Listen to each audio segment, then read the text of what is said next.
So the idea is that we will be sharing some experiences from many people from different places around the world, and we would like for those people to share those experiences so that many more people can adapt all their ideas to make astronomy more inclusive, and how astronomy can be used as a tool for promoting inclusiveness and equity in general. So let me also thank all of our sponsors. Here are some of the institutions that have cooperated for making this workshop possible. Thank you very much to all of them. And I have to say also that this is the second version because we already had the first version a few years ago. Actually, 5 years ago, we were sharing with many of you in Colombia, in Cartagena de Indias, a very historical place in South America. And that was the first of these workshops where we actually were very interested in the topic. In the last few years, we have been developing more initiatives around the idea of astronomy being more inclusive. So this represented at that time an international effort where many of you cooperated also to make it possible. And I have to thank also the Division C of the International Astronomical Union, the working group number 3. And the idea is to be able to highlight more and more of these initiatives, and that probably in 5 years we will be here again sharing not 2 days, but probably the whole week with many interesting talks. So actually, I will share some of the pictures that were taken 5 years ago in Cartagena, so you might probably find yourself in one of these pictures. We were not many because obviously to move to Colombia wasn't that easy, but at least we share a lot of experiences, and I believe that that was like a seed for promoting also inclusion in our region, in Latin America, in South America, Central America. So there are very known faces in these photographs.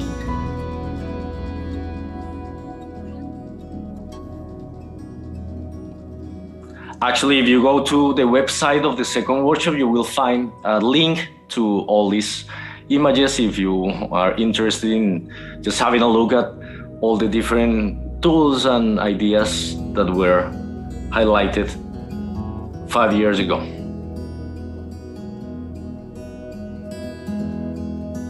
Okay, so basically, this is an interdisciplinary meeting with the participation of astronomers, educators, and disability specialists. And the idea is to provide an opportunity to continue promoting new strategies, to work toward specific objectives, and to share experiences and discuss the most recent applications. As I mentioned, this workshop will be live streamed, so we are already in YouTube. You can access the channel of the National Astronomical Observatory of Colombia. And also, let me introduce myself. My name is Santiago Vargas. I am Associate Professor at the National Astronomical Observatory of Colombia, which actually is the oldest observatory in the whole continent in America. It was founded in 1803. And right now is part of the National University of Colombia. You are all invited to go to Bogota if you want to have a look at this historical place where astronomy began in the American continent. I have to thank also all the members of the Scientific Organizing Committee. I want to name them. So it's Beatriz García from Instituto de Tecnologías y Detección en Astropartículas en Argentina, Ángela Pérez from Planetarium of Medellín, Planetario de Medellín in Colombia, Nicolás Vázquez from Escuela Politécnica Nacional in Ecuador, Sonia Dufau from the Associated Universities and National Radio Astronomy Observatory. She's based in Chile.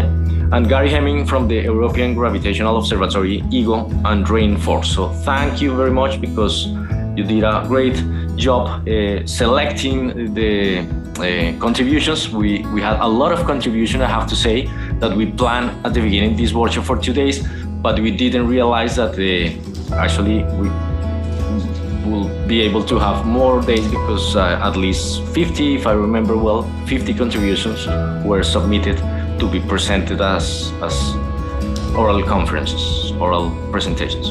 And also the local organizing committee, Andres Molina from the National University of Colombia, Erika Hernandez from the same university, and Silvina Pérez Álvarez from the Instituto de Tecnologías y Detección en Astropartículas in Argentina. So thank you for all the effort done in the last couple of months to be ready for today's workshop.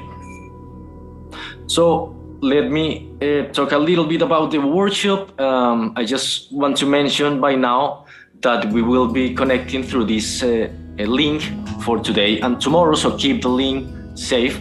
And also, if possible, don't share it because sometimes you get the link in, I don't know, in social networks or in different places where you don't know the people who are actually trying to connect. So the idea is that if there is someone interested in the workshop, you can share the link to the Zoom channel that I will share with you in a moment. So also for this opening, we wanted to invite a couple of persons that are very much involved in these initiatives. So by the moment I want to speak more, I want to invite to the stage to these two colleagues. So please, Amelia Ortiz, she's from the University of Valencia. She's a member of the IAU Executive Committee and the Working Group of Astronomy for Inclusion and Equity. And also Susana Deustua, she is from the National Institute of Standards and Technology, and she's currently the chair of the IAU Executive Committee for the Working Group in Astronomy for Equity and Inclusion. So I believe they both are the proper people to tell us about the initiatives developed by the International Astronomical Union and how this topic is more and more of the interest of the astronomy community worldwide. So thanks for joining. You can put your cameras on and say a few words for all our participants here. So please, if you are around. Okay. Hello, Amelia. So yes, please go ahead. I don't see Susana's video. Yeah. Okay. Well, I'm really happy to see that the second workshop is happening finally after waiting for 5 years. And I think that in general we are doing some progress in raising awareness around the world about the need of addressing diversity and inclusion topics. One example I can think of now is the recent creation of the Inclusion Working Group at the European Astronomical Society. So I think we are really going along the right path. And the working group at the IAU, the International Astronomical Union, has been very active during these last years, and we have a lot of things to come in the future and a lot of projects, and I will leave Susana to explain that to you. And well, I'm really looking forward to listening to all that you have to all these great talks that you have put together in this amazing and very useful and very useful workshop. Thank you for organizing this, Carlos, and everybody else. And this is going to be amazing. Thank you, Amelia. Good morning, good evening, good afternoon, good early morning for some people. I feel a little silly following Amelia because it's thanks to Amelia's leadership that the Working Group of Astronomy for Inclusion and Equity moved from Division C and is now a working group in the Executive Committee of the International Astronomical Union, and Amelia and Lina Canas are the reasons why that happened, because this is such an important topic, and their leadership in the area has proven and shown that equity, inclusion, and diversity are really issues that affect all of astronomy, professional astronomers, educators, amateurs, students, and the public as well. And I look at your program and I can't imagine how hard it was to select the few from the 50, because these are all excellent talks. And I don't really want to say anything more other than that I look forward in the next 3 years as filling the very large shoes that Amelia has worn in promoting and working with everyone around the world on these very important issues of inclusion, diversity, and equity in all its forms. So please enjoy the conference, and I will be listening.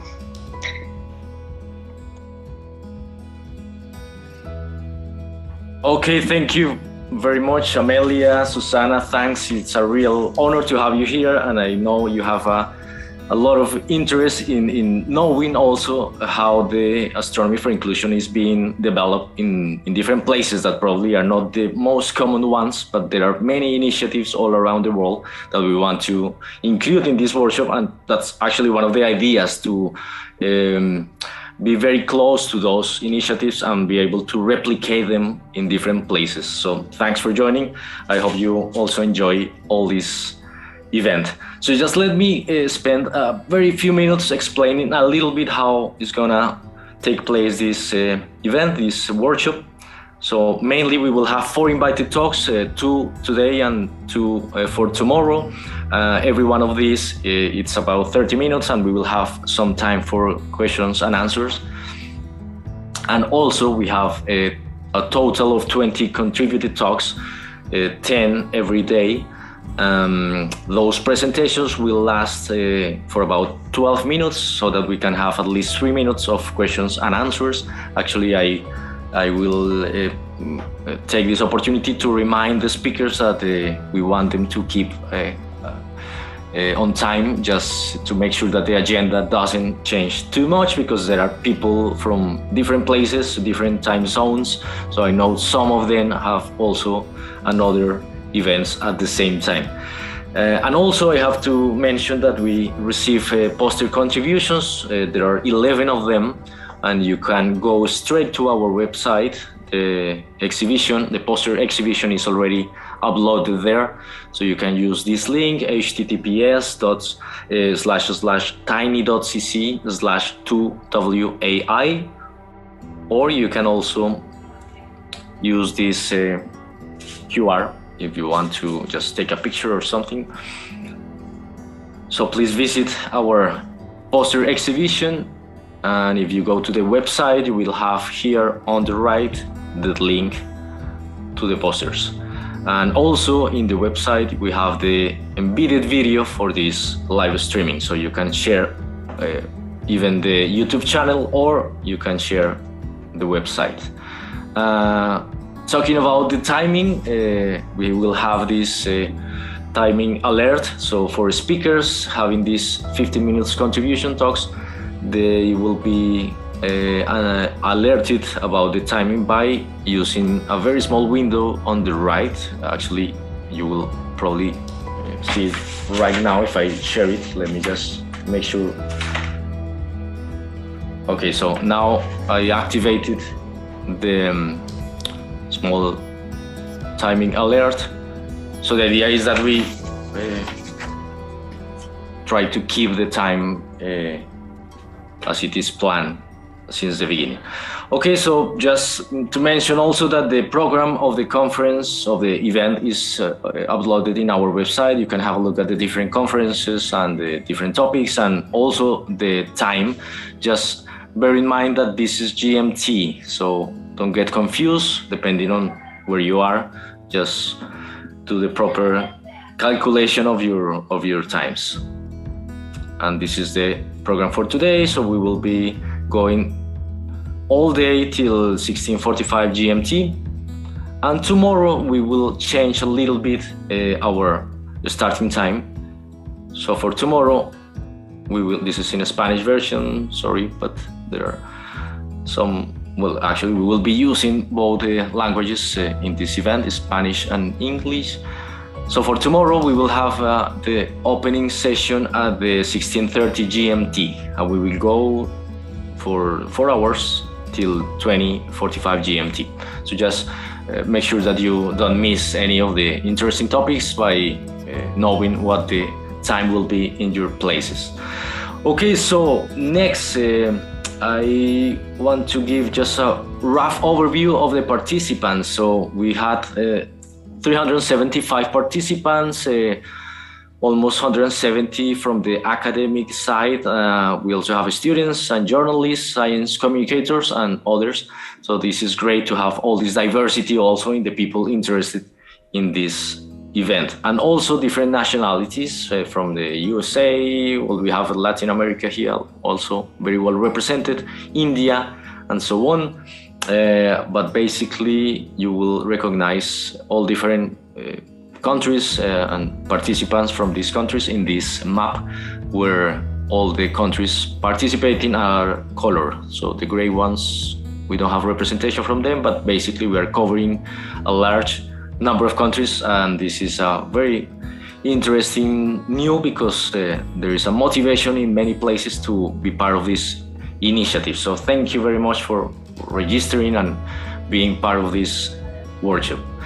And now let me introduce you Beatriz Garcia. She's also part of the scientific organizing committee, and I want Beatriz to present herself and also to present our next speakers. So she will be doing the first couple of hours, which is the first block of these conferences. So thank you, Beatriz, for being part of the workshop, and I give you the word now. Thank you. Thank you, Santiago, for this very, very nice introduction to the workshop. And yes, it's a pleasure to me be the chair of this first session with a diverse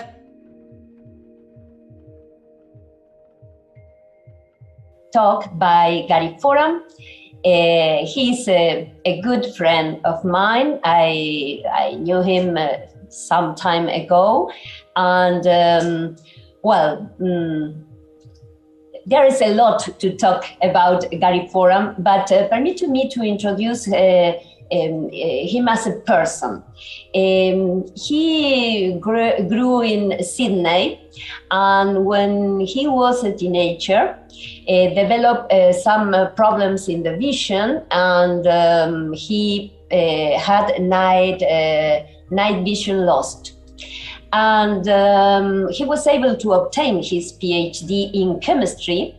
And in 1922, he was one of the foundation team members of the synchrotron project, which generate powerful X-rays and to analyze the molecular structure of various substances.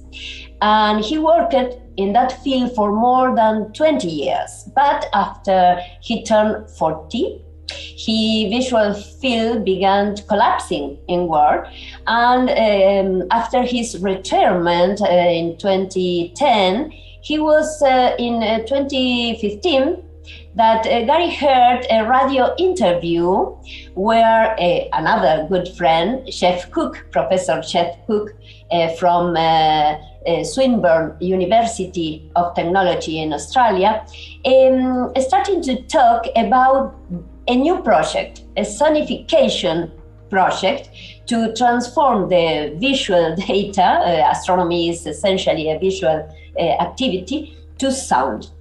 And he turned to the research connecting with this group in Australia. Now Gary is in Japan because of the pandemic, and I know he presented his second PhD in the university in Australia. He's waiting for the examination results, but probably he will return to Melbourne, and in the new year we'll start again to working with Jeff Cookie at Swinburne. So to me, it's a pleasure to introduce you, Gary Foran. And Gary, this space is all yours.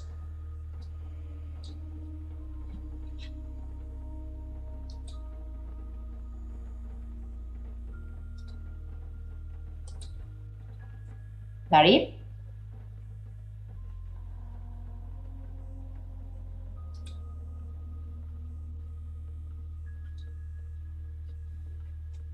Gary, are you there? He's connected, but I don't know if probably he's experiencing some trouble. Problem. Let's wait a few seconds. Very far. Yes. See. Yeah. The mic. Okay. Let's. Okay. Now he's. Can you hear me now? Yes. Yeah. Perfect, Gary. Right. And is my video on? For a moment, no.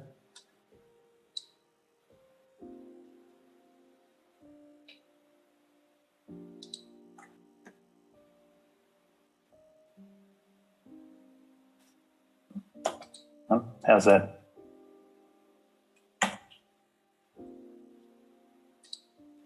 Okay, now, yeah, you are on the screen. Thank you, Santiago. Okay.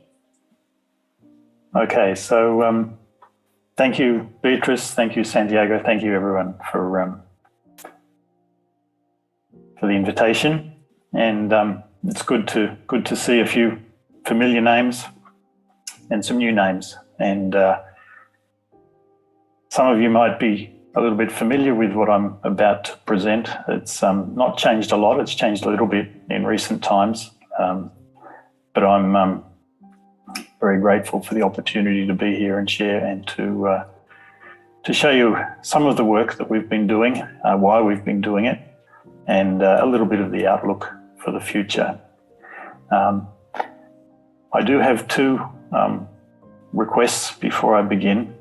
One is, it's a accessibility issue with Zoom that when I use the screen reader, as I'm obliged to today, Zoom also announces people coming and leaving the meetings, and it reads to me everything that appears in the chat box. So in order that I don't be thrown totally off track, I'd appreciate it if the chat box was silent during the talk, and we'll just have to live with the people coming and going. You will also be able to hear voiceover. I've reduced the voiceover commands to a minimum, just so that I know where I am in the talk. But needless to say, it will be noticeable to some people. I've turned the volume right down. So please just, I thank you for your consideration in that regard. The other request I have is, again, to ask for your understanding. This is the first time I've done a PowerPoint presentation over Zoom remotely. Don't have my usual supports with me, and the things that I usually rely on in order to navigate through my talk and to remind me of the content. So I'll do the best I can from memory. If I go off track, please feel free to shout out and tell me that I'm not on the right slide or something like that. But thank you for your understanding on that front also, but I'll do the best I can. I'm going to try and set up this. Yes? I will announce you when you have just 5 minutes to the end of your presentation, okay? Thanks, Beatrice. I'm just going to try and set up the screen sharing now.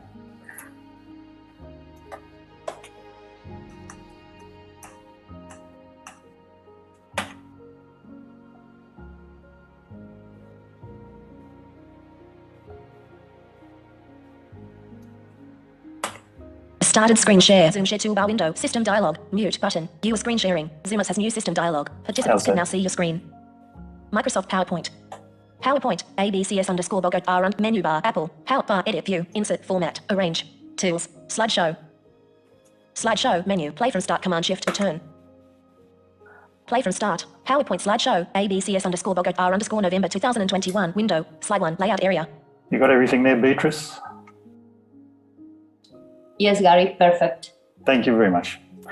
Thank you again, everyone. Good to be here. And as I said, good to see some familiar names and some new names. And I'm going to speak a little bit about the power of listening to your data.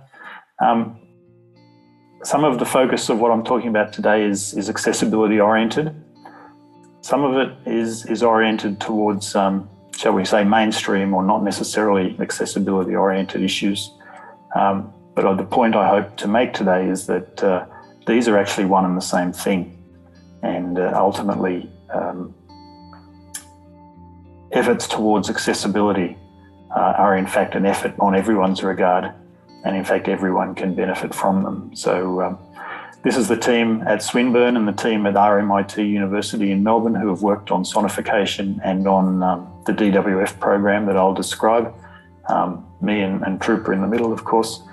And I'll get started straight away. Beatrice has given my introduction, a little bit of my life story. As it is of now, I've got no functional vision. So I can't see the screen, I can't see any of your faces. And indeed, Amelia Bayo has joined the meeting. I can't see too much at all in terms of the outside world anymore, which is fine. Joshua Colognia has joined the meeting. Live with that. But it does come with its challenges. And when I came to Swinburne some years ago, they made a little video about me and my guide dog Trooper. And I'm just going to play you that video just as a self-introduction, and then we'll move straight on into the talk. Gary's a Swinburne researcher, exploring the universe. You might have spotted him on campus with his guide dog Trooper. Gary studies how galaxies are formed. This helps scientists understand the structure of the universe. Gary uses assistive technologies to undertake his research. His loyal companion Trooper also assists him on campus. Trooper takes Claudia an active Rogers role has left in the meeting. meetings and is an important part of the Centre for Astrophysics and Supercomputing team. When I first came to Swinburne, I was impressed by the welcome and encouragement from the Centre for Astrophysics team. Gary Foran, PhD candidate, Centre for Astrophysics and Supercomputing. Inés Rodriguez Hidalgo to everyone. Every time somebody new enter the meeting, I hear a voice announcing his or her name. Is it possible to cancel this voice, please? I'd be grateful if the chat box was quiet. And no, it's not possible to cancel those notifications. That's my screen reader. So as I said, I thank you for your understanding on that regard. So, Slide 3, our motivation. Our motivation. Clearly, when I started in my PhD program at Swinburne, the first motivation to become involved in sonification and multiple sensory modalities was, of course, to deal with the fact that I couldn't see anything. It wasn't obvious when I started my program that it was going to be even physically possible for someone with no functional vision to do a degree in astrophysics. And I was greatly supported in my endeavours by Swinburne and Jeff Cookie in particular, my PhD advisor, and somehow we found a way.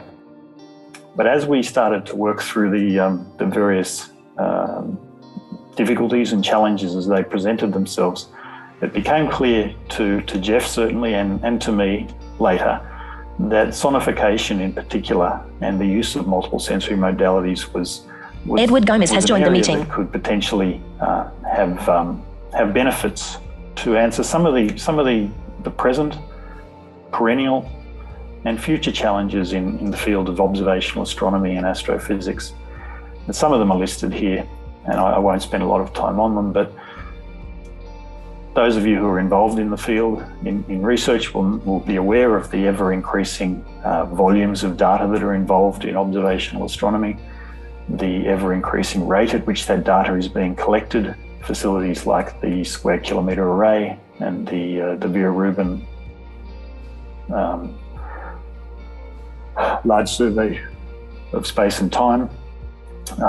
We'll be collecting data at a rate and in volumes that not only present problems for storage, but present an enormous problem for the processing and management and mining, and in fact analysis. So data volumes is one area. Another is an increasing of volume and Beatrice Garcia to everyone. Hello Ines is the accessibility tool. Level of activity to in areas of time domain astronomy. Time domain astronomy being an area of high cadence observations, looking for fast transients. Joshua Colognia has left the meeting. Looking for Joshua Colognia has joined the meeting. That require. Sorry, I lost my train of thought there. Time domain astronomy. Inés Rodriguez Hidalgo to everyone. How can I cancel it, please? I hear every comment in the chat.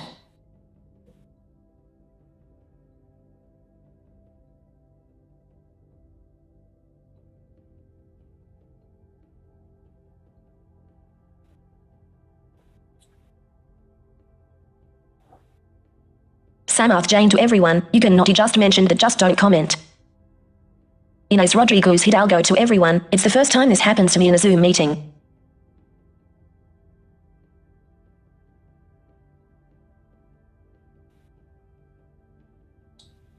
The other, yep.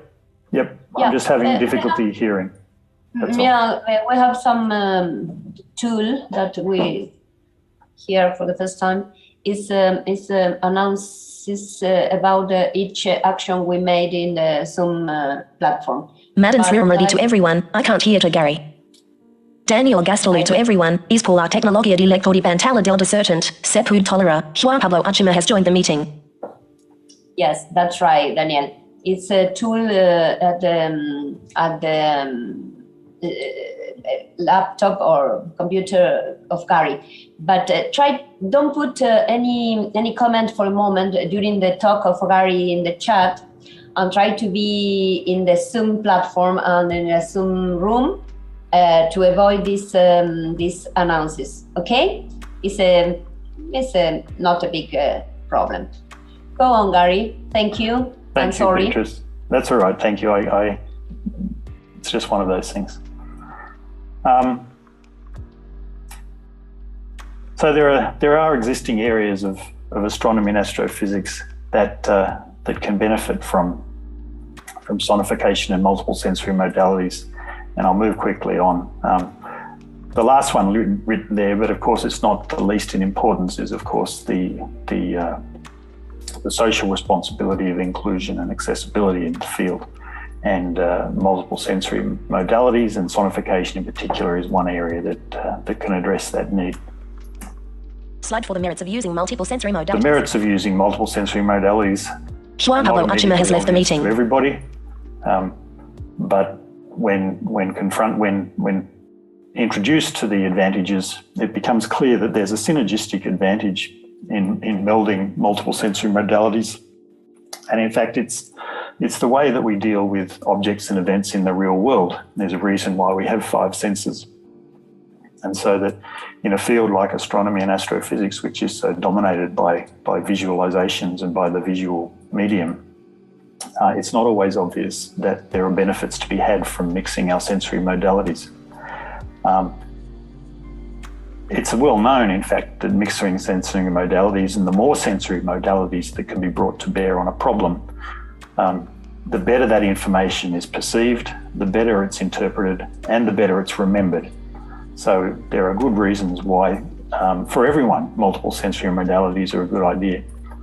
This, of course, has been known for many years in some areas of endeavour, not least of which is the computer gaming community, where who are far streets ahead of us in terms of immersive environments and multiple sensory experiences in order to enhance the experience of the game or whatever it is that they're trying to do. So it makes sense, therefore, that if we were to be able to to exploit some of the advantages of sonification and multiple sensory modalities to astronomy and astrophysics, there's certainly potential, at least, for faster data analysis, novel and enhanced analysis capabilities, and certainly, as I said before, increased accessibility to BVI participants. Slide 5, the strengths of audition. So what are the advantages of audition, and that is of hearing? there's no doubt at all that vision is the primary sense for humans. It's been estimated that approximately 70 to 80% of all information, so conscious and subconscious, that enters into our minds is via our eyes. And so it's not a surprise that we rely so heavily on visualization and that it becomes dominant. And the other senses are often overlooked, and their utility are overlooked when we look at analysing digital information. Audio perception has advantages over visual perception in some areas. There are good reasons why we... Carlos Lafi to everyone. Buenos dias para todos. Mary Bellad. Des el Estado Falcon, Venezuela. Not just eyes. And that is because, our ears can discriminate between over 1,300 individual frequencies over a range from 15 to 20,000 hertz and comfortably over 120 decibels of amplitude range. But there are specific aspects of auditory perception that are actually superior to vision, and I've listed these here. One of them is temporal resolution. Stavros Katsanovas has left the meeting. Stavros Katsanovas has joined the meeting. Juan Pablo Achimatameo has left the meeting. Nor Hasmin Sabri has left the meeting. Nor Hasmin Sabri has joined the meeting. Elena Dvorak has left the meeting. Elena Dvorak has joined the meeting. In fact, our ears are approximately 3 orders of magnitude better at timing. Varen Raj has left the meeting. Varen Raj has joined the meeting. Our ears can discriminate on the tens of microseconds scale, whereas our eyes are usually, as I said, about 3 orders of magnitude slower than that, as you would know from the repeat rate of a computer screen or the line feed in electrical frequency of line electrical items at 50 or 60 hertz. We also have a faster reaction time to audio signals and impulses than we do with our eyes. That's another neurological aspect of hearing that is very important and is in fact exploited in other industries. It's exploited in time-critical situations, in the military and in aircraft safety, for example. Warning signals are given audibly in an audio format rather than a visual format for that reason. Attention selectivity is an important one, especially in the world of astrophysics, where we're so often dealing with low signal-to-noise data. Attention selectivity, often known as the cocktail party effect, whereby our ears are able to select from a stream of noisy data or noisy information a particular stream of data or a particular, or in fact multiple streams of data that are of interest that we can concentrate on.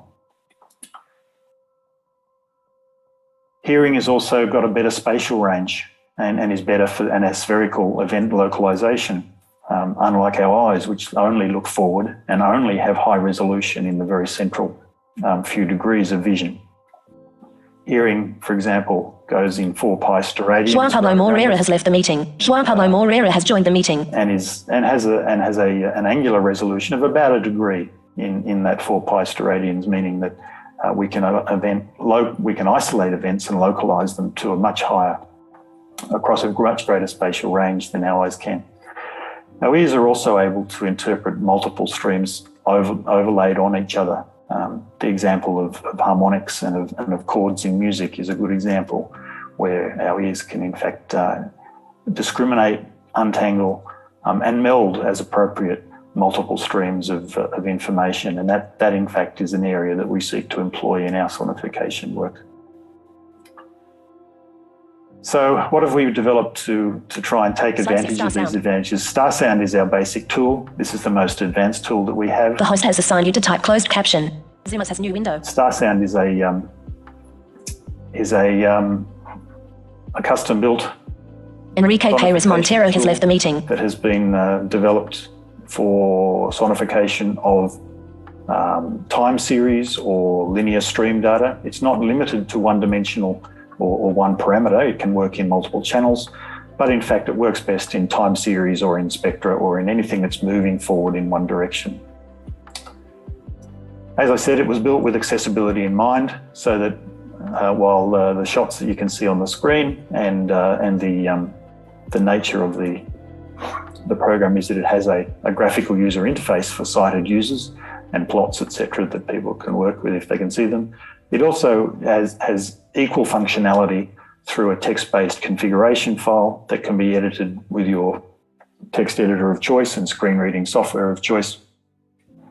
and so that there is no functionality of the software that is unavailable to a BVI user, for example. It is also controllable completely, either via the keyboard on the computer or through external devices. Some of you may be familiar with the types of devices used by professional sound engineers and music mixers. So you may be familiar with seeing them with the sliders and the knobs and the buttons. Starsound is also fully configurable with and interfaceable with a sound mixing board, and I have one back in my home lab in Melbourne that I use, which allows me to control in multiple characteristics, multiple channels, and to configure the software and operate it completely by touch and by sound, not having to be able to see anything to operate the software.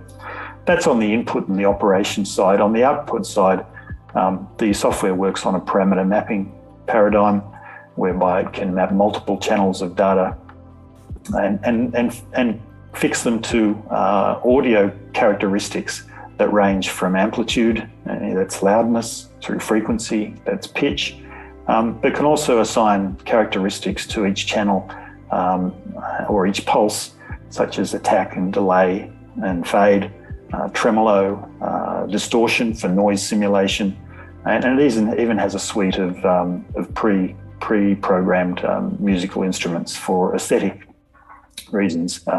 One of the challenges of working with sound for long periods of time is that the sound must be aesthetically pleasing, otherwise it just becomes too tiring and too painful to use. So Starsound has all those capabilities built into it. So I'm going to show you some examples now of the output of Starsound in the context of some astrophysical research.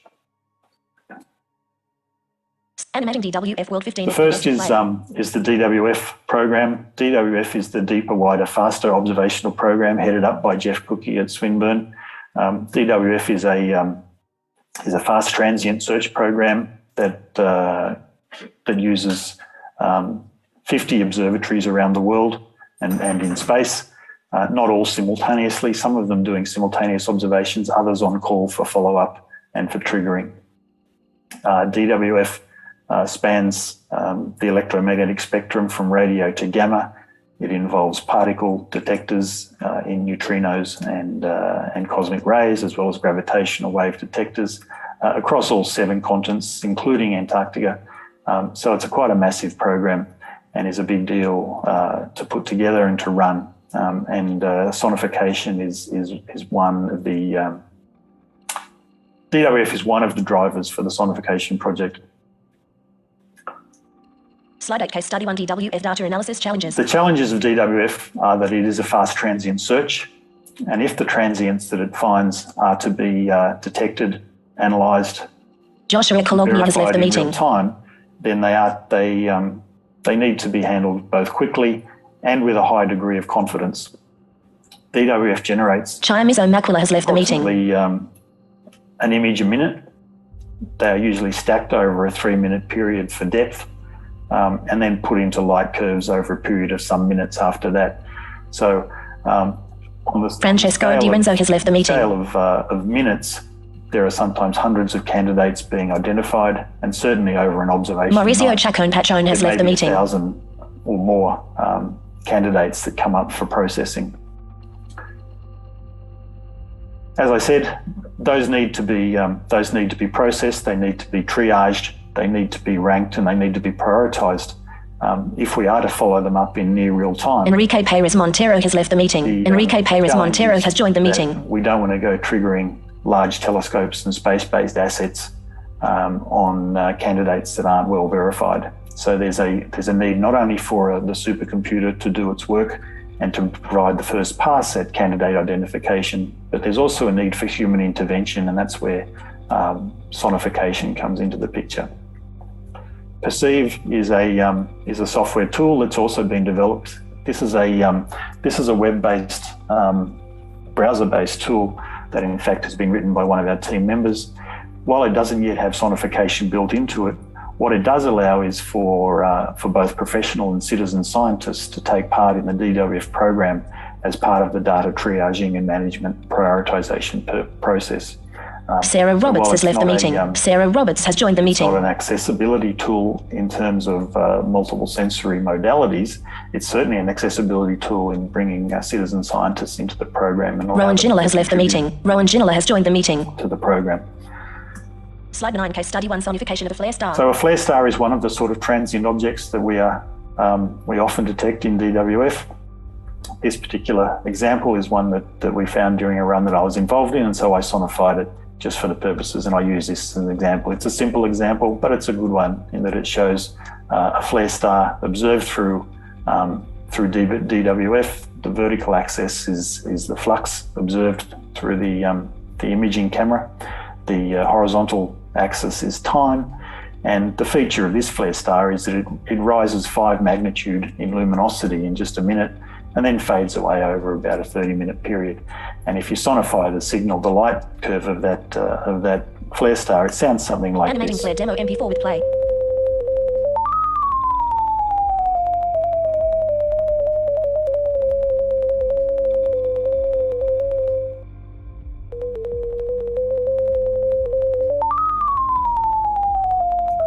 So that's a simple example. Slide 11, case study 2, sonification of spectrum. And one that demonstrates a little bit about what Starsound can do, especially when it's been pre-configured to take in the output from Perceive or one of the other analysis tools. Getting closer to what I actually do, and that is I work in high redshift galaxies, and I'm a spectroscopist by trade. And so my interest was in having a way in which I could analyse spectral data using sound. Of course, being an X-ray spectroscopist by trade, that's what I used to do in my synchrotron days. I had some familiarity with spectroscopy and the concepts thereof, but I'd never been confronted with the rest frame UV spectrum of a high redshift galaxy before, a star-forming galaxy.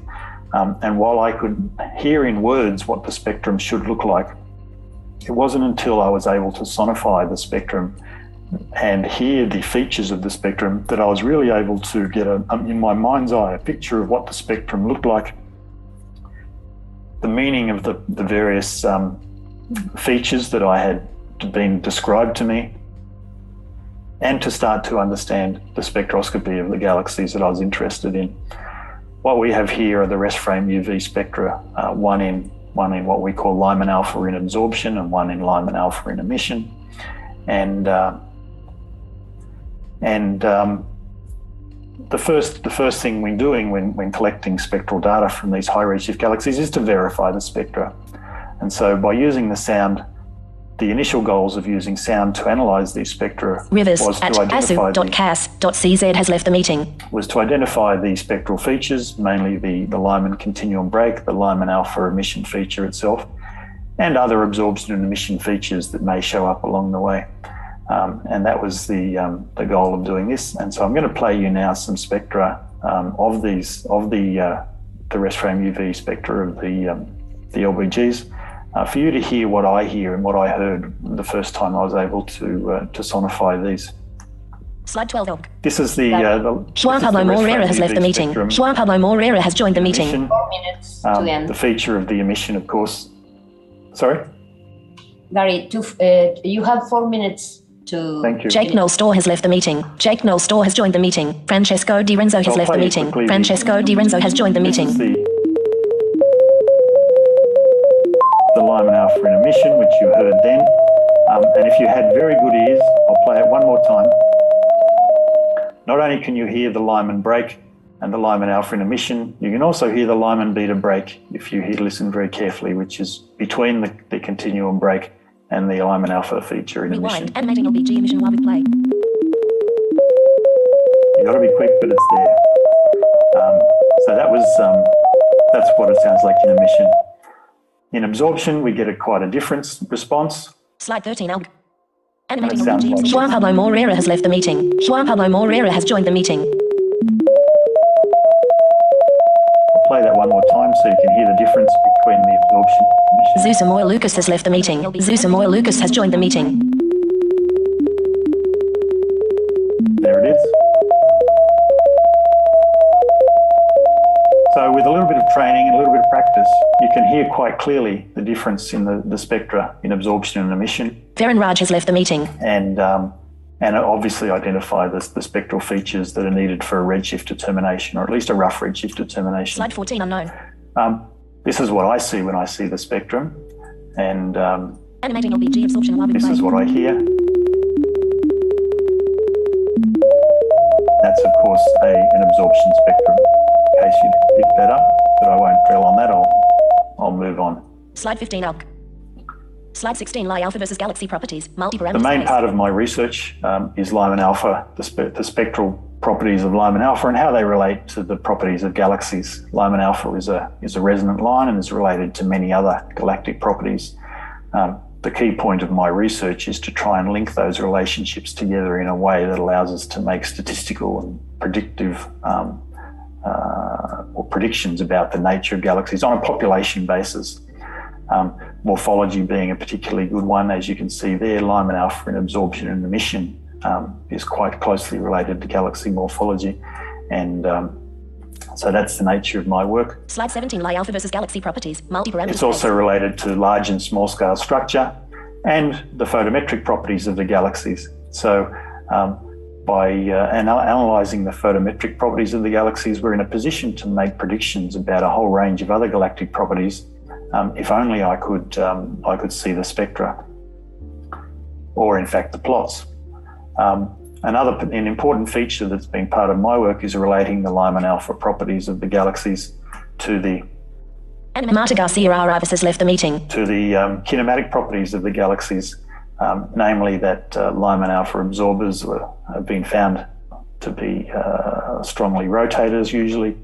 Mergers were found to lie in the middle of a colour magnitude diagram, and the dispersion-dominated galaxies were found to be Lyman alpha emitters, which all sounds very good, and they lie on the plots nicely, and they're also related, as I said, to the large-scale structure of the universe.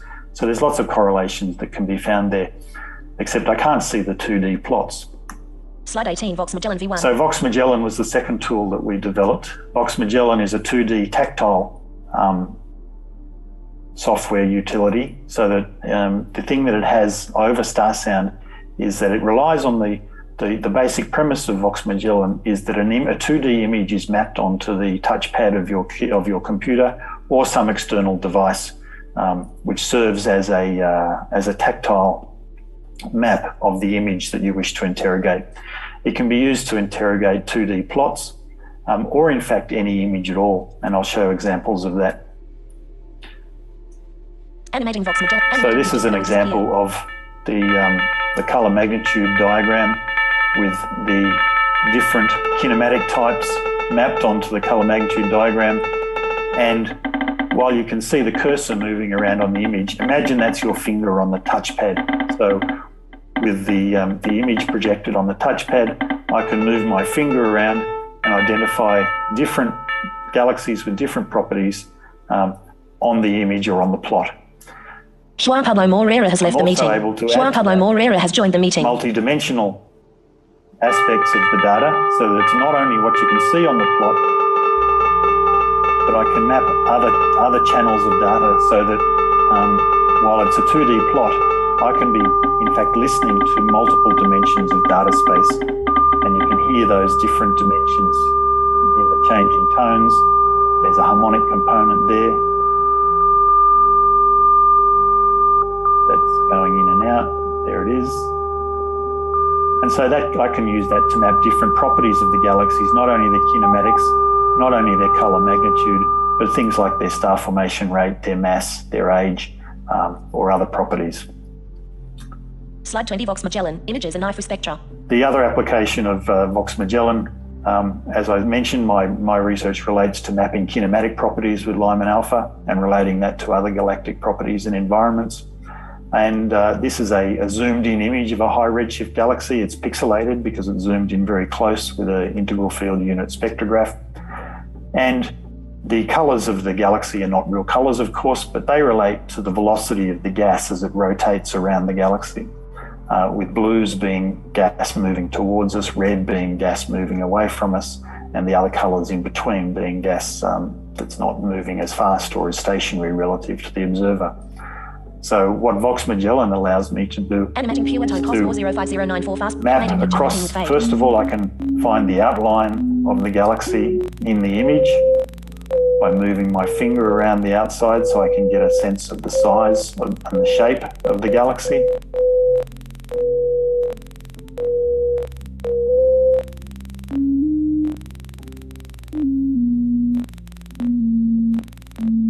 And then by moving across the image, it's possible to identify the kinematic gradient, the velocity gradient of the image, the orientation of the velocity gradient,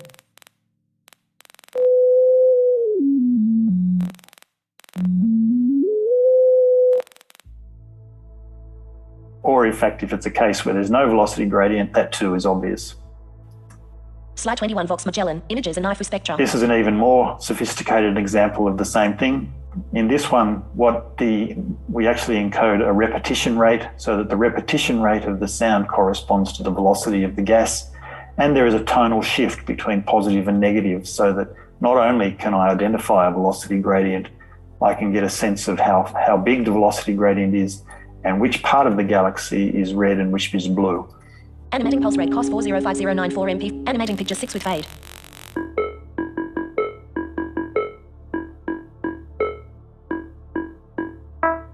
There's the tonal shift as it went from one side to the other. And there's the increase in the repetition rate corresponding to the increased velocity of the gas. So that's Vox Magellan. Slide 22 summary. So I'll finish off there. They're the tools that we've developed. They continue to progress. Dayna Thompson has left the meeting. They're useful as a general tool. We're currently working on the ability to use Vox Magellan to convert figures in presentations like this or in anyone's presentation in real time to a sonic image. That requires the development of standards, and we're doing that along with some collaborators around the world. As a research tool, they are particularly powerful in terms of their multidimensional, their ability to render multidimensional data and data sets that are often challenged by the limitations of 2D or pseudo 3D visualizations. And the future for this work lies, especially with the DWF project, with the implementation of virtual reality and augmented reality, along with things like ampersonics, which will increase the multi-dimensional aspect for the observer and add more sensory modalities so that the participant in the candidate identification process is actually... Brian Kent has left the meeting. Brian Kent has joined the meeting.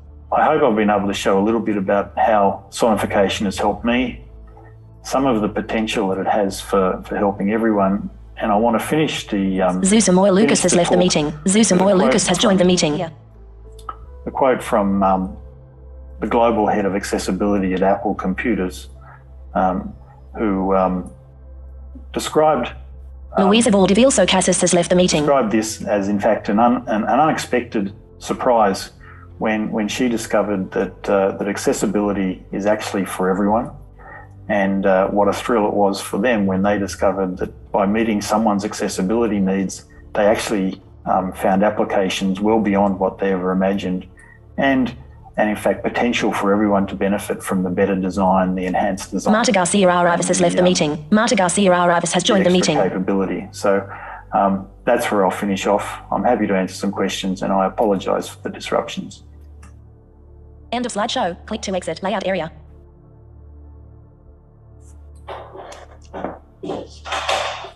ABCS under... Can I take you up there? Beatrice, can I Hello? Hello? Hello. Gary? Yes? Are there. Okay.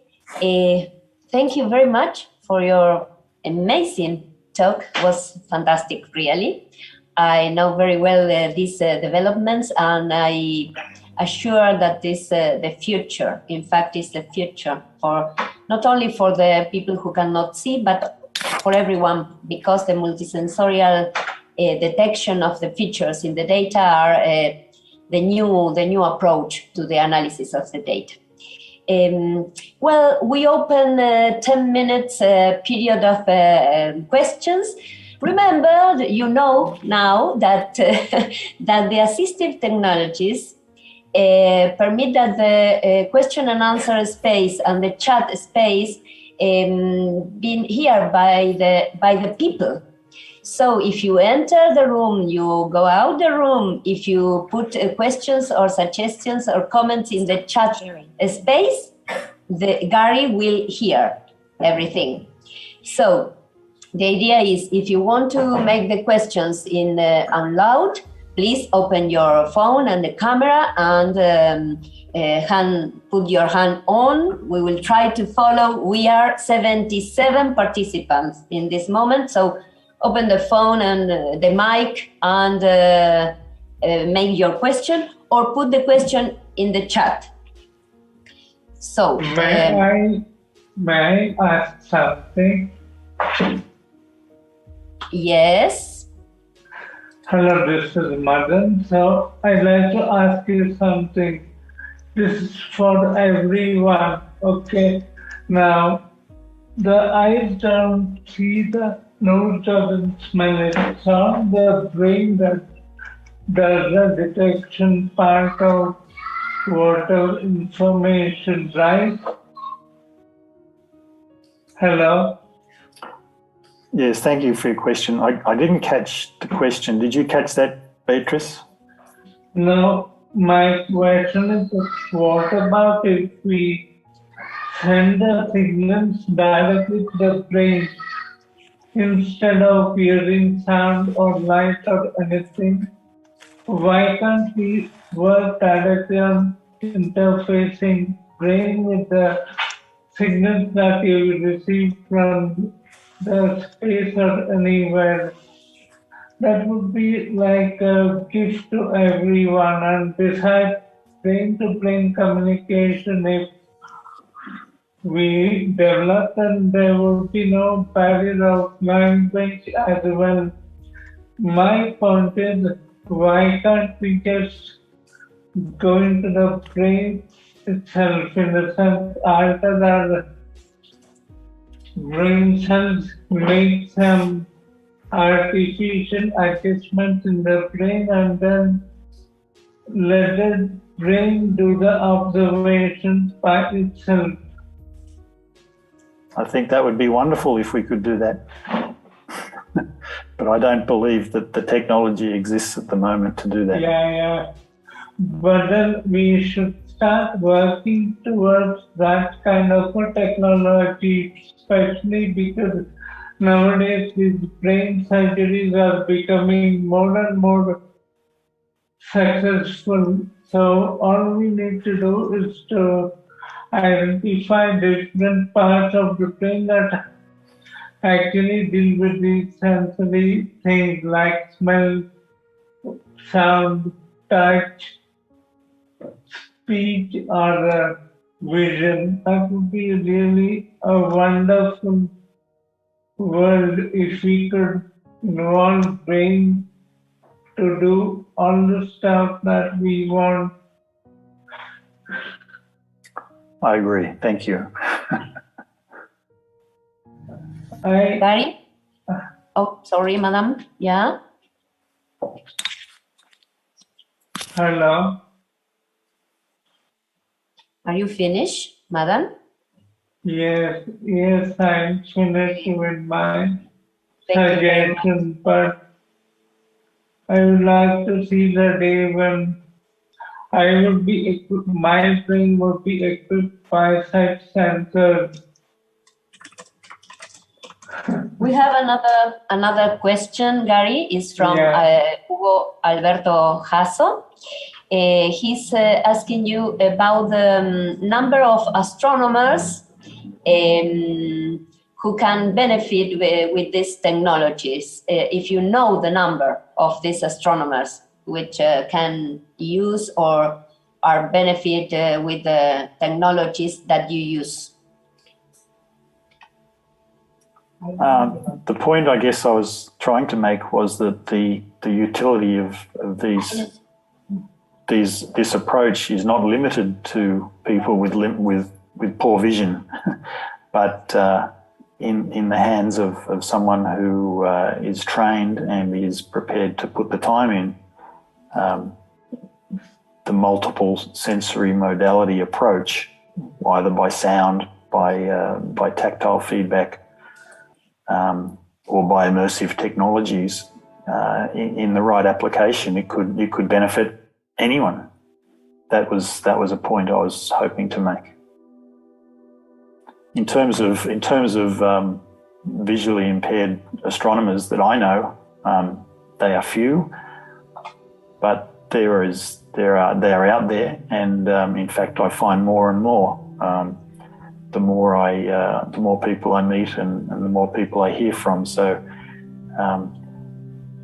and it's not limited just to serious visual impairment. There are lots of good reasons why listening to data can be helpful and useful. And so, yes, I think the capacity, the potential for application is much bigger than just people who don't see.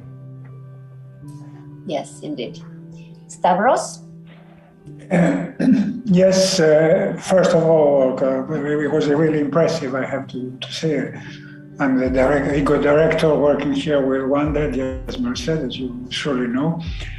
And for instance, we just had, published a catalog of 90 black holes. And my dream would be to make a sort of a map. There are some maps circulating, but that could be accessible to all. And yes. I did not understand in your stars. I mean, first the sound that, of course, associates a CBC, as we call compact binary coalescence. It is, of course, the whip sound that you hear in the bird. Yes, that's the first sound. But I saw, and I admit, at some moment I was distracted.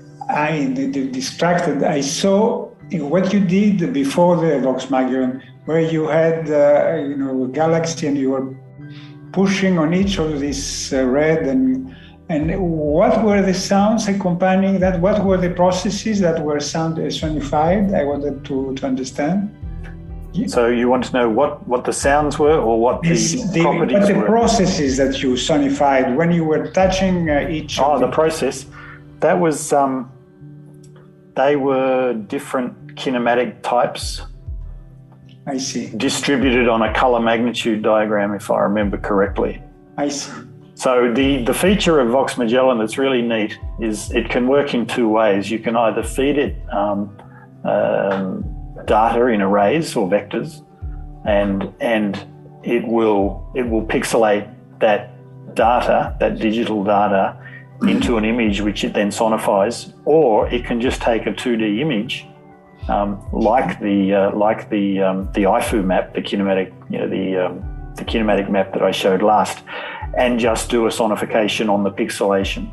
So it's actually quite flexible and versatile. So that's why it can work either for 2D plots of columns of data, or in fact just an image file. You can read it straight in, and it'll do a default sonification on that, which of course then can be configured. But it's actually quite powerful in that sense that it's very flexible and forgiving, but it's also configurable. I see. Very good. Thank you very much. Impressive. Once more. Sandro Bardelli.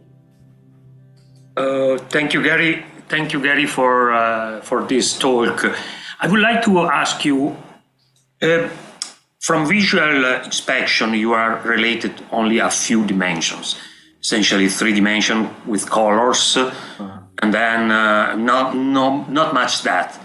For the sonification, there is some saturation level in the number of dimensions that is not possible to go far out. Is that a question? Yes. No, absolutely, and it's the number of dimensions that could be included in a single tone and still remain meaningful. Obviously, is limited by the ability of our brain to process that. The advantage of using something like Starsound or Vox Magellan is that I can read multiple parameters into the sonification tool, and then I can mute or I can weight them according to what it is I want to listen to or what relationship I want to investigate. So that you're right, that just to overlay everything would be a cacophony of noise in many cases.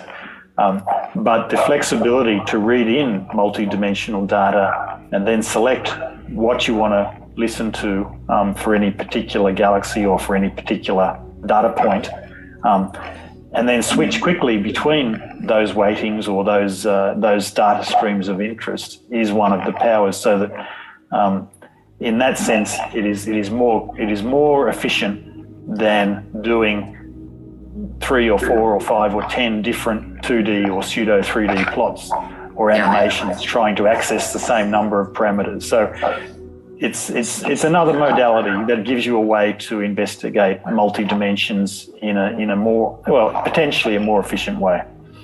Then you are using stereo phony? Yes. Okay.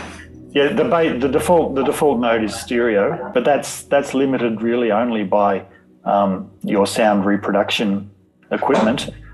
We can very easily in Starsound and in fact in Vox Magellan build in spatial distribution of sound if you have the equipment to produce that.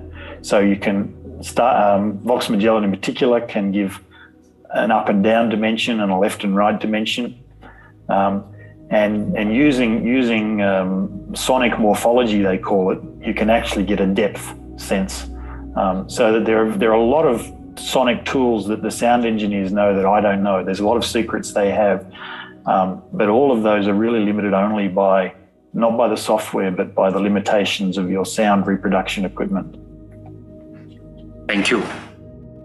Well, we have not a lot of time, but we have two hands raised a long time here in the Zoom. So Vanessa and Erika, you have the opportunity to make your questions. First, Vanessa Moss. Thanks. Thanks, Beatrice. Can you hear me okay? Yes, perfectly. Cool. So I asked my question in the chat, but I'm not sure if it came through okay, Gary, so I can just quickly repeat it. That's all right, Vanessa. I was going to ask about the potential for combining sonification with like AI or machine learning. So in visual-driven data, we talk a lot about outlier detection or things like that. Yep. I was wondering if you've been exploring that in terms of, can this give a different, unique kind of discovery space if you're combining audio methods with these kind of techniques? Yep, good idea. We haven't gone down that path, but it's certainly a conceptual idea we've had, particularly for the DWF project or for the very deep data mining for the big data sets, where you rely on AI or some other large volume method to do your course passing and classification, I guess. In the DWF context, certainly it's the human intervention stage where sonification and the multisensory approach is most valuable, because verification is so critical with the assets that are being deployed. But there's no doubt that the AI and aspect of dealing with these sorts of data volumes is critical, and certainly would go hand in hand with these sort of methods. They'd be complementary rather than certainly not exclusive, and not replacing one or the other. Thanks. Thank you. Erika, you are the last one. I promise to the people who is writing in the chat, I will share. Well, Gary will read everything. Please send and any I will share with him the text in order to give the answers. But Erika, you are the last. Thank you, Beatrice. Thank you. Well, thank you, Gary. I'm really happy to have seen your presentation. I'm from Chile, and here we are working a lot in outreach for people with vision impaired or blindness and some other disabilities. And we have been fell in love with that. It's so difficult to come back, to start to to, I don't know, whenever you start to use these tactile models or sounds or description, you want to keep there. What happened with sonification? Have you seen how difficult it is for an astronomer to learn, to train their ears, to get the data? And what happened then? Passive resistance, shall we, process to bring. However, the gravitational wave chirp sound to make it. If you speak to applications with her team, sonification out there, that the problem from the research perspective, one of the things that is difficult with sound, well, I only presented either as an output and into a text file, my input, they're not, while they have general applications, especially in outreach, but data analysis. The discussion and it's very interesting, but we have a minute. Age and your time, and I will of international collaborations for step of the presentation.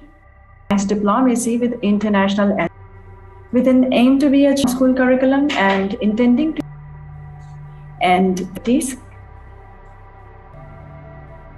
for process the images of the celestial, being engaged in many of exploration and learning for the and well in this context the school Pakistan and subsequently for 40 students to utilize this recently after being nominated. Participated in a frontiers bringing and designed the lessons for bringing forth European Union projects. The girls from the school participate in structures like Virgo, while infrastructure of a global. The Frontiers and Rainforest, especially a virtual visit program, introduced this cutting-edge research of outreach videos, and I hope to be able to with an introductory presentation. The researchers, they were able to interact 15 years old from the school, 15 years old from the same school. I go to see a remote facility miles away from my country and felt as if I was right here. And this is something that the COVID situation helped us, let's say, being able to. Friend. But this is just a theory and detect gravitational, and then it hits the beam splitter, all upon the detector. Contracts the gravitational, there is no light at all. November 2015, and it was a really huge discovery in the world of physics and science. So we showed very briefly the work of one of the students, and finishing this part, I would like to say that the Frontiers and Rainforest teams aiming to reach out to the whole world and to every classroom and to help every student learn more about these scientific discoveries. We are very grateful for the collaboration with the School of Astronomy and Physics by Mirwat and her fantastic students. Looking forward to continuing and enriching this collaboration. Thank you, panelists. In the classes. Okay, thank you for your question. Okay. Would you like to answer? Panelists, if you would like to answer, please. No. Would you like to, please? I have no problem. Yes, what is the impact? Really, the teachers take these initiatives as part of the formal education? I can tell you that. The point is that the topics that we introduce through such interventions are usually beyond the scope of the school curricula. I mean, in most countries that virtual visits have been implemented, students are not even learning about the fundamentals of special relativity. Therefore, what we do is actually to try to inspire them to learn more, to inspire school projects or out-of-school activities with their teachers in order to help introduce them to these topics. What we have seen so far is that these activities are, let's say, are inspiring. The students want to learn more, and Mirwat can attest to that. But unfortunately, the lack of connection to the curriculum makes it difficult to, let's say, mainstream it in the school, the everyday life, unless we work in a project style format. I don't know if I answered you. Yeah, perfectly. Thank you very much. Well, thank you. And now we invite Alessandra Zanazzi from from Italy, from INAF, to talk about a permanent and inclusive exhibition at INAF Arcetri Astrophysical. Ahí está, Arcetri Astrophysical Observatory. And welcome, Alessandra. Your time starts now. Okay, can you hear me? Perfectly. Okay, sorry, I have lost okay. So thank you very much, Beatrice. I want to thank you and thank you both for this beautiful workshop and occasion. I'm really excited and it's really interesting. I am Alessandra Zanazzi and I work at INAF, like Beatrice said, which is the Italian National Institute for Astrophysics. And I would say it's the main Italian institution for the study and research of astrophysics and astronomy, but also we have a strong commitment and we are involved in many outreach activities. And the idea that we are getting at INAF is that an inclusive approach should be the standard in the designing of educational and outreach activities. Because we think that everyone is curious about the universe, about the world around us, and we have a duty of being inclusive and try and include everyone. And if we use different approaches and different languages to tell our stories, which means also many senses and many approaches, we can everybody can benefit from these.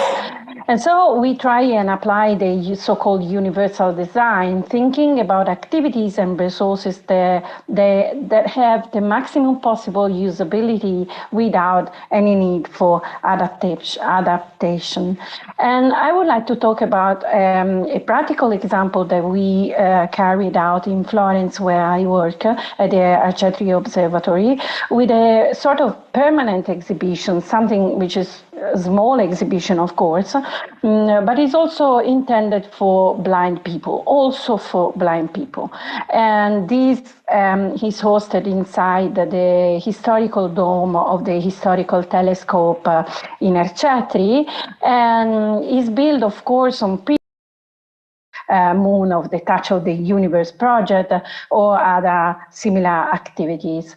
And we also use very simple 3D prints models that are again thought for the blind and for the blind and visually impaired people, and then on the parallels and meridians on the dome. And we we use stellarium prints for reproducing the sky along these parallel and meridian lines, and we had prints for magnitude 1 and 2, prints for magnitude up to 2, up to 3, up to 4, and then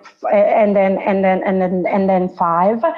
And we discussed a lot about the representation of the stars, and then we decided that to avoid the misconception that people normally have that the more brilliant star the bigger, we didn't want to represent different magnitudes using different dimensions of the stars.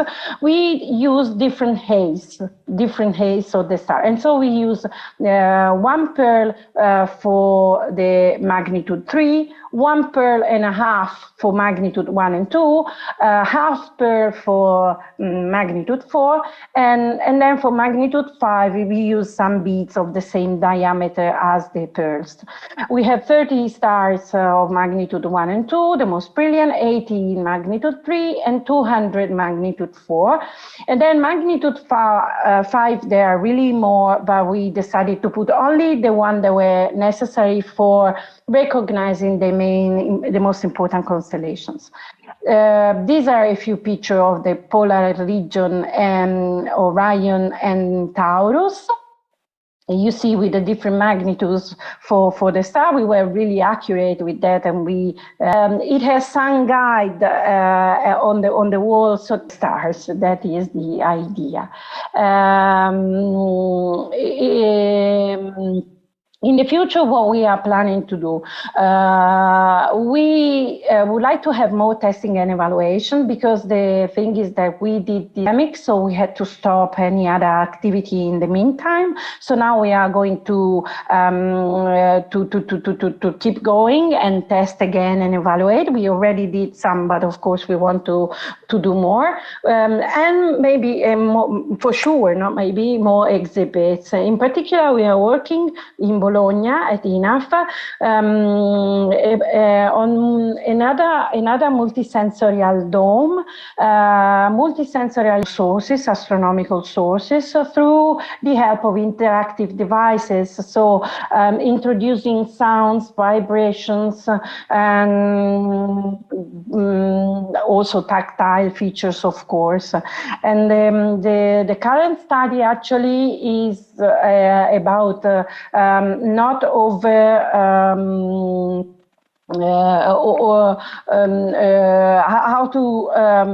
how to avoid overexposure to the sensorial stimuli, to avoid sort of, let's say, sensorial confusion.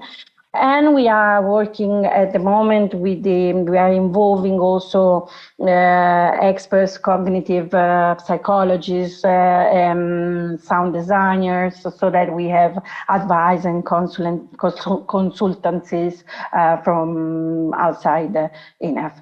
And just a few words at the very end. We are also participating in this project of Newcastle University and the University of Portsmouth. They produced this audio universe tour of the solar system, which is a show for planetariums, for digital planetariums, and it is really beautiful. It is going to be released on December the 7th, after the premiere. That will be in Italy, in different planetariums here in Italy, and then in the UK before the 7th, and then the show will be available for everybody, I think, to download and to show in the planetarium, digital planetarium dome. This is my address. I thank you for the attention, and if you want to have any information, you can contact me. And thank you very much. Thank you, Alessandra. A very nice presentation. I love this kind of exhibition with the possibility to have an experience, but by immersion. Yeah, I love it. That was the idea. We have time for one question, and I have one in the chat. Was made by Caroline Angersbrock. I hope the name is good. And she's asking about how many people visit every year the installation. Oh, that's a difficult answer because of the timing. I mean, the era we are living in. Before the pandemic, I think that in Arcetri we have 200 groups of different, during the year, of visitors. Groups meaning classes or 25, 30 people groups. And then we had, special events like, for example, conferences and these sort of things. So even more people coming in an occasion. So now, of course, it's really difficult to say, because we are trying to start again and to but it's difficult, especially with these tactile things and these sort of things. It's even more difficult. But anyhow, we will start again. I mean, we are working hard towards that goal. The idea is that we have been, for example, this summer, we didn't have the normal numbers, but anyhow, we tried to open nevertheless. And we had this cycle of conferences with about 100 people for 6 times or something like that. And everybody that passes close to the dome. They ask what it is, they want to know, they want to try. So this is really something that is appreciated by the general public. So I think this is the really a good value for that. Like Gary said, the benefits everywhere, everyone. Thank you, Alessandra. Yeah. Thank you very much. Thank you. Let's go then to the next speaker.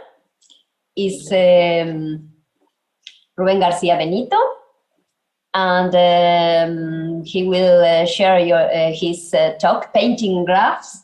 Oops. Painting,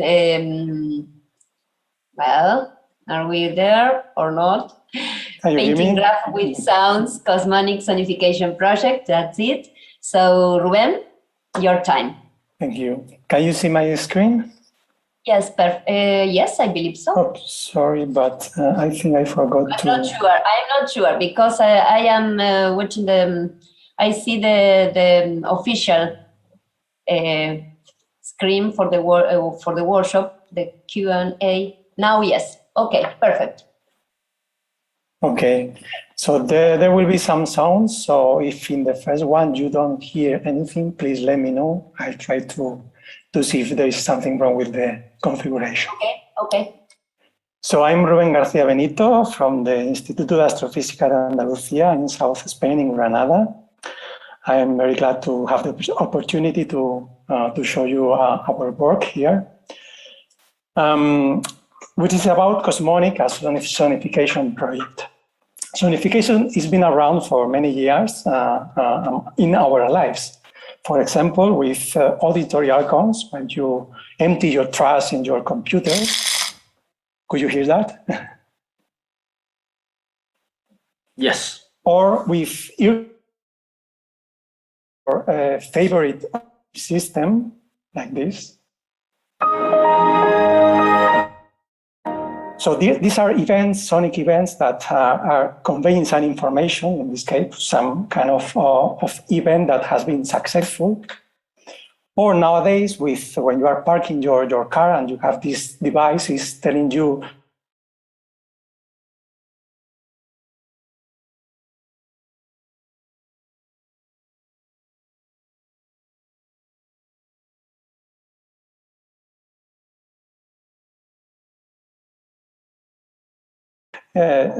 electronic instrument with photoresistors, for example. This is a cheap one I made with Arduino and some caps and a box of Spanish wine. And these are just photoresistors capturing the light. And then when you block the light with your hand, they produce the sound. And also you can control the amplitude. So as I said, sonification has been around for many years in different applications. And a few years ago, I started this CosMonic, Cosmos Harmonic, the sonification project, with different aims. One from more scientific point of view, from analysis of data, any kind of data, not only astrophysical. Then as a source for artistic creations and inspiration. And the last one as outreach purposes. And this is the field I'm gonna present here. And at the IAA, we have also another project for accessible astronomy. It's called Astronomía accesible, led by visually impaired astronomer Enrique Pérez Montero. And then we team up, so I produce examples and sonifications for this project, for activities for research and dissemination.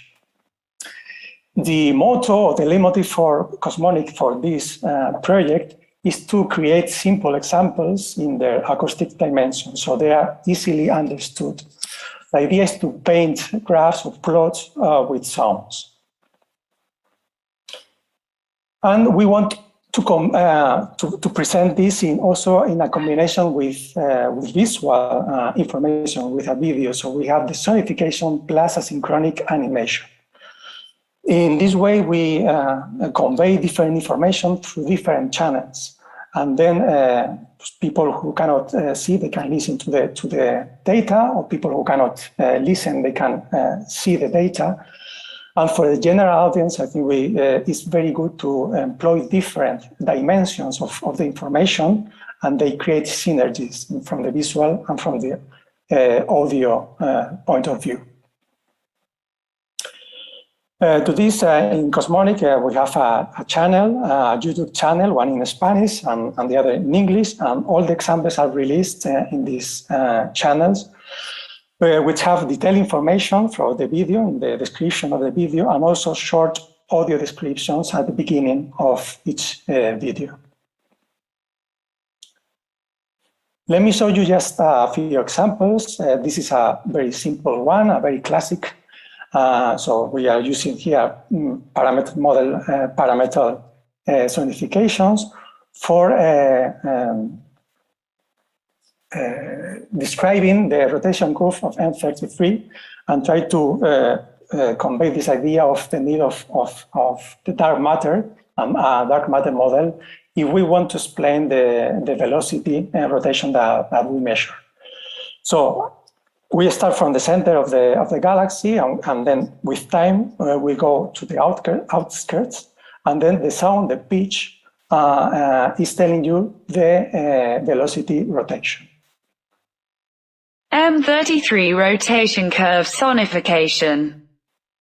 Predicted values.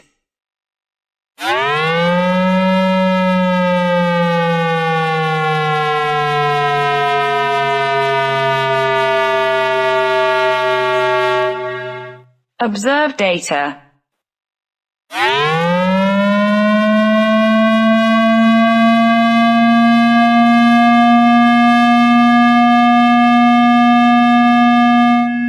Sonification by CosMonic project for Astro Accessible.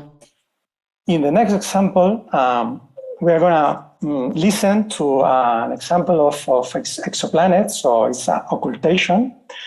And here we are going to see two different approaches.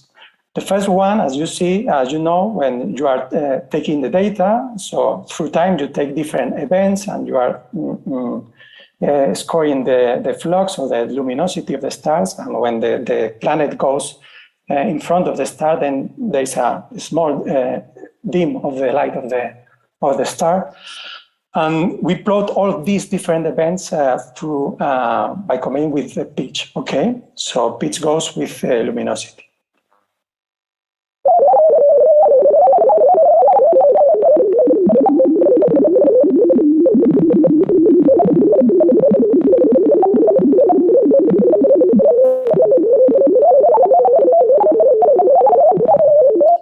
So those were just the single events points, and then in average you see the pitch that lowers a little bit. So it's when the planet goes in front of the star, and we can try to fit like in normal when you analyze the data, a model to this data and to get a fitted model with a line. We can do this just with some filtering of the data. We are not sonifying the fitted curve. We are sonifying again these single events, but through different electronic and different audio filters, we can try to extract the information and try to model in some way from the audio point of view this fitted line.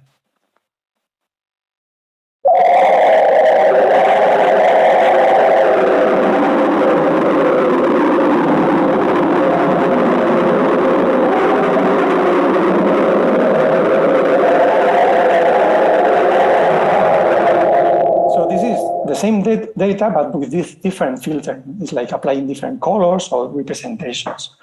And here I'm going to present just the idea, the conveyed idea of the feelings, to convey emotions through the sonification.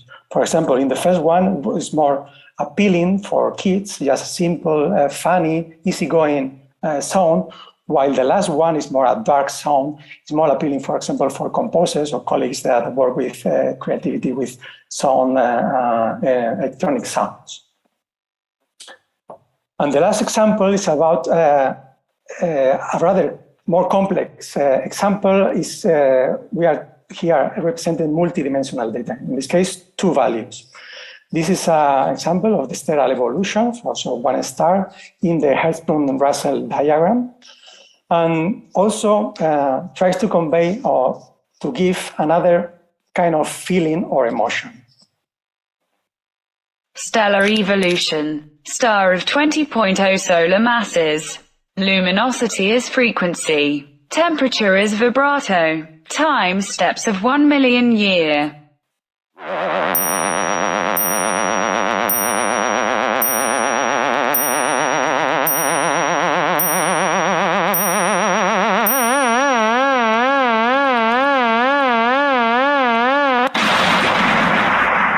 Final icon for the supernova explosion. And these examples, working with the vibrato, tends to give a kind of laughing triggers, laugh among the young people, but also among the adult audience. The idea with these examples that with sonification, the same data can convey different emotions, and this can be used for reaching different audiences. So it's important in the aspect of outreach to know what your public is. Not the same to go for kids or for young people and for a more mature audience. For example, if now it's very fashion to use these dark, fancy soundscapes with a deep experience, but that can scare, for example, the kids if they're in the audience.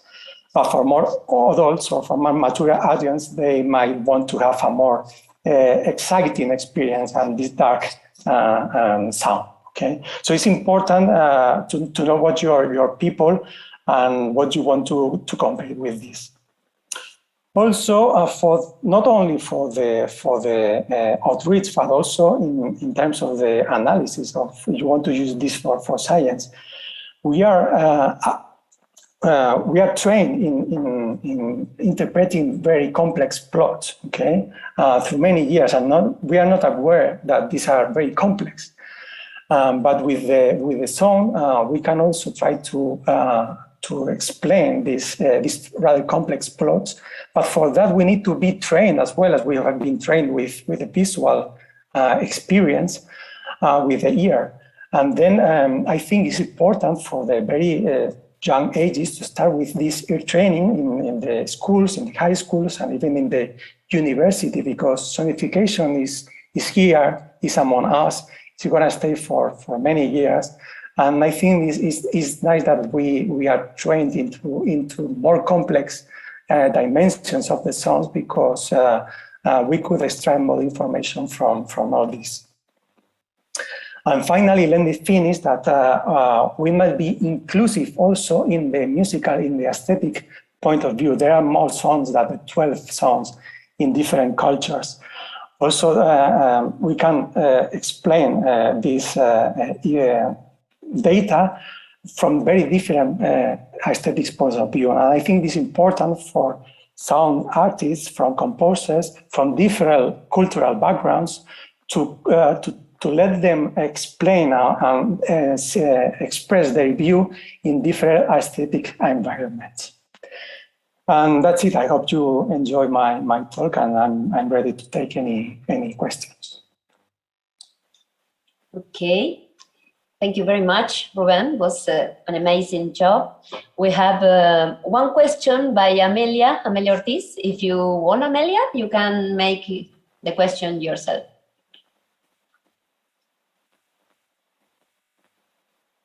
Are you there? Well, if not. Amelia is asking about the software. Oh, yes. Oh, go on. Sorry. No, I was asking if the software is public, so we can use it to create our own videos and animations and notifications for now, with our own data. Thank you for the question, Amelia. For now, the idea was just to create material, videos for the people to download. And as you know, requires a lot of effort and funding to try to provide the software in a meaningful way for use. So we are trying to get some fundings for this to happen, but that's going to take a while. For now, we are just releasing all the outputs from our sonification products. But hopefully, we're lucky in the future, we try to also release the software. Okay. Sandro, a very short question, please. Sandro Barbeiro. Probably, I don't know if the question is short, but I don't know if the answer is short. The sense that you showed some linear plots, but I don't know if from the ear point of the sound point of view, if is interpreted as logarithmic scale, and then render a linear scale. Yeah, that's a very important question, a very nice question, and is to take into account the psychoacoustical effects from the sound, because as you know, the visual and the audio sometimes work in the same way, but in another dimensions they don't. So you have to translate linear to logarithmic or to exponential in order to extract, to get a better understanding in the audio dimension of the data. So this is like when you plot data in the most meaningful way, and you use all kind of tricks, exponential, logarithmic, whatever, and you have to do the same to the audio one because it's working in another way. But this is so learning from psychoacoustical studies and also from the experience what are the best information, how the information is best conveyed in a meaningful way. Okay, well, thank you again, Rubén. And I have the pleasure to invite the next speaker, which is Francesco Di Renzo, to talk about the GWitchHunters, a citizen science project for the improvement of gravitational wave detectors. So, Francesco, are you there? Hello, everyone. And while I'm trying to share my screen, thanks to the organizer for such a nice opportunity. And of course, thank you to the participants of this session. So, do you see my, no, I guess not yet. Not yet, but I assume that you are able to share the screen. Let me check. Yes. Okay. Okay, can you see my screen now? Yes, perfect. And also, my presentation includes some audio samples. Okay. Feel free to stop me if you are not able to listen to them. I will let you know when this sample will be played. Right. So, I am Francesco. I'm a postdoc at the University of Pisa and a member of the Virgo collaboration. Today, I'm presenting this GWitchHunters demonstrator developed within the Rainforest project funded by the European Union. The goals of this project are twofold. On one hand, we want to promote gravitational wave science among the vastest public possible. And to do that, we want to make the data recorded by gravitational wave detectors available and most of all enjoyable by everybody, such as people of all ages and education levels, and also people with disabilities, of course. And on the other hand, we want the citizens to participate as active contributors to the research of gravitational waves, and in particular to the improvement of our detectors. For these reasons, we have developed some tools to either transform the data in a way that all the people is able to enjoy it, and also instruments to make the citizens scientists. Let me explain how we did it. So, gravitational wave data is typically recorded as time series and stored in huge data centers somewhere, but we can convert them to images which are arguably way much enjoyable by people, such as the one on the left, which represents the evolution of the energy of a signal in time and frequency. In particular, this image here, the light shape that you see at the center is the very first gravitational wave ever detected by the LIGO detectors. These images can be also converted to sounds because this representation is not that different than a music score. And indeed, this other representation on the right highlights this similarity, where every frequency bin of the image on the left is converted to a piano note, in particular the white keys, which corresponds to the C major scale of Occidental music. And if you do this conversion, what you listen is this thing here. Were you able to listen the scale? Were you? Not really, no. Not really. Let me try to repeat it. No, I think it's not working. No. It's not working. Oh, that's. Let me super quickly try to. Yes, probably you have to share again the screen by. Yeah. Let me try. By clicking on clicking on the. Okay, no problem. Advanced audio.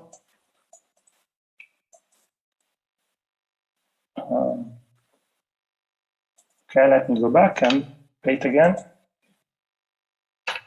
Oh.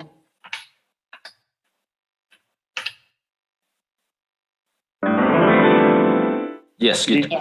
Yes, now, yeah. So this image here is converted to this Francesco, but you have to share the screen again. Oh. Yes. Sorry. I thought I was sharing it. And it seems that I can share either one of the two. Okay, now sorry. No problem. Okay. Yes, now it's working. Okay, now you see my screen. I hope you will be able to listen to the next sound as well. Okay. Let's see. So we have converted the image on the left into this representation, which correspond to the music scale that I played 1 second ago. Also, to improve this multisensorial approach, we have also converted this figure here, representing the intensity of each note, to a wooden model cutting several slices of wood with these shapes, such that people which maybe can either hear or see or listen to this data can touch it and feel the same thing represented both in this figure and in this in the audio file that I played before. Let me go on. So, gravitational wave detectors, unfortunately, not only detect gravitational waves from astrophysical object, like the one that I played before, I showed you before. They also detect other signals, like the one shown in this image on the left, which has, of course, a different shape than the one before. This is due to noise that is instrumental malfunctioning or external disturbances. And we want to reduce the number of similar noise features in order to improve the sensibility to the astrophysical signal of our detectors. We can do that in several ways that I'm going to show you in the next slide. But first of all, let me try to play the audio file for this image. Were you able to listen to it? Yes. Okay, perfect. You were also able to tell the difference between the sound that I played before and this sound here. This is like one person pressing the piano keyboard all at a time. And indeed, this is one of the demonstration, the performance that we propose at outreach events, where kids are asked to reproduce this sound and this image with a small piano keyboard. When a kid press all the keys at the same time, produce the sound that I let you listen a moment ago, and this image. Also, let me comment the image on the right. Gravitational wave detectors also have a very large number of auxiliary sensors that measure the status of the environment and the apparatus of the detector. And you can see here in the blue image a similar shape, a similar white shape with respect to the one on the left. And this gives us a hint that the signal recorded in this signal in the red picture is due to some disturbances from the environment or some instrumental malfunction. And because the idea is to correlate these two signals, and to make it easier, we have superimposed to the blue image the red contours representing the energy in the red one. We have also tested various palettes which are accessible to the most of the people with color blindness as well.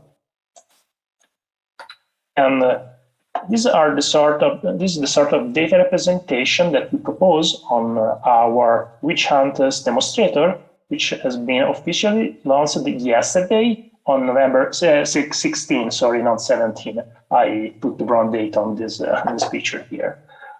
You can find this demonstrator just Googling GWitchHunters Zoo Universe, and you can find also the Zoo Universe app on for smartphone on Google Play and App Store. And in this app, in this platform, we'll find some tasks and challenges where citizens and people in general can play and help scientists to improve gravitational wave detectors by recognize the previous noise features and the correlations. Let me show you just a few examples, but let me clarify that it's way easier to go to the platform and start playing it, because it's like a game, and I enjoy very much games when I play them, not talking about games. So one of the very first tasks proposed on GWitchHunters is this classification task. Like before, when I showed you a gravitational wave signal and this other noise feature, I told you to tell the difference by looking at their shapes. We have noise signal with very different shapes, and the idea is to distinguish them, to classify them on the basis of these shapes. You can select the corresponding class on the menu on the right. Also on the platform, you will find a lot of information about where this noise feature comes from and other suggestion and information about the science behind them. Another task is to mark the region where you find this light noise feature, which is useful to put a mark where scientists can later take a look at in order to study this noise feature. Lastly, we have the correlation task that I mentioned before, where you can take a look at either the main gravitational wave channel, the one in red that I showed in the previous slides, and these other blue channels, which are, as I said, are those for auxiliary sensors, and find correlation among them. These correlations are very important because we don't expect correlation for a true astrophysical signal, but and if you find a correlation of, let's say, the gravitational signal and a microphone, we know that this is not a gravitational wave. This is an instrumental disturbance. Like you can spot in this image on the bottom left, an excess of noise, a white region similar among the red contours and the blue background. So the signal recorded here was not a gravitational wave, but it was a disturbance related to this detector search system. And that's all from my side. I hope you enjoyed the Great, Francesco. Yes, very. Oh, sorry. Yeah. Yeah. Here we are. Have any question? Thank you very much. Yes, it's time for questions, and I was a bit distracted because for the people who cannot see, please pay attention to the chat where Santiago Vargas is writing the summary of each slide that Francesco presented. So there is the description, the full description of the slides, which is part of the proposal for accessibility. Remember that the chat in the screen reader computers can be recognized by sound, by the voice. So it's a good thing to see. Well, we have time for one question. I don't know if we have a raised hand. May I ask something? Yes, of course, madam. Yeah, Francesco, I'd like to just know how an international individual can access your gravitational detector. That is to say, if he should be in the country where you belong to, or how does it work out?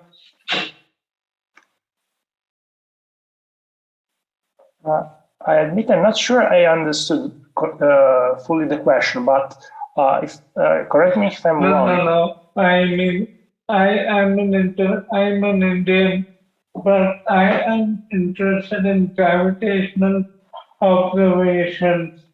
Now, how do I take your how do I access your gravitational observational detector? That's my question. So we propose some data, at the moment just some of the data recorded by Virgo on this GWitchHunters platform, and where they are proposed within the tasks that I have described to you. But we will release all the data used and put online on GWitchHunters soon on the Zenodo platform, such that you can dispose of them, of these images and sound, and study them, just collect them, and independently do your research on them if you wish. Oh, thank you for that, Francesco. Thank you very much. Yeah. My pleasure. Okay. Thank you. Thank you very much, everyone. Thank you, Francesco. And now I again have a pleasure to present a friend, Graciela Cacace from the Buenos Aires Planetarium, the Galileo Galilei Planetarium in Buenos Aires City. And she will share her talk about Astronomía sin fronteras, Planetario accesible, Astronomy without borders, accessible Planetarium. I don't know if Graciela is there. Yes. Almost sure. Yes, I'm here. Okay. You will talk in Spanish, right? Yes. We are Analia and Graciela. We are two. Okay. I will speak in Spanish. Okay, yes? But your slides are in English, right? Yes. Okay, perfect. Okay, bueno, listo, dale. Podés empezar. Dale. ¿Se está viendo la imagen? Perfecto. Beatriz? Está todavía sin... Ahí, perfecto. ¿Sí? Muy bien. Ajá. Bueno, empezamos entonces. Nosotros trabajamos en el Planetario de la Ciudad de Buenos Aires. El Planetario es un referente en divulgación de la astronomía. Allí estamos viendo el edificio del Planetario, que es bastante icónico en la ciudad de Buenos Aires. Nosotros trabajamos desde hace mucho tiempo con diferentes públicos, porque nuestro público es el patrimonio más importante que tenemos, y tenemos la suerte de recibir mucho público y muy variado. Eso nos obliga a pensar permanentemente en diferentes propuestas para las diferentes edades, para las diferentes necesidades y conocimientos de astronomía. Así que es algo que venimos haciendo habitualmente, que es adaptar nuestra divulgación justamente a las necesidades del público. Nosotros lo que nos proponemos es despertar el interés por la astronomía, motivar el interés por la astronomía y al mismo tiempo generar experiencias que sean inolvidables para que realmente eso quede plasmado, ¿no?, en las personas y se lleven una muy buena imagen de la astronomía. Queremos que todo el mundo disfrute de la astronomía. Hace ya más de 20 años que estamos trabajando en la inclusión. Sabemos que trabajar en inclusión es trabajar en la diversidad. En el año 2001 comenzamos con el Planetario accesible, adaptando diferentes actividades, ¿no es cierto?, justamente a las necesidades de los diferentes públicos. Una de las primeras cosas que hicimos fue adaptar el edificio. Nosotros tenemos un edificio patrimonial, costó mucho adaptarlo para que sea accesible, pero también nos dimos cuenta con el tiempo de que no era suficiente la libre movilidad por el edificio para acceder a las actividades, sino que necesitábamos hacer muchos más cambios. Necesitábamos, ante todo, cambiar las actitudes, capacitarnos y pensar en las diferentes capacidades. Y eso nos llevó a un panorama totalmente distinto. Hoy tenemos una gran diversidad de propuestas en divulgación de la astronomía. Estamos trabajando, por ejemplo, con la comunidad sorda en la adaptación de conceptos astronómicos en lengua de señas argentinas. Es un proyecto, ya lo venimos haciendo desde hace mucho tiempo, pero este último tiempo estuvimos trabajando con Beatriz García, con la Unión Astronómica, y tratando de dar conocimiento a este trabajo que hace rato venimos haciendo con la comunidad sorda. También estamos trabajando en proyectos de producir material táctil. Estamos trabajando con la FADU, que es una universidad de la ciudad de Buenos Aires. Los alumnos están comprometidos en generar material táctil, como estamos viendo allí, para poder trabajar en la divulgación astronómica, teniendo en cuenta que los sentidos son fundamentales para poder adquirir conocimiento astronómico, ¿sí? Y bueno, y por supuesto tenemos la adaptabilidad edilicia para que todo el mundo pueda acceder. Lo que sí nos jactamos desde tener propuestas que tienen continuidad en el tiempo, o sea, son propuestas que estamos sosteniendo desde hace más de 20 años. Analía. ¿Qué tal? Bueno, como dijo Graciela, mi nombre es Analía. Voy a describir un poco las imágenes que estamos viendo acá. Lo que estamos viendo acá son diferentes personas viendo los diferentes planos ápticos. También tenemos y contamos con folletería adaptada para personas con discapacidad visual. Y vamos a contarles también un poco que a partir del año 2018 comenzamos a realizar acciones más inclusivas para lograr que nuestro planetario sea un espacio más amigable para personas con SEA. SEA quiere decir condición del espectro autista. Fuimos asesorados por algunos especialistas en el tema y eso también hizo que todo el personal del planetario pueda capacitarse y así pudimos pensar y concretamos la primera función distendida. Nosotros en el Planetario de la Ciudad de Buenos Aires, Galileo Galilei, somos pioneros en realizar estas funciones distendidas y para que ustedes sepan un poco qué es una función distendida, son funciones que son ligeramente modificadas y que facilitan el acceso a personas en situación de discapacidad y que sobre todo tienen alguna alteración sensorial. En estas funciones los sonidos son moderados, las luces son tenues, se les permite deambular a las personas con autismo o con algún otro tipo de condición. También se les permite el ingreso y el egreso de la sala las veces que lo necesitan. Y también contamos con material anticipatorio, que lo que hace este material es anticipar todo lo que va a ocurrir en esta función y de esta forma no se genera alguna reacción disruptiva. Además, en estas funciones distendidas, y también contamos con material, como decía previamente Graciela, con material sensorial para personas con discapacidad cognitiva y también con material concreto que facilita el acceso al aprendizaje. teniendo en cuenta que también la astronomía tiene conceptos que son bastante abstractos y hay personas con algún tipo de discapacidades que les cuesta abstraer estos conceptos astronómicos. Por eso es todo este tipo de material. Algo que estamos también incluyendo en este último tiempo son códigos QR en distintos lugares del edificio con información, pero información en diferentes niveles. Tenemos información en lectura fácil para las personas que tienen discapacidades cognitivas, pero también tenemos audio, videos, imágenes, textos, o sea, pensando para que cualquier persona pueda acceder a los conocimientos astronómicos. O sea, estamos tratando de lograr que la accesibilidad sea plena, total. Es algo en lo que estamos trabajando y es el objetivo que nos proponemos, ¿sí? Bueno, esto era un poco lo que estaba contando recién Analía, ¿no? De las características de un show tradicional y un show adaptado.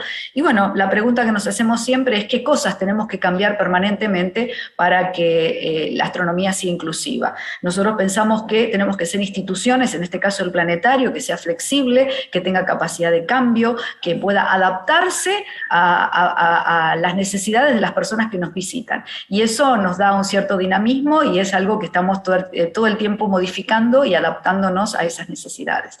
Así que en estos temas es en los que estamos trabajando desde el Planetario, por una astronomía sin fronteras, por una astronomía para todos. Ok. Este es el final de la charla, ¿verdad? Sí. Tenemos un video para compartir si quieren, pero no está en inglés, está en castellano. No sé cuánto tiempo tenemos. Está en castellano. Tenemos 4 minutos, no, si queremos. Aquí está Yuya Moya Lucas que dice si queremos. Bueno, entonces... Vale. Sí, recordá que tenés 4 minutos. Sí, no sé si quieren hacer alguna pregunta, si no después lo dejamos... Mira, no tengo acá, ¿cuántas visitas de este tipo suelen hacer de forma regular? Pregunta Amelia Ortiz, mientras van poniendo el video. Bueno, ¿querés responder vos, Analía, mientras yo busco el video? ¿Cómo estás, Amelia? Sí, vamos haciendo estos eventos un poco también a demanda de distintas organizaciones. Siempre las organizamos con algunas organizaciones que trabajan con personas con autismo, pero en sí es a demanda. O sea, con todo lo que fue la cuarentena, pudimos hacer algunas actividades a través de nuestras redes sociales y a través de nuestra página web. Pero ahora nuevamente, el 5 de diciembre, volvemos con estas funciones distendidas que se dan en la sala del Planetario. Yes, for the rest of the people who don't speak Spanish, they are sharing with us how are the visits to the planetarium, because for the blind and deaf people, the functions are special. And now they are coming back after the pandemic and the quarantine, so there is a kind of reorganization of the visits and the assistance of the people to the main building of the planetarium in Buenos Aires. Now they will share a video, in Spanish, yes. But probably the good thing is to see how the people is working and the environment and the building, which is an emblematic building in Buenos Aires. And also I can see the adaptations for for different kind of people. Okay. I don't know if you want to describe this image, ¿sí? Tenemos la sala del planetario y el acceso de rampas, ¿no? Para las personas con silla de ruedas. Este es el material táctil. Tenemos the access ramp for the people on wheelchairs. Yes. Planos ápticos y códigos QR para acceder a diferentes niveles de información. Hay cartelería en braille, en pictogramas, en lectura fácil, ¿sí? Para poder acceder a toda esa información. Bueno, el planetario para personas ciegas es algo tradicional ya, trabajamos con material táctil, con diferentes cielos, el cielo entre las manos, decimos habitualmente. Lo que contábamos antes de la adaptación de conceptos astronómicos en lengua de señas y el compromiso, ¿no?, de todo el personal para manejarnos con lengua de señas y poder comunicarnos con las personas con discapacidad auditiva. Bueno, lo que contó Analía, que es la divulgación accesible a través de las funciones distendidas, el planetario azul, como le decimos nosotros. Allí tenemos los pictogramas y la lectura fácil. Estamos trabajando con personas con afasia, que también nos trae ciertos desafíos. Y lo que les contábamos, la web adaptada, las redes adaptadas, contextos alternativos para que todo el mundo pueda acceder a la información astronómica, y el material sensorial, que estamos trabajando con la Universidad de Buenos Aires en esa producción. Y bueno, tenemos una distinción para el turismo accesible, que es lo que también estamos fomentando en estos momentos. Accessible tourism, yes. Very good. Aquí, sí. ¿Cuál ha sido la experiencia que han tenido con gente con autismo? Excelente, ¿no es cierto, Analía? Excelente, sí. Muy buena repercusión tuvimos, sí. Contale vos, Analía, si querés. Sí, como dice Graciela, sí, la verdad es que tuvimos experiencias muy gratificantes porque las personas con autismo antes, o sea, no podían ir a un planetario o a alguna función, de hecho, por justamente todo lo que sucede, por los ruidos altos, por las imágenes que son como bastante disruptivas, entonces al tener estas funciones adaptadas permite a las personas con autismo poder acceder a todo lo que es la astronomía y otras ciencias, y también a otras personas con otras condiciones, por ejemplo como es el TDAH, que son personas con hiperactividad que por ahí les cuesta permanecer sentados en un espacio y necesitan todo el tiempo para poder focalizar su atención, dispersarse o recorrer la sala y demás. Entonces, a través de estas experiencias y a través de estas funciones distendidas pudimos tener mucho más público del que teníamos, y la verdad es que son un éxito. Y también nos manejamos con material anticipatorio, y antes de comenzar los shows en el planetario también les vamos a contar todo lo que va a pasar, que se va a oscurecer la sala, que va a haber sonidos, que van a haber imágenes en gran tamaño, que bueno, todos como que lo anticipamos, tratamos que el factor sorpresa no quede, ¿no? Como para que realmente se sientan cómodos y adaptados. Muy bien, muchas gracias, chicas, muchos éxitos también. Gracias por permitirnos participar de este evento tan importante. Gracias. Muchas gracias. Muy amables. Well, thank you very much. And now, we change a little the short presentations, and we invite Dayna Thompson from Charles W. Brown Planetarium to give the next invited talk. Here is the short summary of the life of Dayna. She's the Planetarium director and has provided support and guidance for all planetarium activities at Ball State University since 2012. So she has a long experience in different kind of activities and in outreach.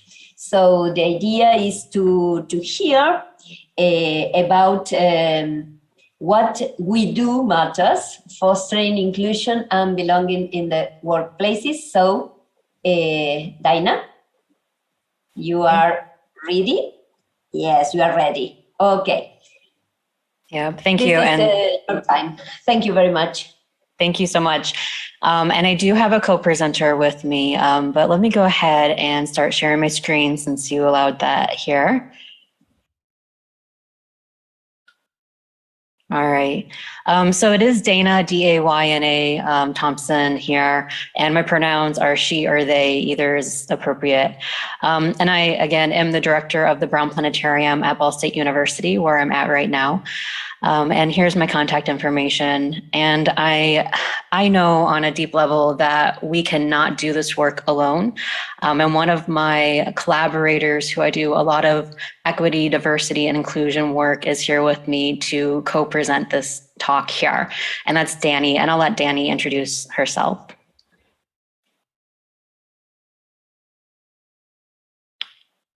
Can't hear you yet, Danny, I'm sorry. I think we're good now, yeah. Excellent. Thank you. I just was saying thank you to everybody, and it's my pleasure and honor to be here and to be able to speak with all of you and have this conversation on this topic. My name is Danny LeBlanc. My pronouns are she and her, and I am the director of the Charles Hayden Planetarium at the Museum of Science in Boston, among other theaters and other roles that I play here. And I've been in the planetarium industry for 20 years and have seen a lot of changes and improvements, and know that this work is ongoing and important, and it really does matter, and it is done in small steps. So we're excited for this conversation. Thanks, Danny. And yeah, we're going to try to have a conversation today with everyone. We have about 30 minutes, I'm told, with 15 minutes for questions and answers. But we're going to try to use almost all of that time to have a Q&A session between all of us. There's a lot of individuals in the room with a lot of experience, and I know we have been listening to each other talk for a long time here today. And so if you feel comfortable turning on your camera, unmuting yourself, and having a conversation with us during our time, we would love that. If you want to just use the chat and put things in the chat, I'll do my best to read it out of the chat as well, so that we can really include everyone in this discussion. Because yes, thank you to the organizers, thank you to all the other presenters, but it's the participants, the people watching, who also have valuable feedback. And I know, again, that we can't do this work alone, and it is an everyday effort. And hearing from people like you really keeps me going in my everyday work in these topics. It is a long process too, and Danny and I have been working not just in our institutions or individual institutions, me at the Brown Planetarium at Ball State University, and her over at the Hayden Planetarium in the Museum of Science in Boston. But we have also been working for about 2 years now within the International Planetarium Society's Equity, Diversity, and Inclusion Committee. And we are going to talk a little bit more about some of that work, but we have spent the past 2 years co-chairing the Equity, Diversity, and Inclusion Committee. But not just that, we were some of the first leaders for this committee, and we put a lot of practices in place. We designed a strategic plan for that committee, and we have goals that, again, I'll share with you in a little bit. So we have been working for a number of years and on these topics, and just so everyone's on the same page here, I want to give a couple definitions before we get into some discussion about this work, because we have been talking a lot about accessibility, but there's also equity, diversity, and inclusion that we hear a lot about as well when we discuss this work. So just so everyone is on the same page, we need to set, this foundation, and that, of course, requires some definitions for these terms. So equity in a nutshell is an approach that ensures everyone has access to the same opportunities. It recognizes that there are barriers and advantages that certain people have, and as a result, we don't all start from the same place. Now, a lot of people have maybe seen a graphic that is trying to explain what equity is and how it's different from equality. And that graphic is people trying to watch a baseball game over a fence. And these people are at different heights. There are different heights, and they can't necessarily see over the fence. So for equality, it's saying that, okay, well, we'll give everyone a box to stand on. All the boxes are the same, they're equal, and this should be able to help them. But again, these people are different heights, so those boxes that are all the same aren't going to be helping everyone equally, right? So in a way that's going to help them see this baseball game, right? Equity is talking about how we need to give people different tools so that they can have the same experiences as others. So the shortest person gets 2 boxes, the middle-sized person gets 1 box to stand on so that they can see over the fence, and the tallest person doesn't actually need any tools to see over the fence. They are tall enough to do it. But there's another part of this graphic that some people don't show or some people haven't seen, and that is the liberation part of it, where there's no fence at all, no barrier to seeing this game, and there's no boxes that need to be handed out so that people can see over the fence. So yes, there's no barrier in this example of people coming to see a baseball game and there not being a fence so that they can see it. But there might be other barriers. There's transportation. How do they get to this game? They might have limited time outside of their work to get to this place. So there's a lot of other barriers that we aren't seeing that we can think about when we are inviting people into astronomy discussions or education. So beyond equity, there's diversity, and I hope this isn't an oversimplification or oversimplifying the definition of diversity, but it's just explained here as the presence of difference within a given setting. The presence of difference in a given setting. And this includes a diversity of thought. So different ideas, perspectives, and values that people might have too. And then inclusion. It explains environments where individuals or groups can be and feel welcomed, respected, supported, and valued in order to fully participate. And so you can have diversity in a setting, but that by definition does not make it inclusive. Inclusive environments are, again, welcoming, and people are able to share their ideas freely. They feel comfortable doing that. And more importantly, in some ways, those ideas are being heard and valued. So they're being appreciated once they're sharing them out. So going back to diversity here, everyone has a diversity story. In our university, when I go through all the trainings that are related to inclusive excellence, this term that's kind of embodies the work done towards equity, diversity, and inclusion. During these university trainings, we have been learning about a diversity story and how everyone has this diversity story. They have their own diversity story, and how important it is to really understand that, so that you know how you fit into certain situations or how you don't fit in, and you can have some humility there of just understanding how little sometimes we know about other people's experiences, which is powerful. So my diversity story in a nutshell, I did go and get my bachelor's degree in physics. I then went on to get my master's degree in physics. My bachelor's is from Purdue University Northwest. My master's degree is from Ball State University, where I am employed now. And that led me into the planetarium field, working in a planetarium, in informal education or in science communication. And I have worked a lot with the Great Lakes Planetarium Association and was on their executive committee for a number of years. And then now I'm a board representative for the International Planetarium Society, and I co-chair the Equity, Diversity, and Inclusion Committee there. And to help me do some of the equity, diversity, and inclusion work, I did get a certificate from eCornell, the Diversity and Inclusion Certificate, early last year. And I'm going to be using a couple of the materials that were gained from that certification program in my presentation here. But I worked since I was 16 to put myself through undergrad and to help my graduate degree move forward in a timely manner. And I worked at a retirement community. So when I was 16, my first job interview was for the retirement community, and I got hired in, and I was there for 7 or 8 years. I worked up until grad school. It was an amazing experience. I learned a lot about older adult communities and just how to have respectful conversations with people of all ages and all different backgrounds too, because it was a diverse staff. I also, that's something that's not listed here that I like to bring up because it has impacted my life quite a bit.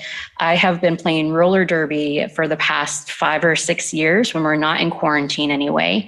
And I did take on the role as president 1 year, and I've led practices for that. And that honestly has been the most diverse group of people that I have ever worked with, and most passionate people, some of the most passionate people I've ever worked with too.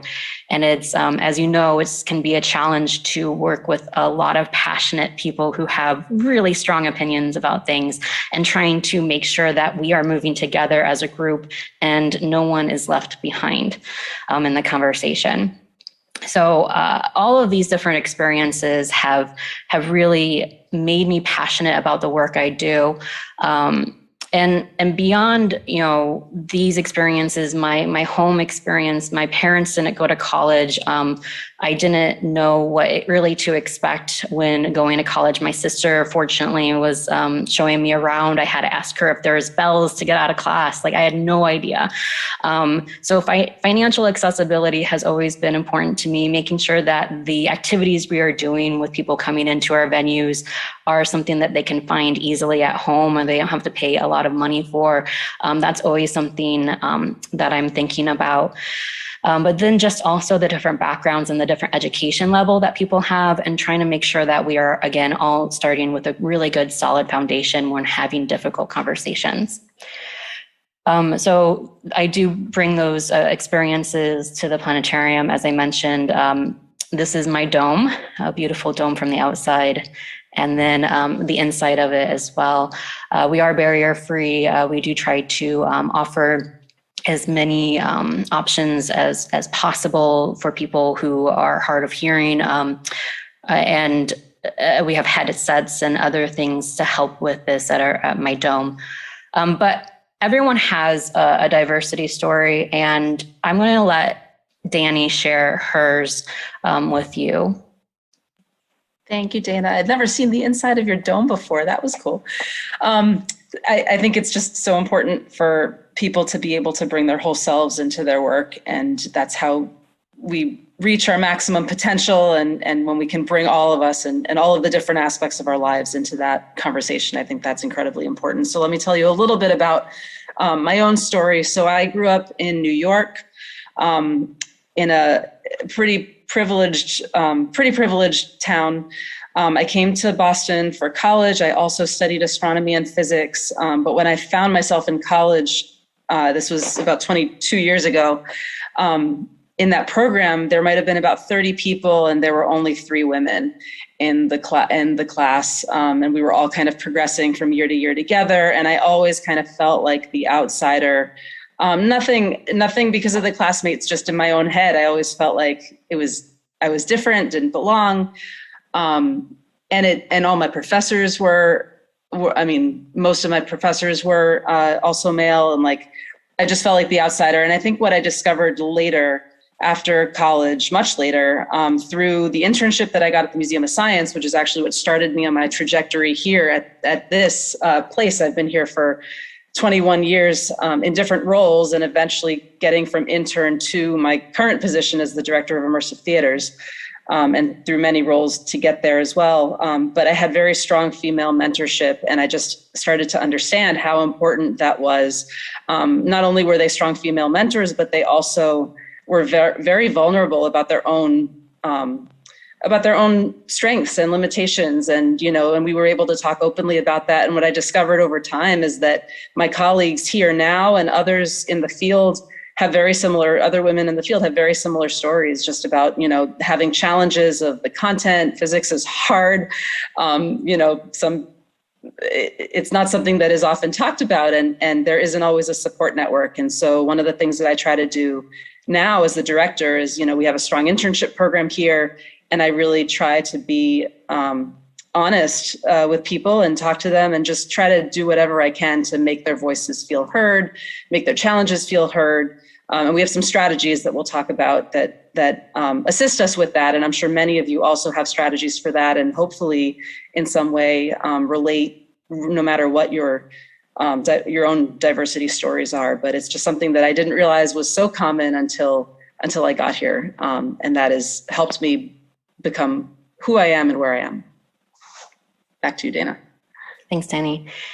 Yeah, so when we're talking here, you can be thinking about your diversity story and hopefully some of the other prompts we give you, like this one. We're going to be focusing on diversity, inclusion, and engagement in the workplace. And that is in the title, but what does workplace mean to you? And I know that not all of us might have something that we really define as a workplace, but you might have a team, you might have an organization, you might have collaborators, just a group. You might work in a university like I do, or a museum like Danny does. It might just be a classroom. So when we say workplace, think of it in broad terms, okay? All right, so one of the things that really spoke to me when I was going through the diversity and inclusion training from eCornell was something called psychological safety. And just so that we're, again, on the same page, here's a definition. So psychological safety, it's a shared belief that team members are safe for interpersonal risk-taking and professional expression. Individuals within an organization should be able to show themselves and share their opinions without fear of negative consequences or status within the organization. Now, I can tell you I was afraid for many years and still am in some level, and sometimes that can be a healthy fear. But I think that much of the time it was a little unhealthy of how unsafe I felt psychologically. I didn't feel like I could speak up. Sometimes that was just my own inexperience, telling me that I wasn't going to bring anything to the conversation. That was my own voice. And some of it was the reactions that I would get from other people.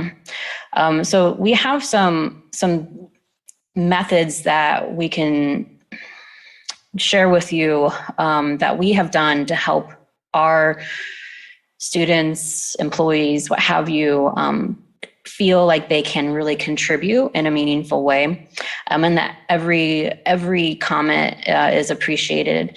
And so one of those methods of just making sure people feel included in conversations and psychologically safe are guidelines for discussion.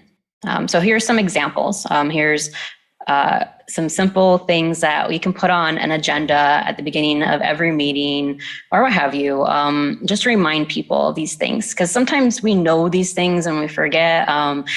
So it's always good to be reminded. And even if people have good intentions, right? So just to read a few of these out here, and you can put in the chat maybe some that aren't listed here that you would like to see or that you have used with your groups, is to be mindful with your words and action, exercise good judgment and character, approach situations and conversations with an open mind, be aware that your assumptions may impact others. I always find it so interesting how as scientists, there's a lot of assumptions that are being made in some meetings. I'm not quite sure what to amount that to other than just as being human. So it's always good to, again, remind ourselves that our assumptions have an impact on others sometimes. Give others the chance to speak. Accept that others' lives and experiences are different from your own. Accept that others' boundaries, emotional, physical, etc., might be different from your own. And practice patience and empathy and provide opportunities to make amends where appropriate. Because again, we all are human. Sometimes mistakes are going to happen, and patience and empathy might help with that. We have other things that could help with making a space inclusive, making people feel like they belong and they have a voice. But Dayna, do we want to get some feedback from the chat, or if people want to unmute and share what they maybe do at the beginning of meetings so that we can open it up? And I'm bringing up the chat here. Yep, we have a couple of comments in the chat, and I just wanted to mention too, like the first step, one of the first steps in all of this is that third point with just the general awareness, and that's something that we try to by presenting the guidelines for discussions, and we've been doing it a lot in our work at the museum too, for particular conversations that we know may get into areas that are controversial or that there's opinions coming. We always kind of set that up just to remind people to be aware. That they bring an important perspective to the table, but there's other important perspectives too, and I think it just opens minds a little bit for that ability to listen to each other and kind of learn from each other, putting ourselves in each other's shoes. Yeah. So just a couple of the comments here. Someone mentioned that we need to put ourselves in each other's shoes. I know that it's difficult sometimes to relate to other people when we're still struggling to figure out who we are as individuals. I mean, it's a lifelong journey, but doing the best we can at not just having empathy, but compassion. So empathy and action for others is always valuable. Someone says that together we might find out why it is better to be mindful than not. So any other guidelines that you like to bring when you're having conversations for your work? I know that the IAU has a code of conduct. We all saw on the website for this meeting that we had to adhere to it. A brief outline was on the program, but there is a lengthy code of conduct for the whole organization too. What about beyond meeting guidelines and code of conducts? Danny, you said that you do some surveys. Do you want to go into that? Yeah, we do. Like, this is again another institutional, internal, museum-wide practice that we've been doing more and more of, especially since COVID. As new people are in, and as so much change is happening so fast at our institution, we do different kinds of surveys. We do pulse surveys periodically. We do that are completely anonymous. So we allow people to be able to, express their opinion and trying to build, like Dayna was saying, that psychological safety. Like, your name is not going to be attributed to it. And just so that we get a sense of what people are thinking, what people are feeling, and then hopefully make changes based on that, be responsive to that, and try to create an environment where people will, hopefully over time feel comfortable actually putting their name to their statements and to their words. And that's the goal. And it's a very, it's a long process. It takes a lot of trust and trust building, but that's one way that we've started to really hopefully create that atmosphere of psychological safety where people don't have to fear about anything that's going to happen because they're saying the thing that they're feeling. Yeah. And Danny and I were talking too that it's beyond just collecting that information, but actually addressing it too. And that goes with the trust building. If you want your team to trust you, they need to know that they're being heard, and they don't know the conversations that you're having in the background or in your head. They need to sometimes be told some of that information to really understand the process. And again, it just kind of comes with trust, how you need to do that, what the level of trust is there. We also can do culture and climate surveys for the International Planetarium Society. We just did a culture and climate survey to just get a pulse on things in the organization to help us guide our work moving forward. One of the things that I do that I still feel a little weird sharing because it's a little silly in some ways, are something called warm fuzzies. So when I had a group of students working for the planetarium, we were doing these live programs on Facebook during the pandemic about what you can see in the sky, just to keep people engaged and looking up. And as a part of our group, we have this long outline on a Word document, a Google document. And in it, people could type in their own responses to a question. And what we want to do during Warm Fuzzies is just give positive feedback to everyone in the group anonymously. And it has to be more than, oh, I like your shirt today. It has to be actually some valuable information about the person and what they bring to the group. So one person says that they like how their fellow student, their peer, is always willing to help people learn more about physics and astronomy. And we did this a couple times, not too much, so it didn't get too old. But we then formalized it later on in the year, and people just it's amazing sometimes how kind some of the students can be to each other. And if you don't give them an opportunity to do this, sometimes it just doesn't happen. And it really doesn't take too much time. I thought this would take a lot longer, but students, they're pretty quick at giving their feedback and really lifting up their collaborators.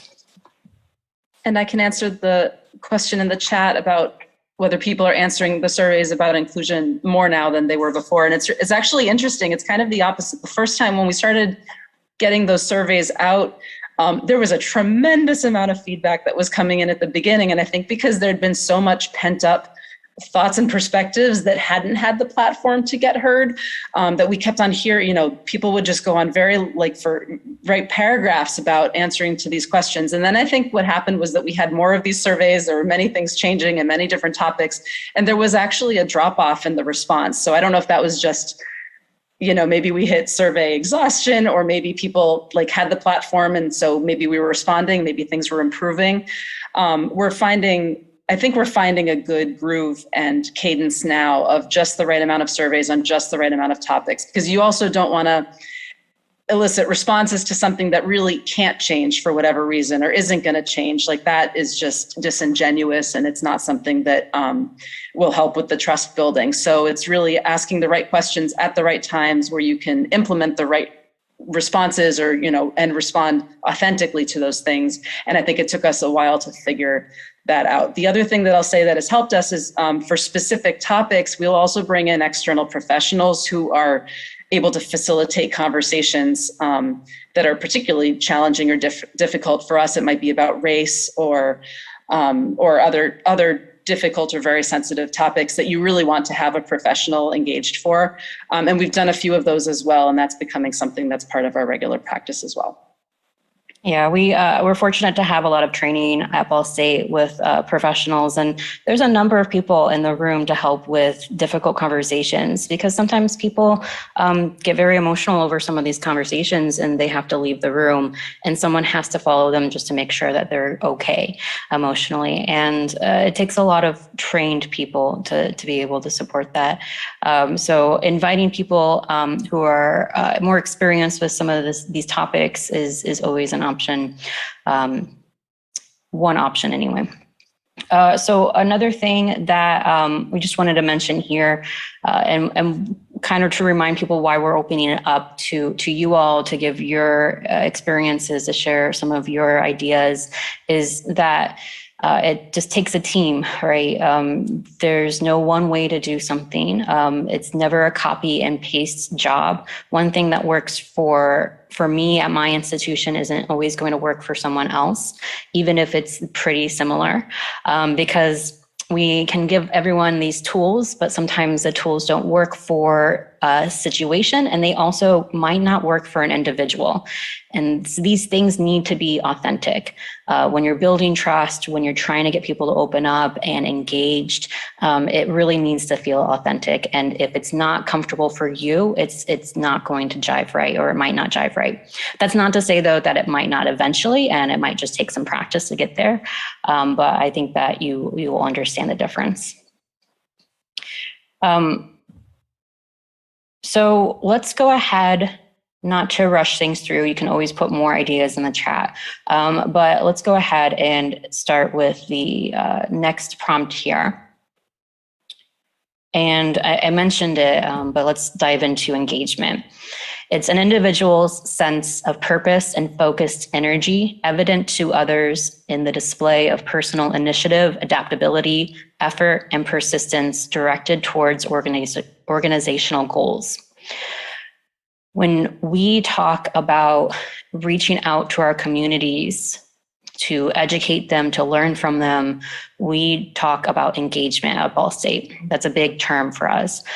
We are moving away from terms like outreach. We're not reaching out to people to try to help people. We're not some savior. We're trying to engage with our communities. We're trying to learn from each other, and of course be the kind of subject matter expert at our institution for astronomy and other things, but we are always trying to just have a conversation and build respect and trust. So engagement is something that we talk about a lot. at our university. And it's important when you're working as a group. And this is from the eCornell program that I sat through. It's saying that employees are engaged when their managers help them meet their basic needs. This includes being emotionally connected to others, perceiving that they are part of something significant with coworkers they trust, being cognitively engaged in their work or with their work, knowing what is expected of them and having what they need to do their work, having opportunities to feel an impact and fulfillment in their work, and having chances to improve and develop.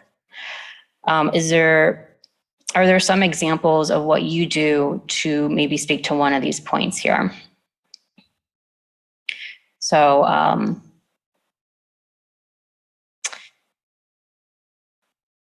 think the next prompt I have is kind of moving forward a little bit faster, but let's stop my screen share here.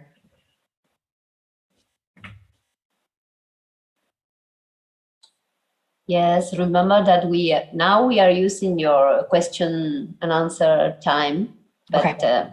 You received some questions. Yeah, so yeah, thank you. This is wrapping it up here. We just have a couple more things. Yes, just you have 10 more minutes. All right, thank you. It's the time of question and answers. So. Okay. So maybe let's keep going then, because there are some other things that I think people would be interested in seeing then. All right, unless Danny, you want to jump in at any time too.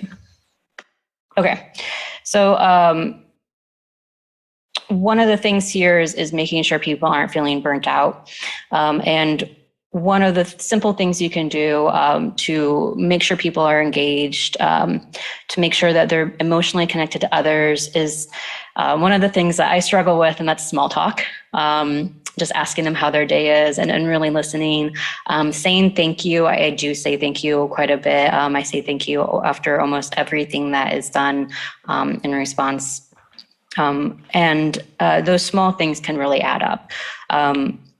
But making sure people aren't getting burnt out is just doing a quick, just touch base with people really fast and see what's going well, ask them where they're struggling, what needs to change, and again, do it in a way that you can actually have some kind of impact.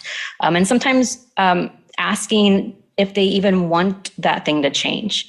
When I was a leader and starting out, I thought everything that people came to me with, I needed to address. But sometimes they just wanted to vent or just wanted to share their frustration for a second. They didn't necessarily want anything to happen beyond the conversation. And that was important to just be able to take a step and listen to what their actual outcome goals are out of the discussion. And it just takes asking sometimes and not assuming. Danny, did you have anything else to add really quick? Well, I have something to add. May I? Absolutely. Yeah, now, no matter how small a task is, until you complete your task, the entire work is not done. So I think everyone needs to be educated how important each person's task or job is to get a work done. I think once you educate them on this thing, the ego will definitely come down on someone who's handling most of the work, and the importance of each other's work will also come into picture. In that case, we could actually help each other to reduce the pressure on other people as well. That's what I think. Yeah, no, that's a great comment. I think, again, it kind of goes back to assumptions. And unfortunately, sometimes people assume the worst or the least out of people. I know that it has happened. It does happen. And I think as a leader or coworkers explaining how important other people's work is invaluable. So I think that that's a great point. Thank you. Thank you. Great. Well, I don't know if there is any other question or comment. First of all, thank you very much for your talk. It was very interesting, and not only interesting, was very touching, and is an example. You say that no one is the same, and for each one there will be a solution. But it's good to know what the others are doing, because sometimes the people need some push or some examples or some new ideas. And when the ideas are coming, it's good to know that the road is the right one.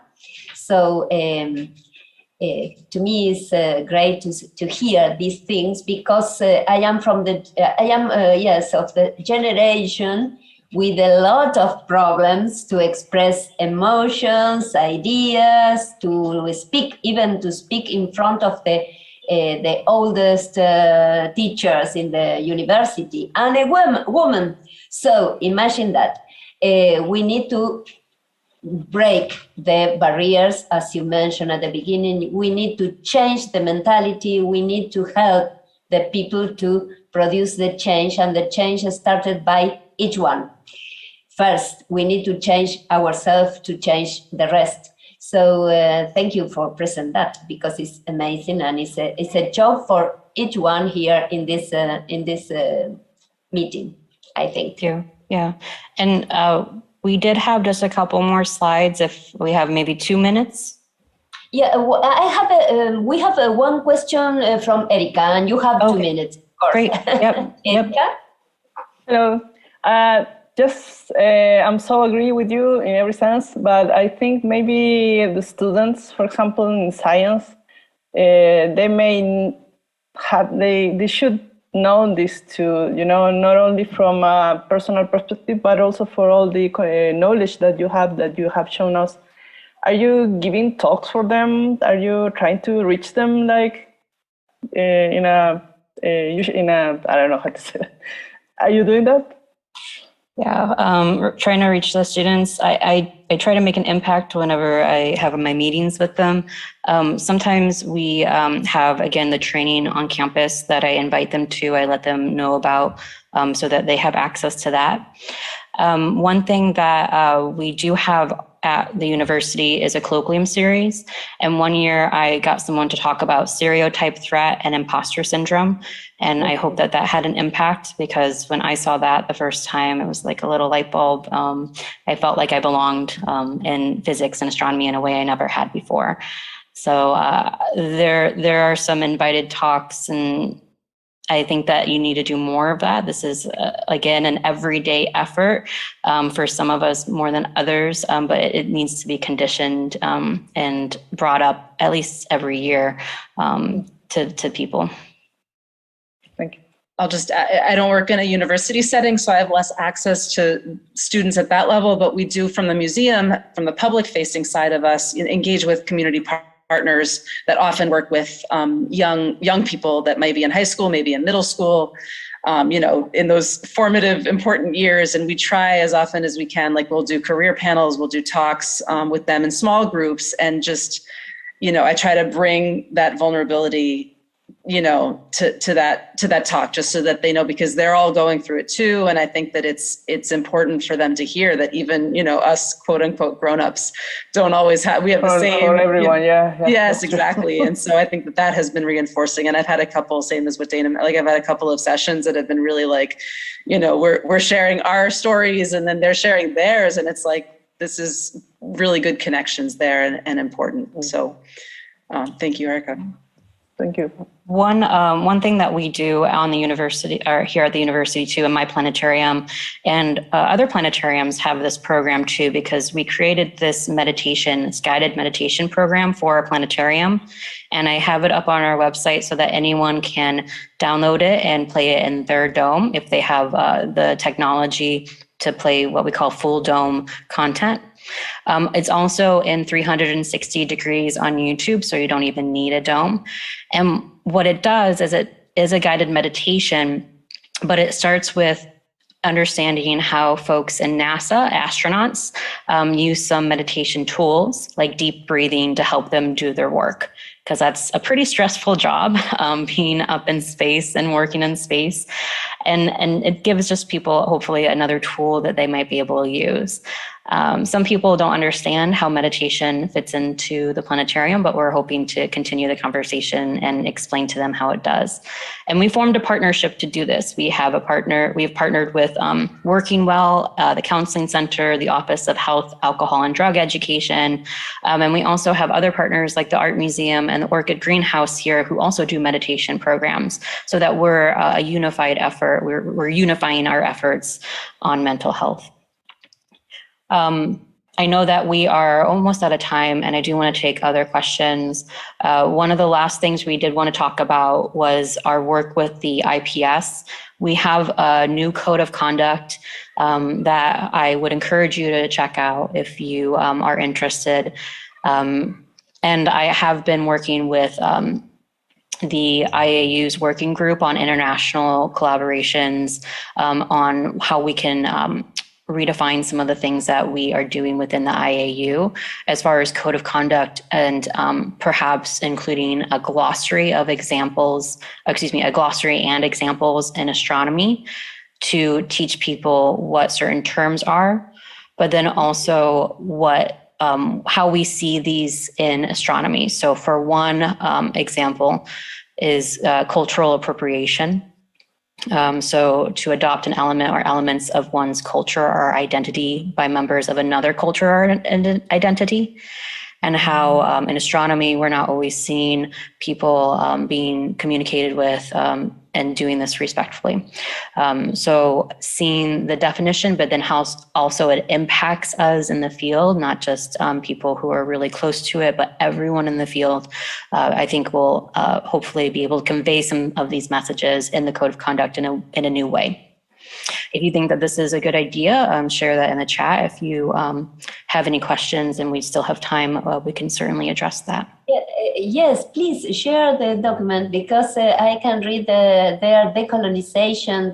But this is an important topic here in this moment when we are installing telescope everywhere, and we arrive to a site, a country with the original people, and we need to make good things. We need to take good decisions in this aspect, and it's an important topic for the future astronomy, with the relationship with the local people.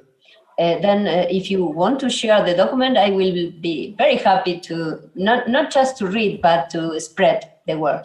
Yeah, I think I need to do a little bit of work to get in a place where we can share. I was hoping to do a Google form or some type of survey where I know every country can't access Google, but some accessible survey where I can put this information in and people can give their own examples, so we can really get all the voices represented in that document.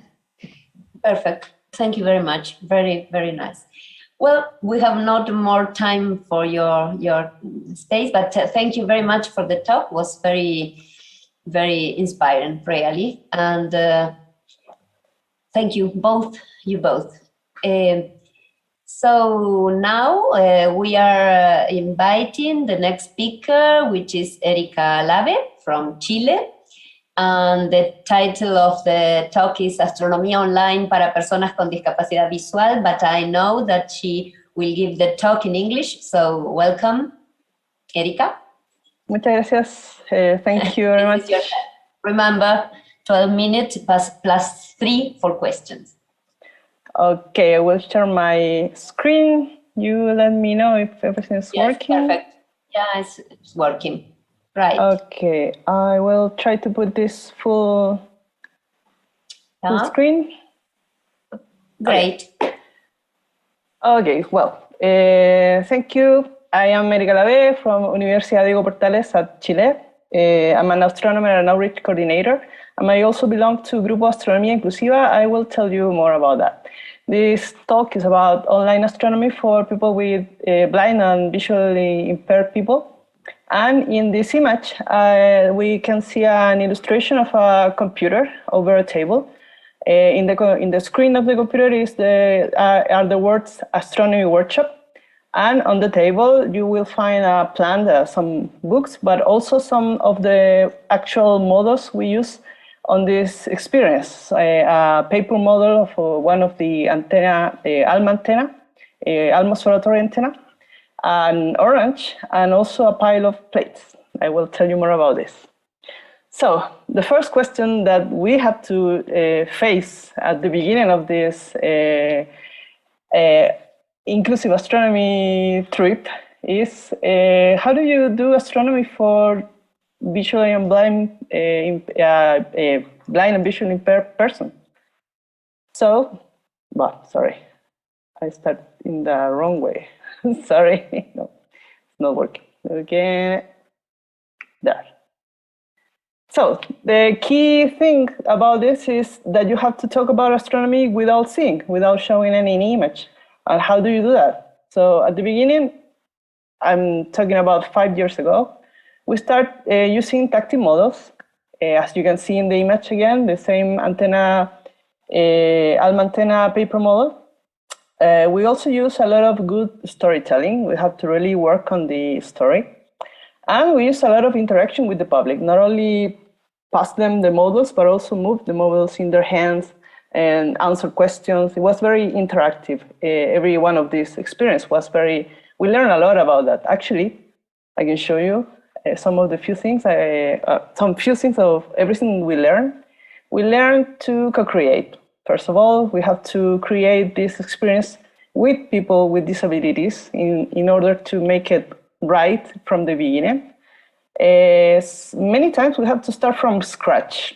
Any idea you have to tell people about one astronomy subject might have to change completely to make it inclusive. So we have to be very creative, start really from scratch.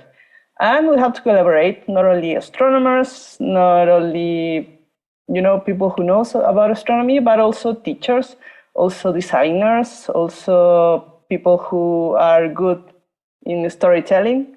We have to collaborate with a lot of people to start to make a good work. And one of the biggest lessons we get is that we have to choose inclusion, meaning the same experience for all, not only for people with some visual impairments, but for every people, some of them with their eyes covered, some others no. But everyone has a very strong experience every time they went through these activities. So it was good for all. And now, with pandemic, we have to go one step further. And it's not only for without images, but also online. We have to make these activities online, meaning without seeing and by Zoom, for example, by this kind of interaction. So that was even more challenging, as you can imagine. That means we have to ask the people to prepare some homemade tactile models, very simple things that they can find in home, during pandemic. I mean, really things that they can actually find in their homes. We have to improve our storytelling, make a very wonderful storytelling in order to let them have the experience of imagining everything that you are telling them. We have to work a lot on image description to give some instruction, etc. And also, again, we have to collaborate with more people, not only one astronomer or one scientist, but also people who can help us improving all this, the thing that I told you. So this is a picture of one of the homemade tactile models I told you. We asked the people from of the visually and blind and visually impaired people to get in their homes one piece of a little table, some sort of table for the for the kitchen, a small rule, a ruler, piece of masking tape, and also a bunch of beans. And with that, we made an activity about sonification, because they can actually make something like a star field with the beams, and then go with the rule, passing through all those beams and making a noise every time they found a beam. So that's the principle of some sonification, as we just saw in the previous talk. And we tried to make this also in a tactile model, and as I told you, by Zoom. So it was a challenge. It wasn't easy, but we made it. It was very good exercise to do this. So, how was the actual experience? Well, first of all, the lesson that we learned in this experience was to improve the storytelling, as I told you. We also learned that we need to allow time for interaction, not only take into account the time that you are going to be talking, giving the instruction, but also give them the time to understand, to make some questions, to really fully understand what we're trying to communicate. We have to learn to look for non-visual examples, and I will give you an example of that, but it's very tricky sometimes, but it's very interesting too. It's a work that we are trying to do every time we give a description of an image, actually. And we learned that we have to test and test and test everything before actually doing it, with people with disabilities. So the visual example that I'm telling you about, it was an idea that a girl with vision impairness gave us in one of these activities. We were using an orange as the Earth, the planet Earth, this sphere, and every orange has 2 points that you can identify as a pole, as the poles, pole north, south pole, north pole. And we want to talk about equator, but it's not only to divide the orange in the half, but divide it in a very specific place. So we were thinking about, well, in the middle of the poles, but how do you really understand that? And this girl said, well, it's a place where you cut the orange every time you want to squeeze it, And that was true for everyone, for the kids who had low vision in the group, for the kids who were blind in that group. They also cut the orange in the same way. So it was a perfect, good example of something that is not visual. Every person can understand where to cut the orange to squeeze it. So it was the equator in the Earth, and it was just perfect. And then I will tell you a little bit about the actual experience we had. So we had this workshop of inclusive astronomy with Bibliociegos, which is a library for the blind, Biblioteca Central para Ciegos, that's the full name. And together with the Astronomía Inclusiva group that I told you before, we prepared this workshop. And we have only students, they were adults, they weren't kids, they were adults, they were blind, all of them, and they were very enthusiastic. It was a very good experience. So the Astronomía Inclusiva group that I told you is a group that we've been making, based mostly in Chile, but we have people from many countries.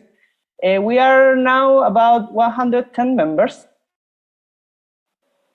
We're coming from different areas like science, education, art, design, communication, social sciences, tourism, etc. And there is also people with disabilities, visual and impairness, and hearing impairness. We also represent more than 25 institutions and projects. You can see them in the picture. There is a lot of logos from observatories, from universities, from individual projects, from museums, from planetariums. There is a lot of people belonging to this institution who are in this group too. So we are all connected, and we organize together to make this kind of project, as this workshop. And in this moment, there is about 10 different countries also represented in this group. Most of them from Latin America, Chile, Argentina, Peru, Panama, Mexico, Ecuador, etc. And what we are doing together is to learn actually how to make science accessible. So that's the goal of the group. We are collaborating, we are asking each other questions, we are helping each other with different stuff. So it's very active, a very good group to have. And with this group and Bibliosegos, we organized this workshop, el Taller de Astronomía Inclusiva. It was 13 sessions organized by 10 different institutions. Every institution give 1 or 2 sessions. There were about 15 participants, students, from all over Chile, not only Santiago, which is the main city, but from everywhere because we were connected by Zoom. And we were talking about constellations, stars and planet formation, telescopes. In Chile, we have a lot, so we have to talk about that. Even with dinosaurs. The last session was made by a geologist, and she was talking about the dinosaurs. So it was really great. And we did a lot of co-creation because of the same thing. We actually, at the beginning of this workshop, we tell the people, okay, you are our public, but this is the first time we do this. So please tell us how to improve. And they were very participative. They really give us very good feedback. And we have also this great response. I have to tell, I've been working on this for, 5 years. But one of the things that is not easy at all is to get into the communities of people with disability. Because of different bad experience that they had before, they don't trust you at the beginning. They have to watch you, measure you, maybe really realize if you are trying to do something for real or only to give a good impression to someone else or something like that. So you have to gain their trust. And with this experience, it was something we did it very well. We became friends with them. They start to like us. They start to really be cooperative with us because of that, because they feel that we were being really want to do this for a good reason, not for some selfish reason, but for them, for everyone, for us too. So that makes a very good relationship with them. It was very beautiful. And what's next? Erika, you are using your question and answer time. Okay. I want people to not answer, but tell me what they think about this. I want to invite you all, if you want to give a session with us, because we have to make the session 2. Will you accept this challenge to talk about astronomy to blind and visually impaired people online? Because you can do this from everywhere, We only have to make a Zoom session. To prepare it, you just need some astronomical topic to tell, good imagination, a good story, and it has to be in Spanish because most of them are here in Chile, and Zoom connection. And we can help you with organization, with experience, with testing, and I can give you my coordinates there, not only my email, but also we have social, how do you say that? Social media. And you can find us as Astro Inclusiva or Astro UDP, which is my work. So go ahead, please tell me what you think about this. Will you do this with me? Okay. Thank you, Erika. Well, you have not more time, but there is a question by Bricio Caña from Dominican Republic. And she is asking if you are planning to keep the Zoom activities as well beyond the special moment in which you reproduce the workshops online. I think so, because we can actually reach everywhere in Chile. Chile is very long, so we are in Santiago, but there is a lot of people far from Santiago, and they can get in touch because it's online. So yeah, I think it's a good idea. And I also think we made it. We were successful doing this. So yeah, there's something that we want to make even more and more. And there is the videos are in YouTube right now. You can watch them if you want. I can give you the website. And yeah, we want to keep on going. And I really invite you. Think about that, please. Contact me. My email was on the screen, but I can write it here. Okay, thank you, Erika. Thank you all. Let's go to the next talk. We are not on time at all. So let's go to the next talk by Travis Rector, the role of virtual conferencing in creating a greener and more inclusive profession. Travis, are you there? I am. Thank you, Beatrice. Could you give me permission to share my screen?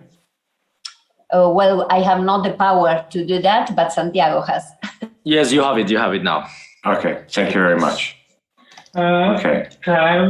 Excuse me, that's the aurora in your background. Yes, it's from Zoom. It's not real, but I am from Alaska, so that's why I chose it. Oh, that's a great background. I love that. Okay, shall I go ahead and begin? Yes. All right, well, thank you all for inviting me to speak with you today. So I'm a professor at the University of Alaska Anchorage, but I'm also the chair of the Sustainability Committee for the American Astronomical Society. And I'd like to talk with you about the role that virtual conferencing can play in not only making astronomy greener, meaning we're reducing our carbon emissions, but also make it more inclusive. So in March of 2003, when the COVID pandemic started to hit its peak throughout the world, many conferences were being canceled. And it was a time when all of us were having to transition to a new lifestyle. And one of the things that really became apparent through the process of transitioning to virtual meetings for COVID is just simply how exclusive face-to-face meetings can be. And one of the things I think we all discovered through COVID was just how nice it was to actually not have to travel so much. Not only is the experience of being on an airplane usually very unpleasant, but simply just all the hassles that go into traveling. And when we switched to virtual conferencing, we realized how nice it was not to have to deal with that. So one of the things that my committee has started to look at is, so what are some of the downsides to actually having in-person meetings? And there's quite a few in reality. One, the most obvious, is just simply how expensive it is to travel. How do you get the money together to go places? But of course, it's also expensive in time as well, just having to be gone for a week or so. And we've also been to conferences that can just simply be exhausting because of how much time how much is crammed into the limited time that you have. And especially at larger conferences, when you have parallel sessions, you may miss out on interesting talks that you'd like to hear about. And one of the most important realizations we made is that how much face-to-face meetings limit participation. Even in the largest meetings of the American Astronomical Society, less than 1/3 of the membership are actually participating at the conferences. So a natural question is, why are those other people not attending? Why can't they be there?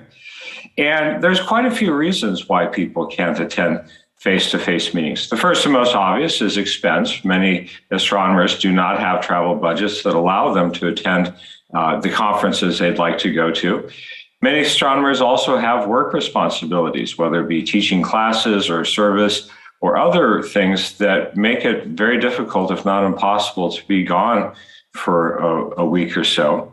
Many astronomers have family responsibilities, especially if early career astronomers that might have young children. It can be very difficult. And in particular, there's a pattern that young women tend to fall out of the sciences because the responsibility to their families and trying to maintain their professional workload proves to be too much. And then, of course, there's many people for whom the physical travel and the actual experience of going to a face-to-face conference can just simply be too difficult for it to be meaningful. Another important thing to keep in mind is just simply the impact on climate change from air travel. We now know that air travel and supercomputing are the two largest contributors that astronomers make to climate change, simply because of the amount of fuel that it takes for us to fly from place to place. And a recent study by Bircher et al. Found that a face-to-face conference has 3,000 times the carbon emissions of a virtual meeting. So virtual meetings offer us an opportunity to address the issue of climate change while addressing all these other issues that I've already talked about. So we're all becoming more and more comfortable with virtual meetings. Obviously, we're doing it right now. And virtual meetings have the potential to address a lot of the issues that face-to-face meetings have. One thing I think many of us have noticed is that because of virtual meetings, we can attend many more conferences and participate in ways that we couldn't before. Especially for conferences that have pre-recorded talks, there's a lot of flexibility in allowing people to watch the talks either before a Q&A session, or if the sessions are live and they're recorded, then it allows people to watch them or rewatch them later. And this is especially helpful for people in different time zones. Another big advantage is that you can extend the conference over a longer period of time. Rather than trying to cram everything into just a few days, you can spread it out, which allows people to participate as their schedules allow. And most importantly, virtual conferencing reduces many of those barriers to participation that exist for face-to-face meetings. And so this allows us to address issues like diversity and equity, and to help people, especially early career astronomers that may have difficulty attending, and especially for those who have physical limitations that might not allow them to participate in the face-to-face meeting meaningfully. And one of the other things is that virtual meetings allow us to create safer spaces. I've talked with many women who have said they like the virtual meeting format because they don't have to worry about harassment. So one of the things that's really nice about these meetings is that it allows you to expand the number of people who are participating. And that is something that we have noticed in many of the conferences. And just one last thing I'll mention, one of the biggest perks for me is I get to be with my family. I don't like to be away from home. And so one of the things I've really enjoyed about virtual conferencing is just simply being able to participate and then have dinner with my family that night. So the American Astronomical Society, like many other astronomical organizations, have transitioned to using virtual meetings during COVID. And we've noticed quite a few benefits. One of the major benefits is just simply the number of participants has gone up. The AAS summer meetings have have doubled in their attendance. The European Astronomical Society has seen similar numbers, 2 to 3 times their normal attendance. We've done surveys of people who have participated in virtual meetings, and we've noticed several interesting trends. One is how many people are actually paying out of their own pocket to go to these conferences. Nearly about a quarter of people who attended the AAS meetings actually paid for the registration themselves. We don't know if these people paid simply because now they could afford to, but it makes it clear that there's quite a few people that don't have travel budgets, and if they're going to go, they have to pay themselves. We also asked people, how did the virtual experience compare to the face-to-face? And overall, people liked the experience. They especially thought that the oral sessions worked well, but they found that other aspects of the conference would be lacking, and particularly the networking aspect.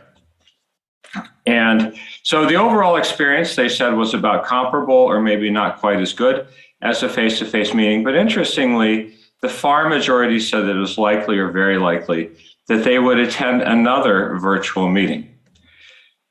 Now, the most common concern that people express when it comes to virtual meetings is the social aspect of it. They find it harder to interact with other people, to make connections, and to make future collaborators. But one of the things that I want to emphasize to people is that you can't meet a future collaborator who isn't there.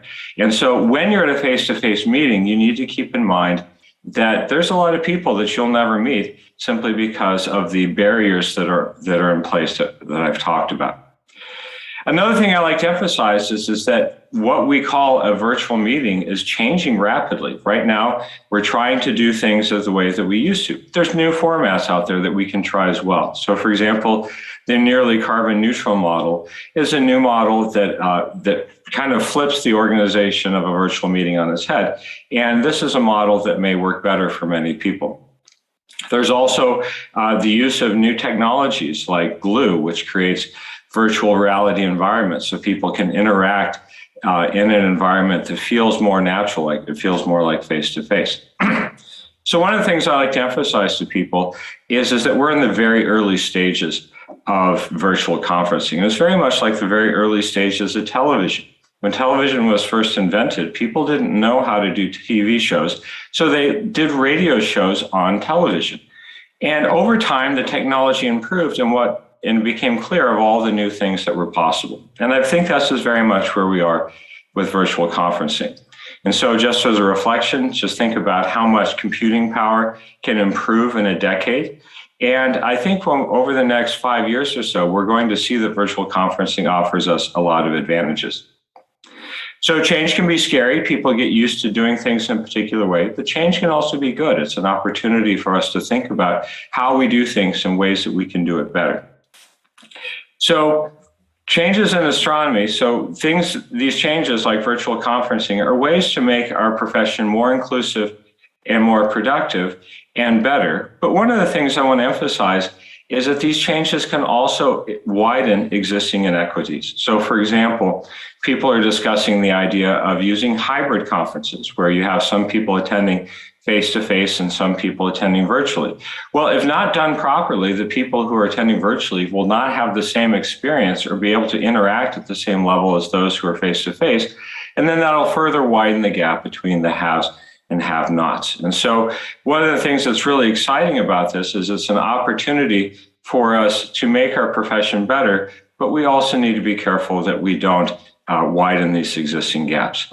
So the American Astronomical Society, which again, I'm the chair of the Sustainability Committee, we have launched a task force where we are looking into how we can green our profession. How can we make astronomy have a smaller carbon footprint? And one of the things that we're considering, looking at is the role that virtual conferencing will play in that. And so I encourage everyone who's here to use your voice to speak out on behalf of the issues that have been already discussed at this conference, and to make sure that everyone has a chance to participate fairly and equally as a result of these new changes. So thank you for your time. If you'd like to reach me, if you have ideas that you'd like to share with ways that we can make astronomy better, please don't hesitate to reach me at this email address. I will also type it into the discussion, into the chat box on Zoom. Thank you, everyone. Thank you, Travis. A great presentation. I love it very much because we also experienced this situation, the decision to transform a symposium in a full virtual one with a lot of difficulties with the organizers. But finally, the symposiums are good and the meetings are good enough, at least.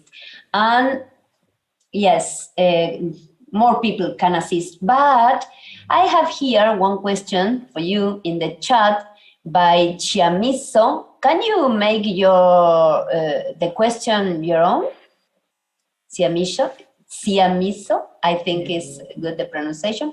But if not, well, you can read in the chat. What about people in low-tech environments? Aren't virtual conferences then exclusionary in that sense?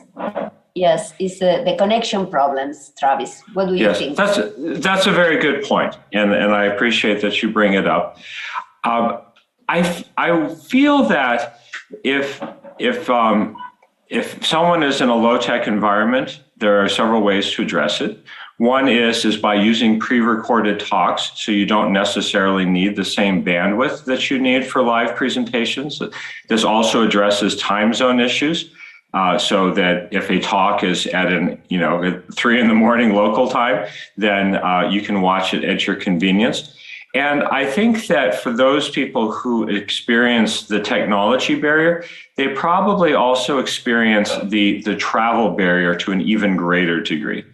And so for those, our experience has been that virtual conferencing has allowed quite a few people who are in low-tech environments actually to participate at least at some level better than if they simply couldn't participate at all in the face-to-face. But those are very good points, and I think that's something that we need to consider as we transition to virtual conferencing. Well, me as a student, let me tell you, to me, being a student of astronomy, I feel that the blackboard chalk environment in which I learned astronomy is probably the best experience in my life. And teaching on online is not so comfortable with me because the teacher doesn't get to know what exactly I am asking him or her, because teachers often look at the emotions on the face of the students as well. So that way, the body language and other things, I think offline classes are better than online classes. That's my feeling. So it's definitely, one thing I want to emphasize is that I don't think anyone is considering virtual conferencing to be a complete replacement for the in-person or face-to-face experience. But in as much as technologies like Blackboard do enable people to participate in ways maybe they couldn't before, then virtual conferencing can offer that as well. And so it's not that we will never have face-to-face meetings ever again. But virtual conferencing is clearly here, and as we can experience right now, it's a great opportunity to bring a lot of people together who wouldn't normally have the chance to interact. So I think really the question is how do we use this new technology in ways that allow us to do our profession even better? Yeah.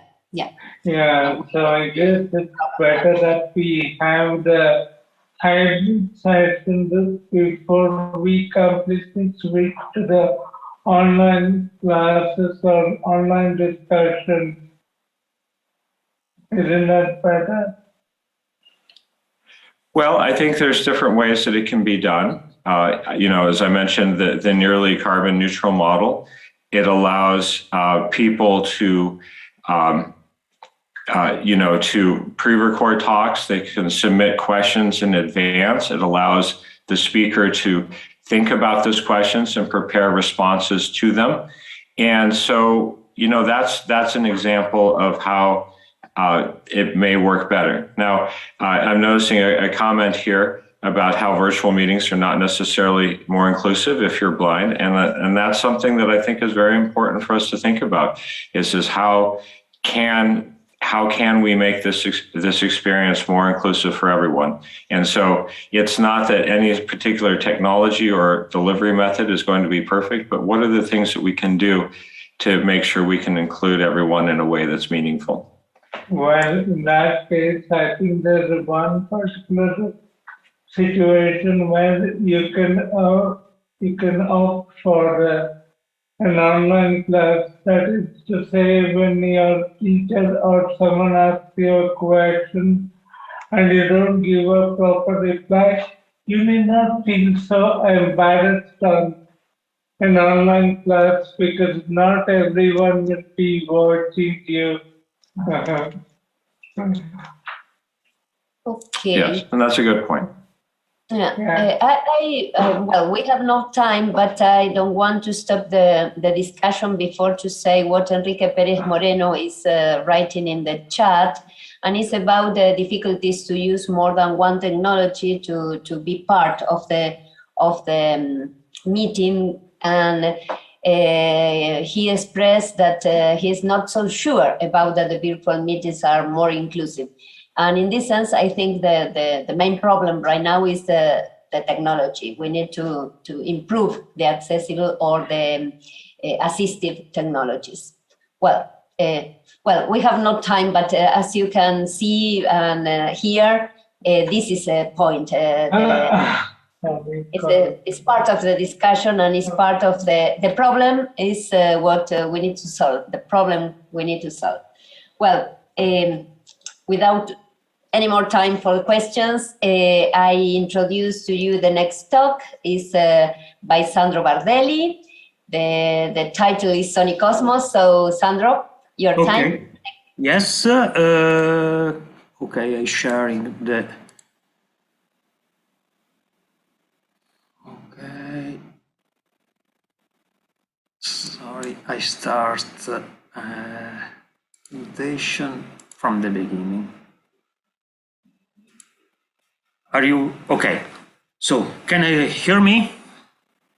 Yes, everything is perfect. Okay, hello everyone, and thank you to the organizer to give me the opportunity to give this talk about the Sony Cosmos. Sony Cosmos is a project for the sonification of a galaxy survey. The team that realized this project is composed by Claudia Ferretti. She is a sensorialist expert of the perception processes. Is a songwriter and sound artist. Then Giorgio Presti, he is a professor at Academy of Fine Arts of Brescia, and he is also a researcher at the Department of Computer Science of Milan. Maurizio Rinaldi is a professor of Academy of Fine Arts and High School Physics. And then me, that I'm a researcher in observational cosmology. Okay, before to start, just 3 slides about sonification. You said, oh, once again, I apologize for that. Okay, at a very basic level, the sonification can be regarded as a substitute of bias. In this case, is a very simple encoding of data. For example, it's used by people that cannot look away from work, like people using parachute, that they need altimeter. Is encoding data, the distance from the ground. More complicated sonification is that for surgeon, the electrocardiogram is encoding both their cardiac rate and rhythmic heart rates.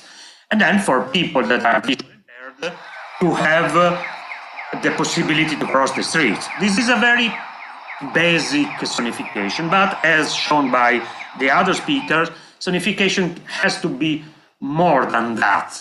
In particular, we can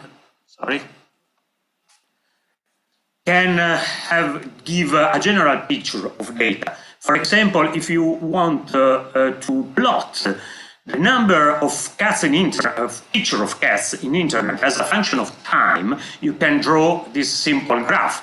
But this gives not the scale, because we are in logarithmic, and then we can plot in a linear scale, but this gives more the taste of the growth if I sonify like in this manner.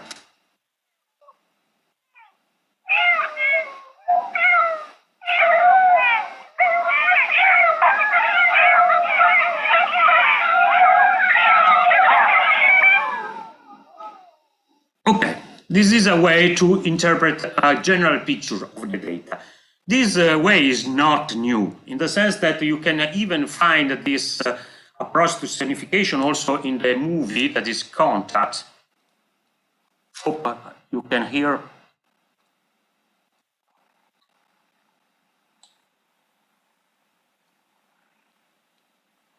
I can't, but well. Yes, at the moment is only the noise. Okay. Anyway, we know very well the movie. Yes, okay. Jodie Foster is hearing the variation of a pulsar in order to appreciate the variation of rhythm, in order to see, to discover new objects. Okay, but go further, and then we can conclude that sonification helps visually impaired people to access to data and plots, but helps also scientists to have a general taste of the bulk of data, but due to its immersivity, can be regarded also as modern art. In fact, our project started as arts exhibition. For example, look at this Stephen Ballas listening to a mind listening a sonification.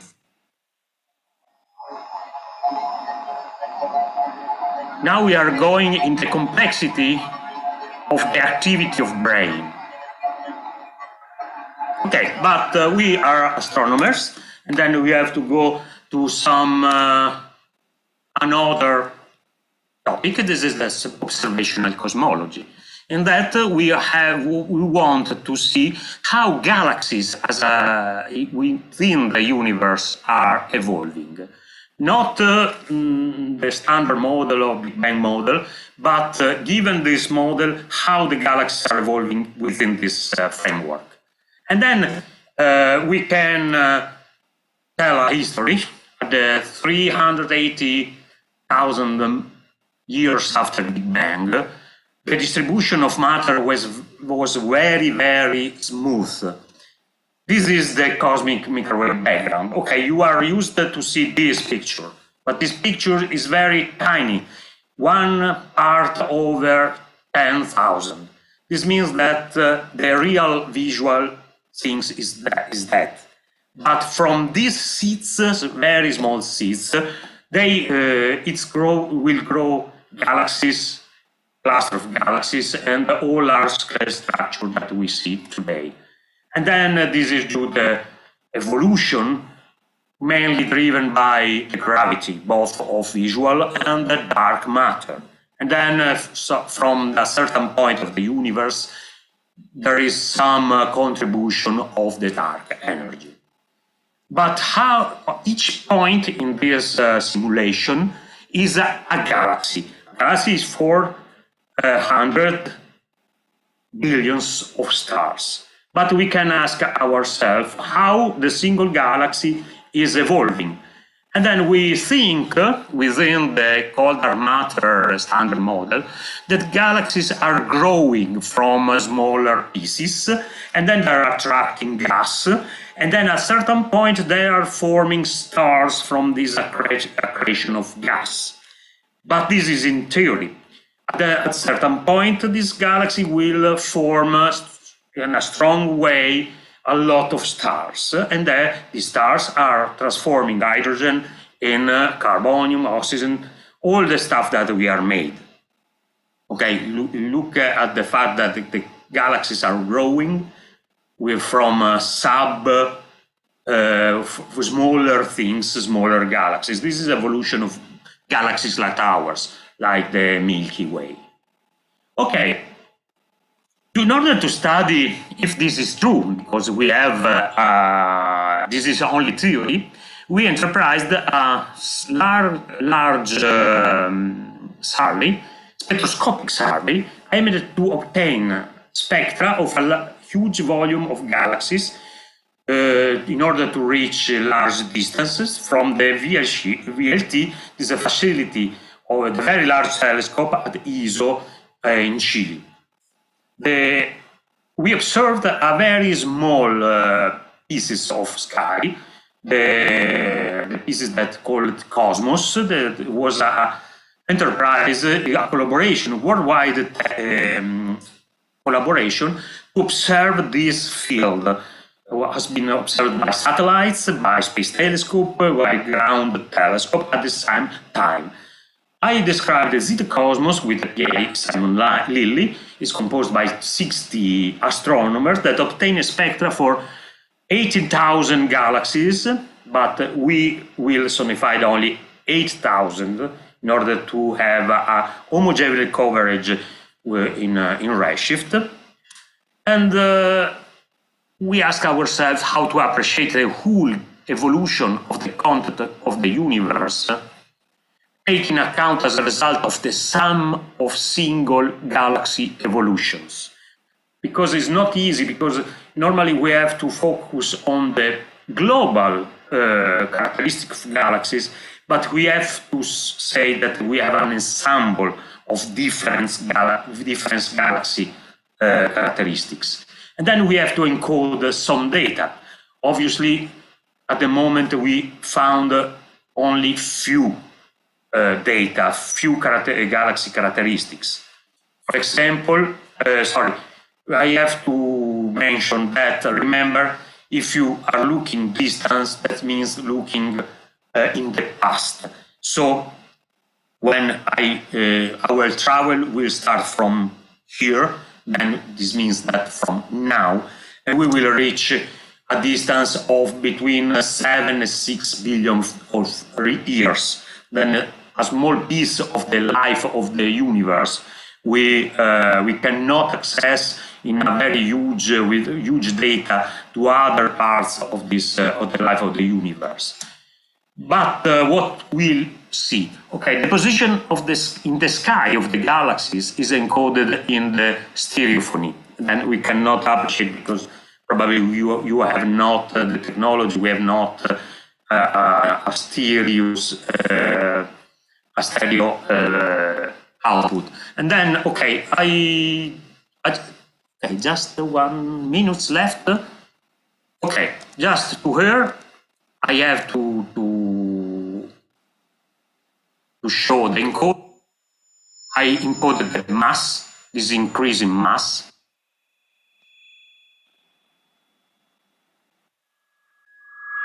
This is luminosity. This is intensity of the sound. And then the star formation.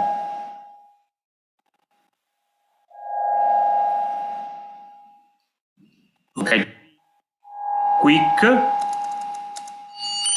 Extreme galaxies are marked by sonic flakes.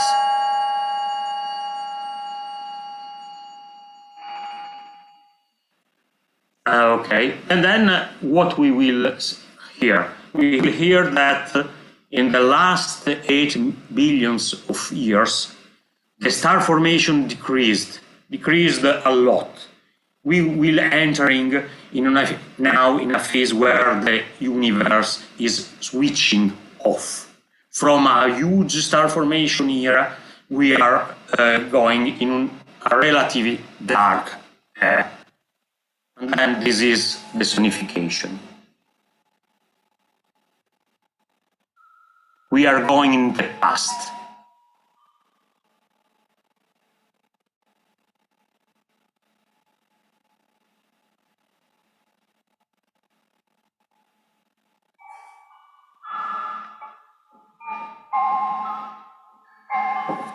You can close the eyes.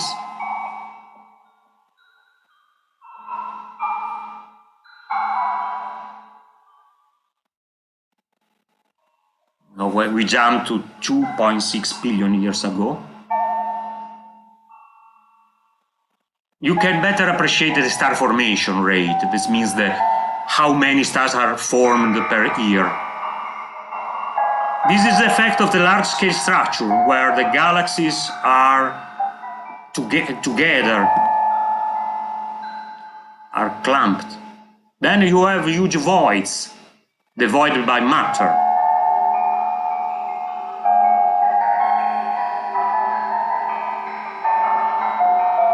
You see there are more galaxies with intense star formation.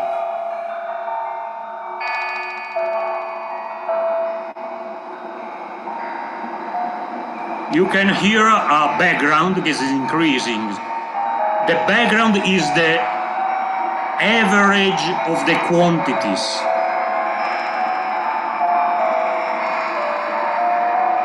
The star formation is increasing rapidly.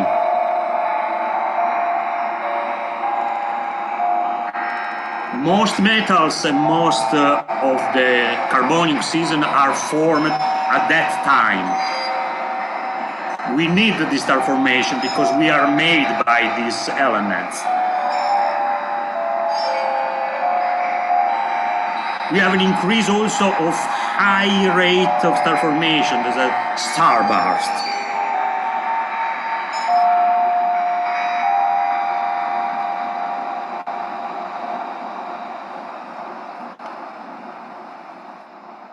Okay, I finished. Thank you very much. Obviously, the sonification, it takes 25 minutes, but it is just an excerpt. Okay, no, very nice, great. You can see the chat. There are many expressions of... I am inclusive of also cat and dog. Amazing, beautiful, etc. Yes. Well, it's they are not a specific. No, they are not a specific question, but we have 40 seconds. If someone wants to, yes, here there is one. Is by Erika. Have you developed a way to train blind people to interpret the data, to interpret to interpret the data? In reality, we are contacting blind to explain us how to train people to interpret the data, because they are more skilled to recognize sounds than ours. In effect, what we need that is blind is teaching us as scientists to appreciate all the variation of, this is a reverse training. Very good. Well, thank you a lot. We are on time, so it was an amazing project. Thank you very much, Sandra. And let's go to the next one. Is by Kim Arkan. I think every one of us know her, and she will talk about Chandra's accessible universe from sight to sound and touch. And thank you, Kim, to be here. Thank you. Can you hear me okay? Hello. Wonderful. All right, let me just share my screen. Yes. Okay. Great.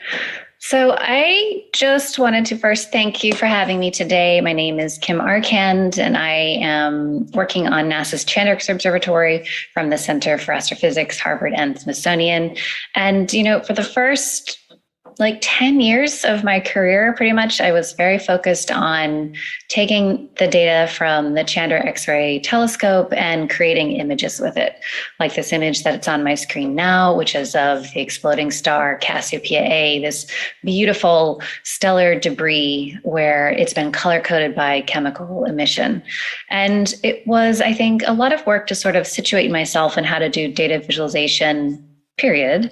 But then as our data archives started progressing, we started being able to vivify our data, to use a term from my colleague Gwen, in order to just visualize the data. And it sort of started with this 3D model, which is of the same exploded star, Cassiopeia A. And now we've been sort of tracking to see what light is moving away from us and what light is moving towards us in order to create a 3D model using observational data from Chandra and the Spitzer Space Telescope and some optical ground-based telescopes as well in order to create this 3D model. And that work was really important, I think, because it showed me that there are other ways to really experience the high energy universe.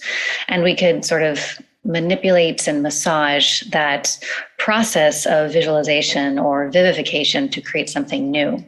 So that project, from working with Tracy Delaney, who was at MIT at the time, is sort of evolved into a project of 3D printing. And the 3D printing project was, I think, a natural outcome of it because we had a 3D model, and I had some colleagues at the Smithsonian who had recently 3D printed President Obama's head. So I felt like I had a wonderful group to learn from. And essentially, we just learned how to be able to take those models, convert them into STL files, and then 3D print them in numerous different ways. After we had that first 3D print, though, it really occurred to us that there was a lot to be learned from our community members who would be primarily using those 3D prints. And we worked with the National Federation of the Blind, their Summer Youth Slam program, to really sort of figure out how best to communicate and develop those models in the first place. And I have listed on my screen here just a few of those those lessons learned. We've produced a paper on this, so if you want more detail, please get in touch with me and I'd be happy to send you towards the paper. But essentially the size was really important. The larger model allowed a little bit more detail to be handled, tactically speaking. So that 6 to 8 inch mark of the 3D print was very, very helpful for users. Resolution was really important. Having a high quality 3D printer really helped create a smoother, more accurate model that helped improve the information processing. The quality overall was also very important, making sure that any weak spots were addressed, that joints could be reinforced, things like jets, which could be very sort of spaghetti-like, were strong enough to be able to be handled. And probably the most influential impact was the idea of access and cutting those models in half so that we could access the internal information as easily as the external information. And then additionally, we learned from the students that we were working with that these models were very helpful and they wanted more. And that overall, this universal design approach just really helped more people broadly. We did quite a lot of work to develop the test kits of these models and to create opportunities to really get in there and do heavy user testing to make sure they would work. And from that experience with the National Federation of the Blind and then working with some additional programs and testing these and piloting them with special event programs and UNESCO and the IEU and various NASA centers and other groups of people who are blind or visually impaired, we created a kit essentially of a selection of different objects that show the evolution of stars' lives over time, along with some tactile braille materials, some audio recorded files, etc. So we were very happy with that program, but then the pandemic hit and it was difficult to be in a shared space with anyone, to be handling objects with anyone. And so that brought us towards sonification, which you've all heard a couple different discussions about already today. And I won't take up too much time with this project, except to say that it was really important for us to keep working with our community of people that were interested and invested in this information from NASA's Chandrax Observatory and other satellites as well, and to really try to reach out and expand our reach even greater to be able to work with new people and new groups. So the idea of seguing to sonification is perhaps not the most original, but it was a very useful and rapid response project for us that during the pandemic allowed us to keep working with our communities. And so I just want to play one example of the way that we have done this work on sonification. This next piece is the Chandra Deep Field South, which, to be honest, I feel like the sonification is actually a more, I don't know, experiential and also exciting version of that data, because the image itself is just a black rectangle with a lot of, tiny colorful dots, like somebody tossed up a bunch of confetti on a piece of black paper. And the science, the sort of sciencey goodness that's wrapped up inside that data set is extraordinary, because Chandra looked at a small patch of the sky for quite a long time to get this deep view of thousands of black holes, where we hadn't seen that number of black holes before. So this data set is really important, but the image is not the most spectacular, perhaps. And the sonification, I think, actually brings out the character of that work even better. So here is the piece. Hopefully you can hear it.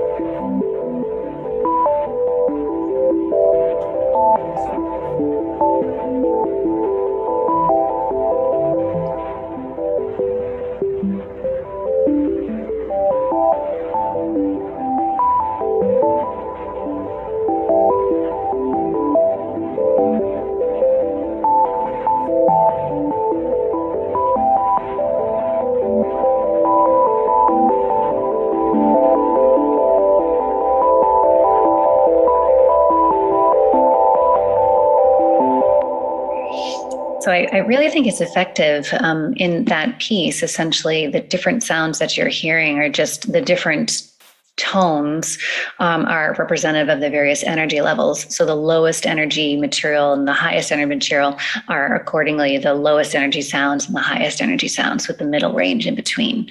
And it scans from the bottom of the image to the top of the image and uses stereo sound to be able to really, I think, make an impression on what that data set is. And a second piece that, I'm just going to play a little snippet of, because I don't want to take up too much time. The second piece is just a little clip of the inner area of our galactic center, very close to where the supermassive black hole resides.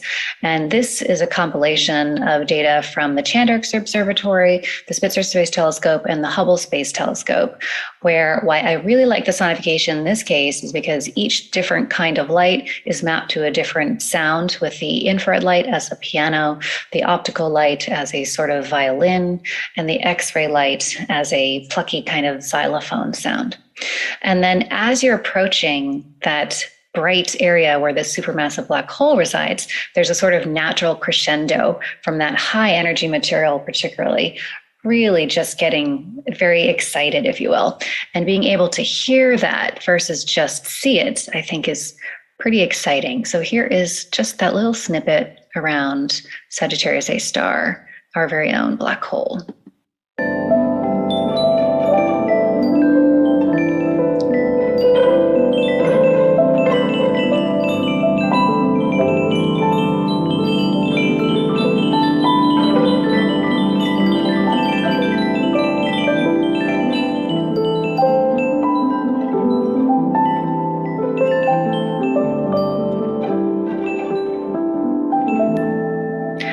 And so that sonification, again, is just a really wonderful way to be able to represent, to exemplify, to portray the data in a new way that really adds value to just having a plain old image. So next, I just want to talk a little bit about what some of the impacts of our sonification program have been like. We found that our first few sonifications went viral. We had over 1.5 million listens on NASA SoundCloud within the first weeks. There was significant news coverage. We had really high levels of engagement whenever we posted these, or other accounts posted these on their various social media platforms or digital video platforms, for example, hundreds of thousands of views and listens across video on social media, YouTube, etc. It was also the most popular feature on the Chandra website for all of 2020 once it launched, and actually for most of 2021 as well, and has really had legs. It's remained in the top 25 or 20 pages on the Chandra website, which is a pretty extensive website for many months. So in response to that, we really wanted to sort of see how this work was being perceived by both the non-expert and the expert, users who are sighted and users who were blind or low vision. And so we had a research study that essentially got about 4,500 responses, which I was quite thrilled with. And one had the very sweet, the most fun survey I ever took, listed in their comments, which I thought was lovely. But overall, we found that learning was equal for all of the groups, but enjoyment levels were really high for the groups. And also, interestingly enough, learning about access for how others could understand our information or could experience our universe, for example, had large statistical significance in the non-BVI group, the non-visually impaired group. So since then, we've started to move into additional spaces. We have a student group that I've been working with at Brown University, and we're creating an app that can do very basic sonification as well as haptification. So using that vibrational response from like a smartphone, for example, to be able to respond to the data. And we've been working to create haptic and sonification responses within, for example, virtual reality, so that you can select if you want to view, listen, or feel something as you're moving through it. For example, that exploded stars. And then just a final piece that I wanted to give a quick mention to was, similarly during the pandemic, I really wanted to make sure we were sort of braiding and threading all of our pieces of our program together in a way that made sense. So we began a new project, an accessible digital project, to help connect people, particularly those who are blind or low vision or have different learning needs, with the science of NASA's Chandra X-ray Observatory as it's released. And this project was about providing very detailed verbal descriptions of our high energy astrophysics, whether it was a data image, a time-lapse movie, a sonification, or an illustration, with these really specific descriptions in real time as they are released. And so we've been doing that for all of 2021. We provide that description in text format, audio format, as alt text on the website, metadata for the images and social media, for example. And also we've kind of concatenated them into an XML feed based on our user feedback. And I have links to those projects, and please do feel free to contact me for more information there. I just want to thank all of the teams that have been involved in this work. The visual description team that I just mentioned in the previous slide, that is working with JJ Hunt and Christine Malik. JJ is a professional describer, and Christine, I consider her an amateur astronomer because she's very well versed, who is also blind, as well as my own team. And our sonification team, huge kudos to Matt Russo and Andrew Santaguida, and the rest of the team as well. All of this work, we've really been working with our colleagues who are blind or low vision, for example, to make sure that this material's meaning making really has value, as well as students who are blind or low vision from Lighthouse or other organizations around the US. So many thanks also to my students, but I don't want to run out of total time, so I'd love to move over to questions at this point. Yes, thank you, Kim. It's an amazing job. You know that when you published the sonification, the first sonification, you were trending topic. So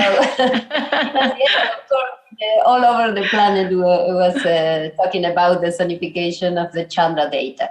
We have a question by Hugo. We have 2 and 1 minute to answer both. Hugo Hasso asked if have you tried making 3-dimensional maps with the sound in X, yes. Y, and Z? Yes, and I love that question because XR, extended reality, is one of my own sort of areas of specialty. And right before the pandemic, we had actually been working on creating a virtual reality experience of that exploded star, Cassiopeia A, where the sonification is attached to that geospatial data. During the pandemic, that had to go on pause because all of my students at the lab had to go home, and the 2-dimensional sonification sort of took up a lot of our time in that interim. However, we have started picking that project back up, and I'm actually pretty excited to have at least figured out some of the details of how we're going to approach that type of work in the future. But I do really think it's important because I think extended reality, particularly as companies like Metaverse and Apple and all the others are investing so much money into augmented reality, virtual reality, et cetera, particularly as learning tools, that we really make concerted efforts to make sure those materials are as accessible as possible. So not just relying on sight, but using the very important other senses of sound and touch, for example, to really make sure that we're adding value to that project all over. It's very near and dear to my heart. So yeah, please stay tuned. But I think we're close, sort of. I like to think we're close, but I tend to be a positive thinker. The Stellar Sono application will be soon available too? Very much looking forward to that. Okay. Well,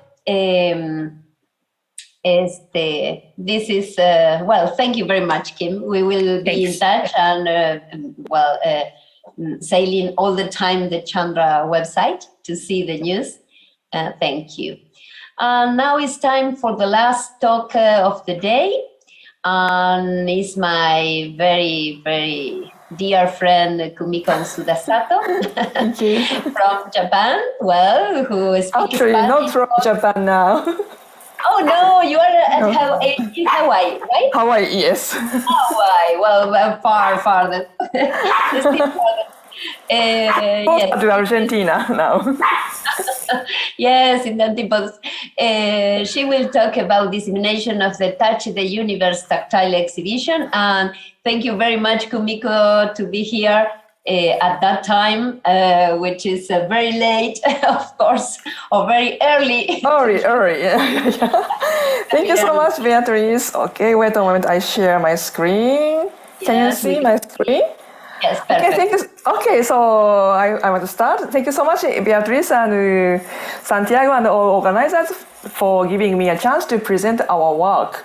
So my name is Kumiko Usuda Sato from Subaru Telescope, National Astronomical Observatory of Japan, NAOJ. So I was working in Japan, Tokyo, Japan, but I moved to Hawaii at the end of August. So I am now in Hawaii, Buenos Dias and Hawaii. So our team from NAOJ, wait a moment, please. Okay. So our team from NAOJ and Akashi Municipal Planetarium and Japan Braille Library and Sendai Astronomical Observatory created a whole set of the Touch the Universe tactile exhibition to disseminate tactile resources. So unfortunately, I attended the first workshop of this in Cartagena, Colombia. So at that time, I showed a prototype of the 3D model of the Subaru telescope over here. So in 5 years, we completed. So this is the picture of real Subaru telescope. And we completed the 3D model of Subaru telescope in 5 years. So as you know, the Subaru telescope is NAOJ's 8.2 meter optical infrared telescope on Mauna Kea, Hawaii. This is where I'm working now. And we developed the website. And now anyone can download the 3D printable STL files of the model. But we recognized making 3D printable files, STL files available is not enough for disseminating a 3D model because many astronomy communicators do not have a 3D printer or they do not have experience how to create a 3D printer, how to use a 3D printer. On the other hand, we held the Touch the Universe exhibition at Japan Braille Library in 2018 with the Subaru telescope model and other existing tactile resources.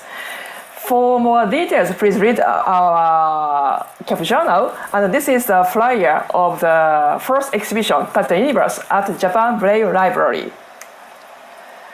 After the success of the exhibition at the Japan Braille Library, Akashi Municipal Planetarium contacted us, and we helped them to hold a similar exhibition in 2019.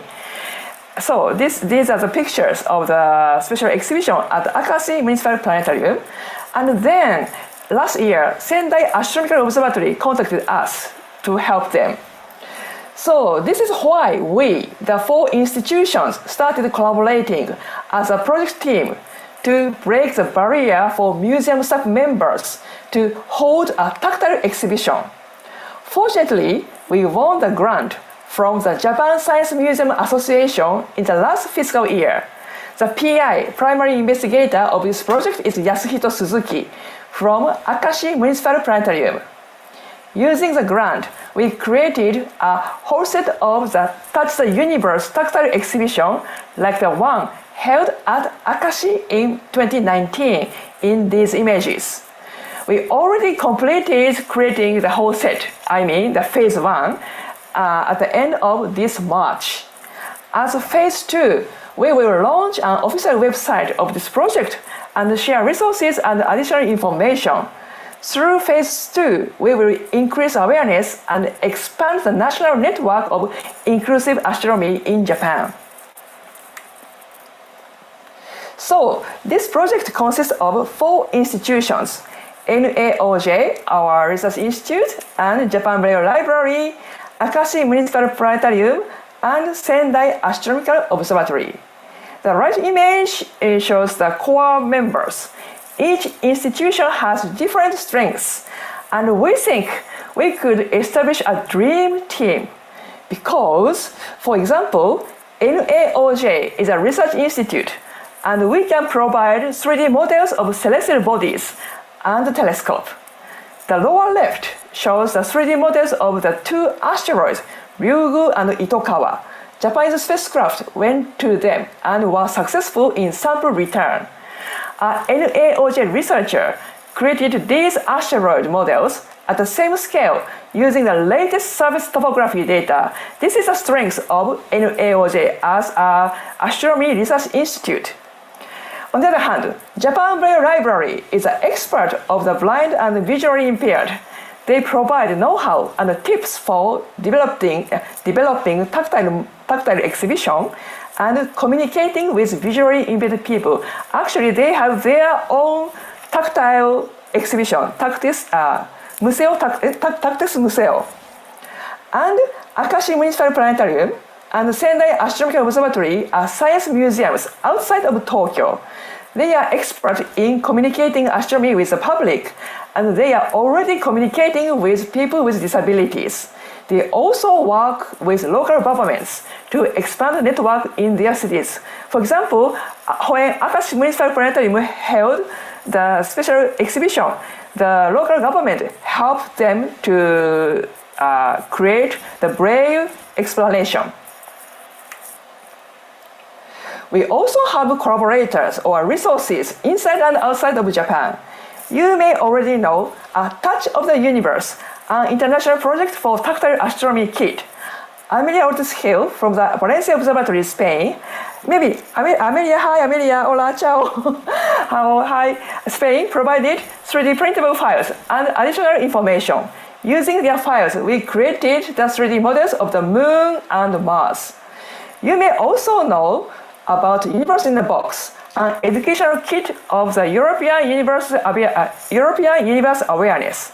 Pedro Russo from Leiden University, Netherlands, provided the boxes to IAU OAO, Office for Astronomy Outreach at NAOJ Mitaka, Japan.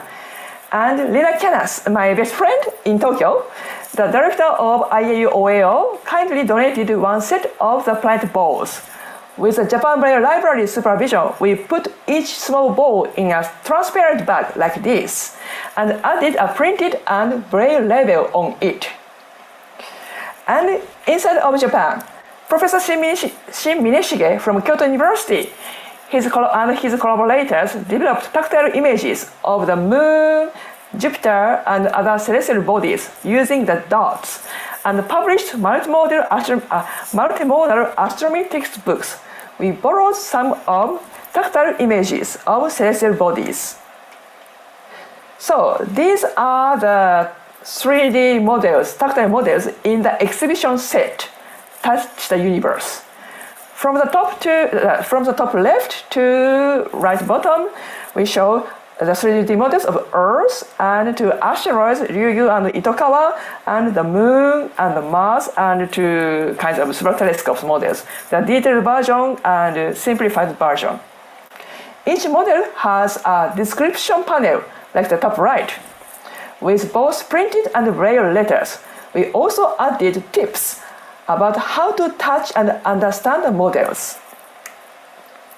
The exhibition set includes the scale models of the planet of the solar system.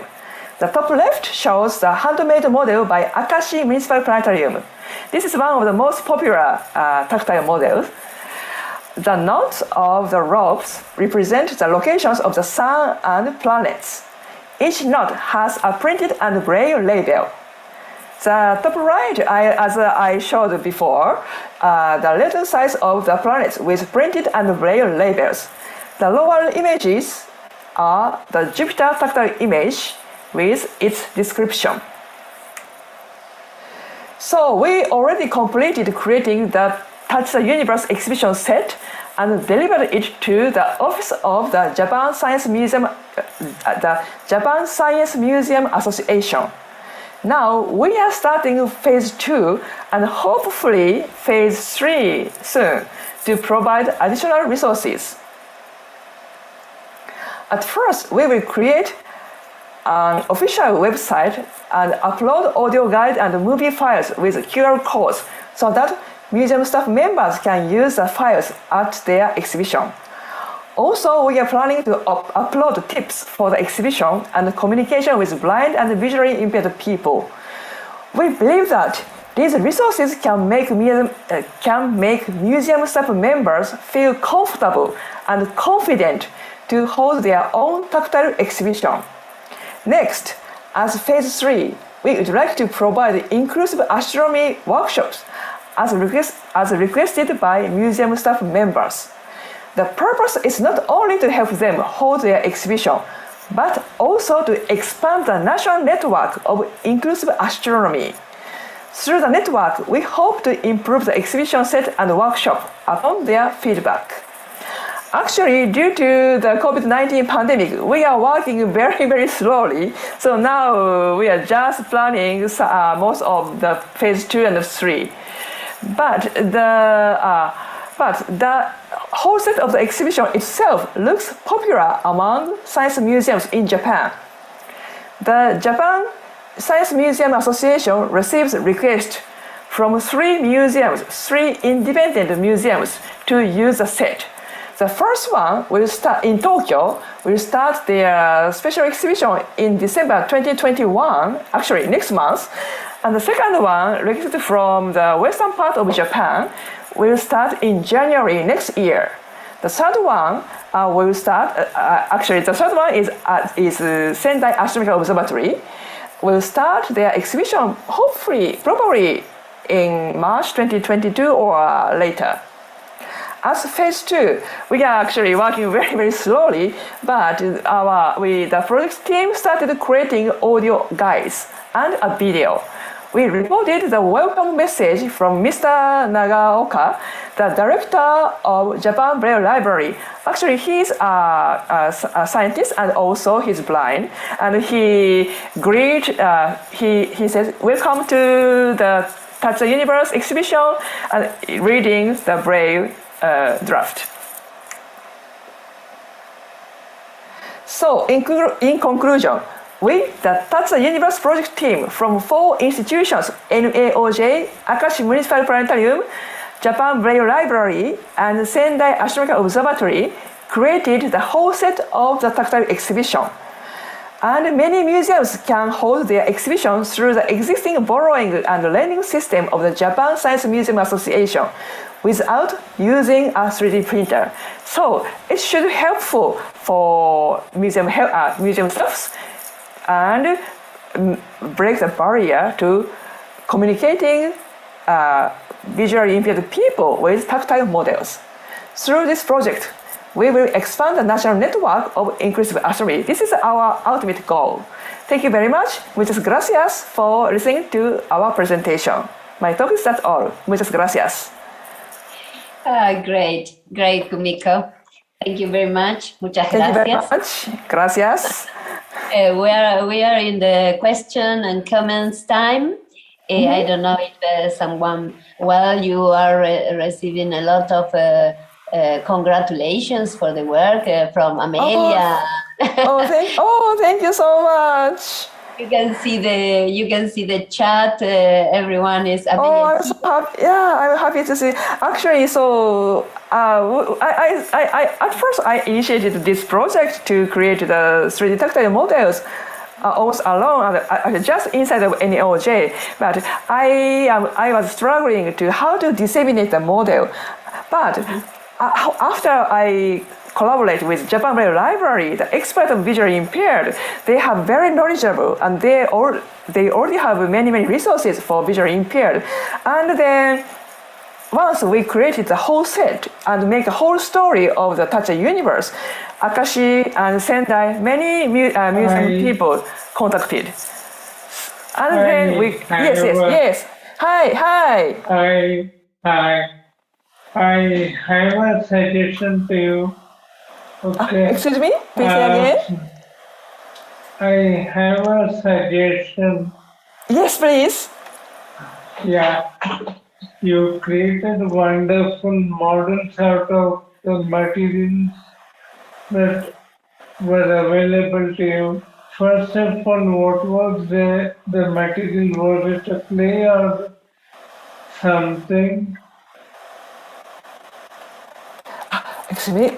Sorry, I don't hear you very well. Could you repeat? Could you repeat his suggestion? No, I mean my suggestion is to once you start giving the blind and visually impaired people with the models that you made, I suggest that the next models you make them do it themselves so that they could then pass on to other people. Thank you so much for your suggestion. Yeah, it's a great idea. And the one challenging thing is using a 3D printer. So yeah, sometimes I created handmade tactile image, and it is easy to reproduce. But still now, 3D printer is a special equipment, and not all people feel comfortable to use. But yes, thank you so much for your suggestion. It's a great activity. If the visually impaired people create a model, tactile model by their own, by themselves, it should be very nice, and they can explain the sensor bodies by themselves. Thank you so much for your suggestion. I love it. And in fact, when they make the models themselves, allow them to explain it to the other visually impaired people by themselves, and they will be a better educator than what you and me are, because they understand about the mechanisms that the blind people can have. Yeah, thank you very much. Thank you. Thank you. Yeah.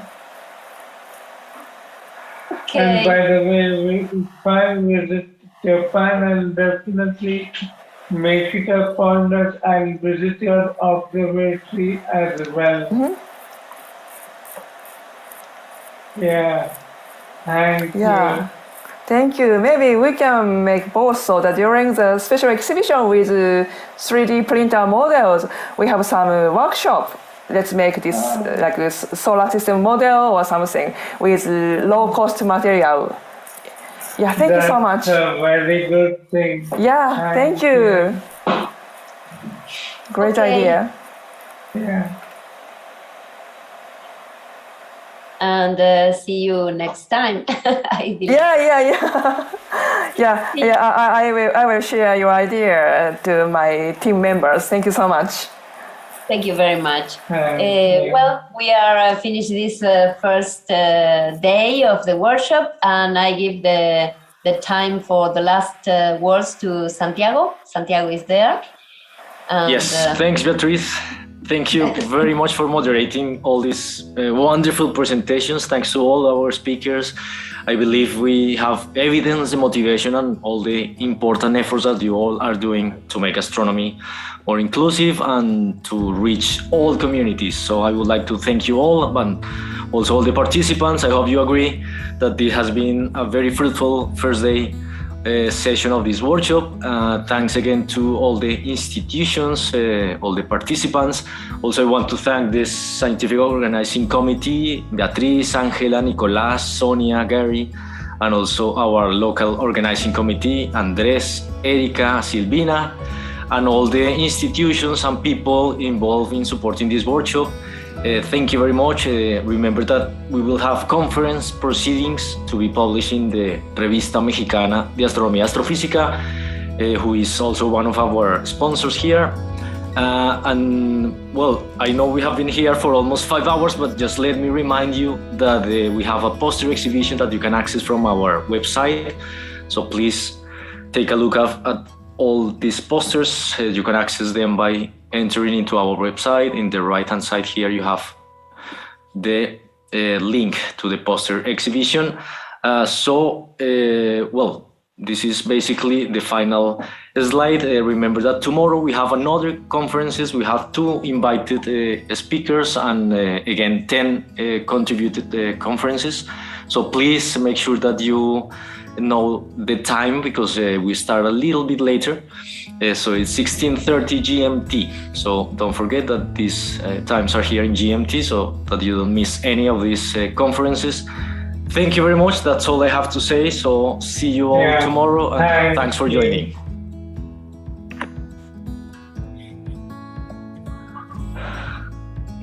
Good morning, everybody. Thank you for coming to the second day of the workshop on astronomy beyond the common senses for accessibility and inclusion. I am Nicolás Vázquez from Escuela Política Nacional, and also currently I am collaborating with the Andean Regional Office of Astronomy for Development. And we'll continue this the second day of the workshop, which being supported for those institutions you can see there. We want to develop or make conscience about the importance of accessibility and inclusion. And here the second day of the workshop. This workshop aims to know what we're working on. This interdisciplinary meeting. We will see astronomers, educators, and disability specialists to talk about their work. Don't forget, the workshop will be streaming on YouTube. Please, you can see the link below in the screen. Please don't forget that. And today we will have 2 invited talks. The presentation takes 30 minutes with 15 minutes of questions and answers, and 10 contributed talks. Each one has 12 minutes for the presentation and about 3 minutes for questions and answers. Don't forget to visit the poster exhibition, also in the same web of the workshop. Here's the link. And the moderator will send you these advices. When the time you have for the presentations, you will have an alert 2 minutes when you have 2 minutes left, and a red one when the time is up. Here is we have around 5 hours of presentations that are going to be very interesting talks, and please stay with us and visit the posters. We will talk about at the end of the.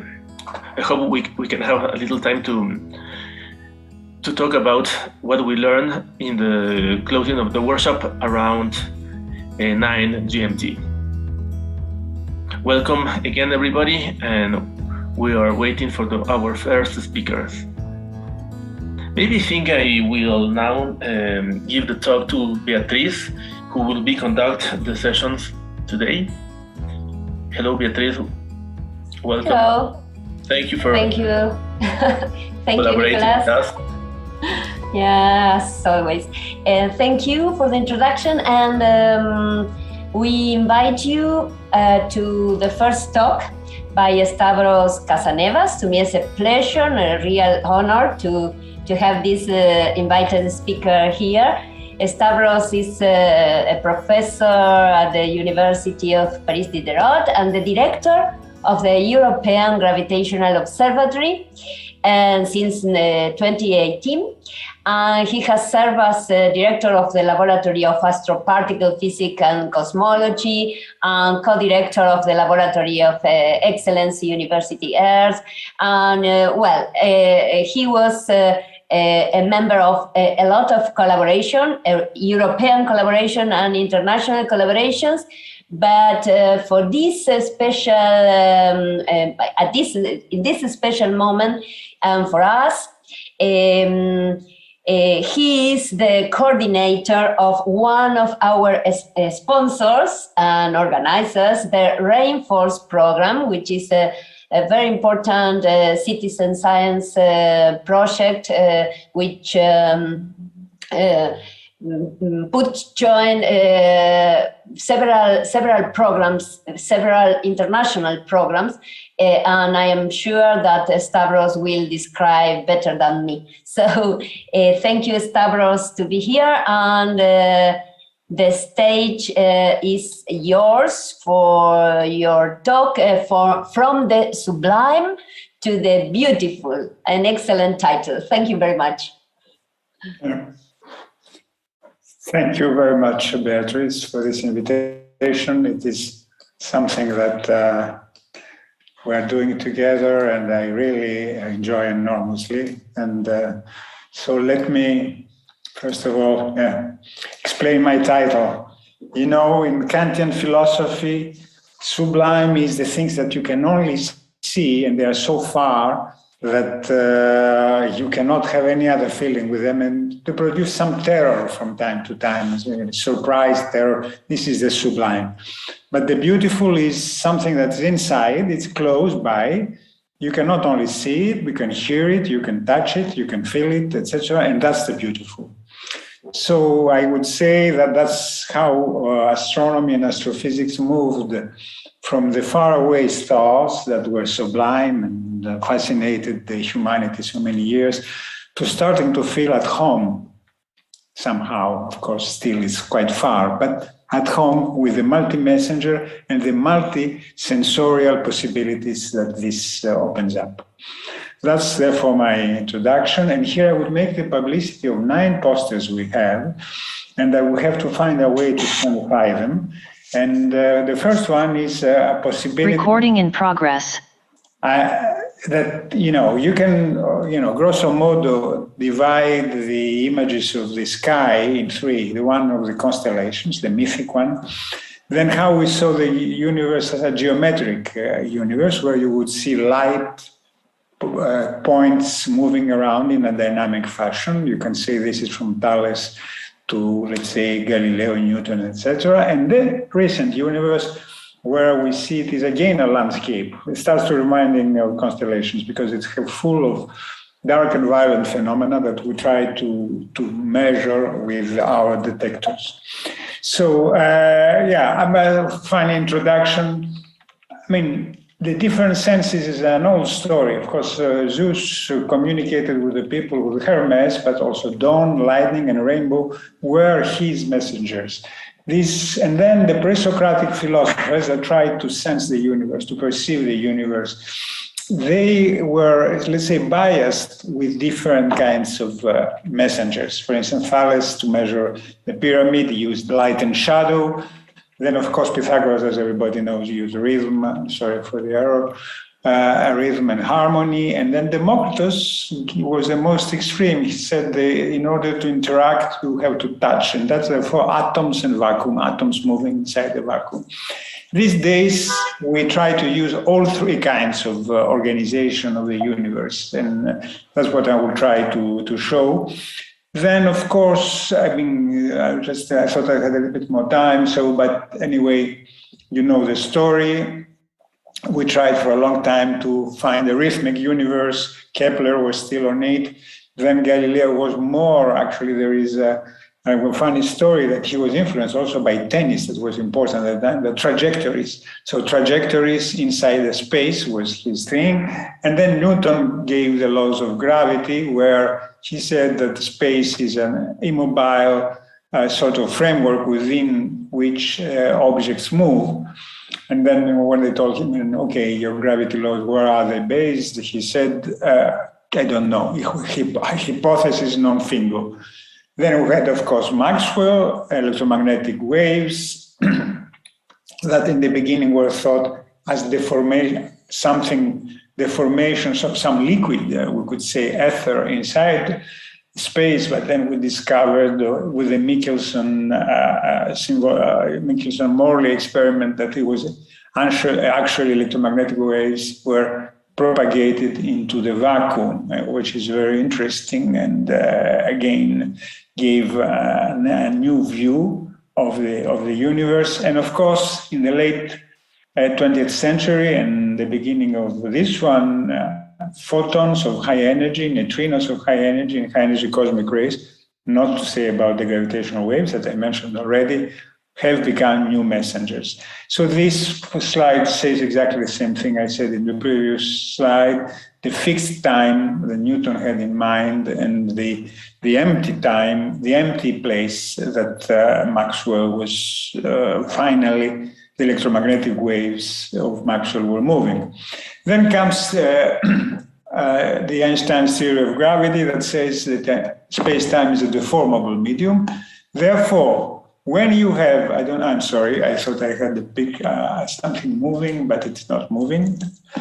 Anyway, when you have a collision, for instance, of 2 black holes, this is so violent that deforms space around it and makes waves, the way we have waves. Lucky for all of us, the relationship between space-time and the mass energy that produces the waves, it is 10 to the minus 43.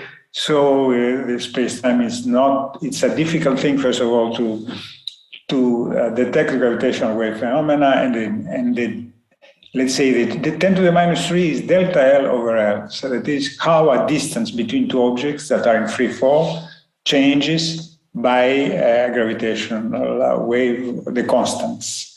So you see that it is very small, and you have to have, before saying that, is a big problem. Once he discovered that, was to see how the heck this thing will interact with matter. And only in 1957 we had idea, what I just said, that a gravitational wave passes, let's say this is a classic bead on argument where you have two little circles, there are cylinders moving on a rod, and then you see the gravitational wave passing just makes these two cylinders oscillate. This was the idea of Pirani, but also of Feynman.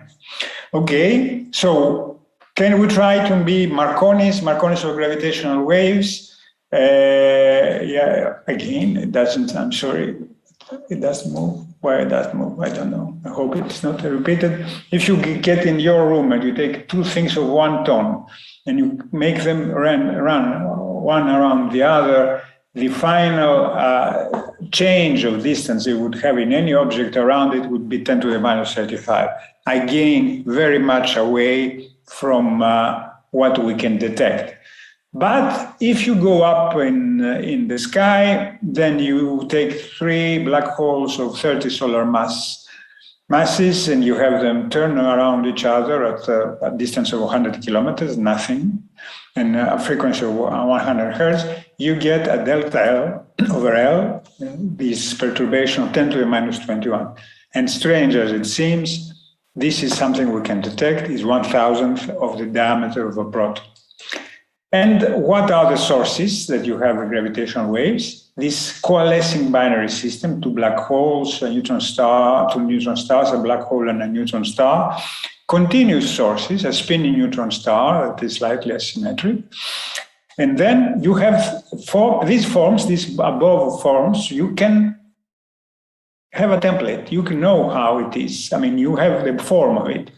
But then you have things, a supernova exploding, where you don't know the form because we don't know yet what is the physics of a supernova. Or you can have events, every violent event in the universe emits gravitational wave. And you see that this is a big asset. So, yeah, here again, the posters, you know, of course, sorry, I have 2 or 3 slides in French. The life and death of stars. Actually, Wanda is making a very nice course, Wanda Diaz-Merced, that you probably all know. Makes a very nice course on the life and death of stars. She made it on Harvard. We hope to make it also here in Pisa. And the end of the stars are black holes, neutron stars, or white dwarfs. And this is not all. You have the mergers, which I said. We have blazars, pulsars, supernova, bursts of energy, tidal effects, fast radio bursts. All of these can be detected not only with gravitational waves, but also by photons, neutrinos, cosmic ray particles, and what have you. So if you take all this, you find let's say, what according to me are the mysteries of today's cosmology. It's inflation, how the universe started, dark matter and energy, why 95% of the universe is filled with dark matter and energy.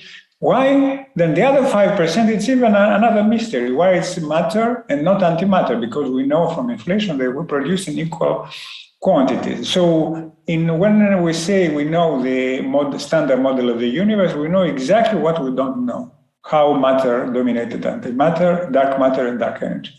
And then, of course, formation, evolution of galaxies, the role of violent phenomena, the nature of black holes, neutron stars, and white dwarfs. It's a fantastic thing because we know that they exist, we've measured them, we've seen them, but exactly how they are formed, their equation of state, is not yet something we master. And of course, physics of dense matter and strong electromagnetic fields, and the coherence between the infinitely small and the infinitely large gravitational waves in quantum mechanics. Starting now to the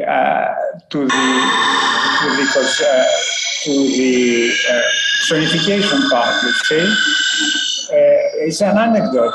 When Francesco Wilson discovered the cosmological microwave background, the literature guy that had the Nobel Prize at the time said, it's you that have heard the Big Bang. So they went back home and they put their radio signal, they put it into sound. They transformed it into sound, and that's what was it. What we just heard is a soundification we made here in EGO, where we sonify the acoustic, because there are acoustic fluctuations of the chronological background that were discovered with our friends Smoot and Mather, and you see, you can have a map, but it is a map of fluctuations, but also a map of tones, and that's how it would look. It is done by Jeffrey now, a guy that Beatrice also studied with. So let me move to the next one. Come now to our Virgo interferometer, which is a 3x3 kilometer object. And it's in Pisa, and you know Pisa for her tower. It's been a very long story, 30 years in the making. You can see me, even myself, very young there. Recently, we were recognized as an IEEE historical milestone of technology because we saw the gravitational waves.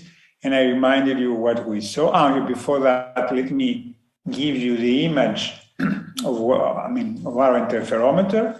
We have a laser that is split in the middle mirror, and in two branches. And the two, of course, it is a Fabry-Perot cavity because it means it has the light goes back and forth. The 3 kilometers are multiplied by 400 through the coming back and forth of the light over the two mirrors.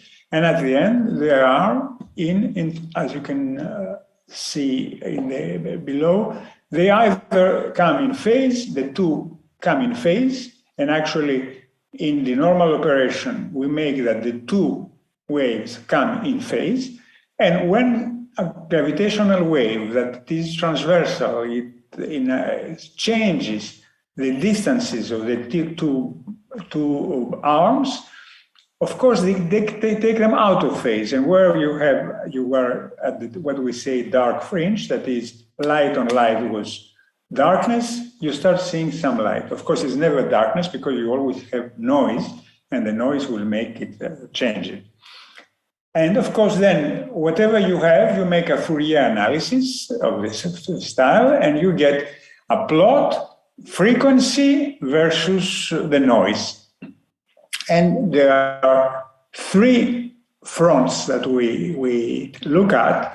One is in low frequencies. The first thing I has to say it is that the frequencies are from 10 hertz to 10 kilohertz, the acoustic band. We can put directly our signal to a microphone and you'll hear the sound of the universe. That's the joke we say. Pascal used to be afraid. He said, the silence of these eternal spaces frightens me. So we tell him, don't be afraid. Pascal, we've heard the universe and there is a noise. And black holes and neutron stars and all the rest. So in the low frequencies, we are in the environmental noise up to, let's say, 20, 30 hertz. And this is where comes a lot of potential for us to interact with the Earth things, with the passage of the seismic activity, the passage of the clouds, passage of anthropogenic noise, the sea, the impact of the sea on us, etc., etc.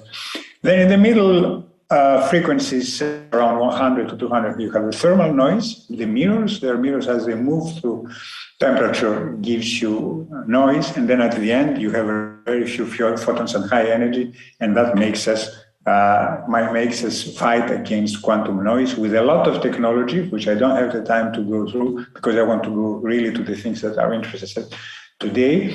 We, the other day, thought of to make a sound interferometer where you would put 100 hertz in two different megaphones, I'm sorry. Not everything is shown. I don't know why. Yeah. You put them there and then you go to an equal distance and they can neutralize each other. And then when they are exactly the same distance, you will hear it. A good sound, if you move 1 meter left or 1 meter right, you'll start seeing silence or all the things that happen. So something that we will try to implement here so that everybody can sense what is this interferometer also in sound. And then, of course, the big event was the 14th September of 2015, the two black holes collided and they gave the sound you just heard, which is, again, between 30 and 500 hertz. And you see on the left, you would see the form. And the form, as I said, when there are two black holes, for instance, we know exactly what form they have to take.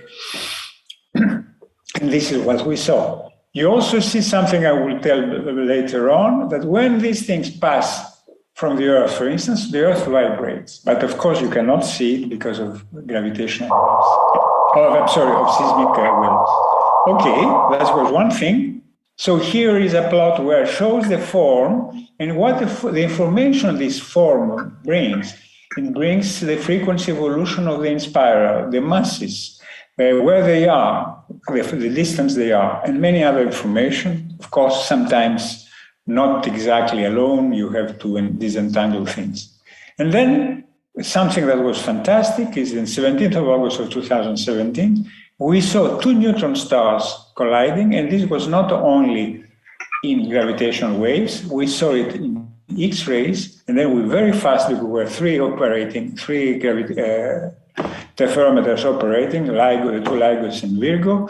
We found a place in the sky, and then the astronomer friends, 70 observatories around the world, found out the galaxy that this thing happened.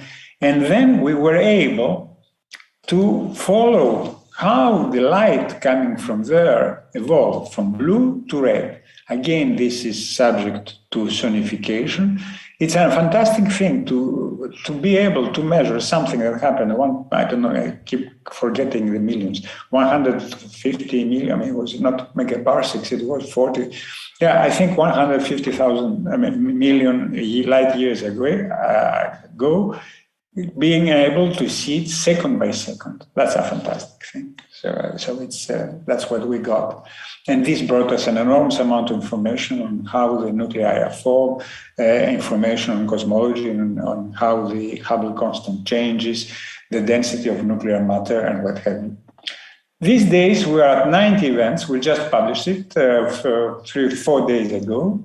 And when we were running, we are not running right now, we're upgrading the detector, we would see one event per week. And this is, again, a plot that I would like to sonify, just pushing, I mean, I saw ideas in the previous, pushing, for instance, or touching each of these black holes. At least the first thing you can do is hear the spiral noise, the spiral sound as it came in. So this is not the end. We will reach at the end towards 2 events per day. So it's a perfect astronomy object.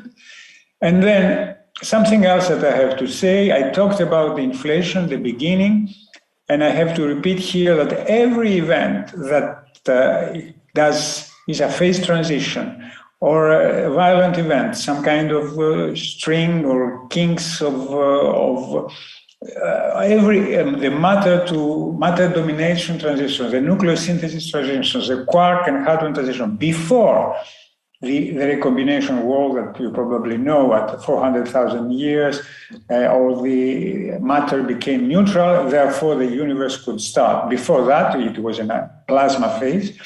all the events that happen in the plasma phase with gravitation, they are violent events, and being violent events, you can detect them with gravitational wave. And this is a big hope that we will see cosmology.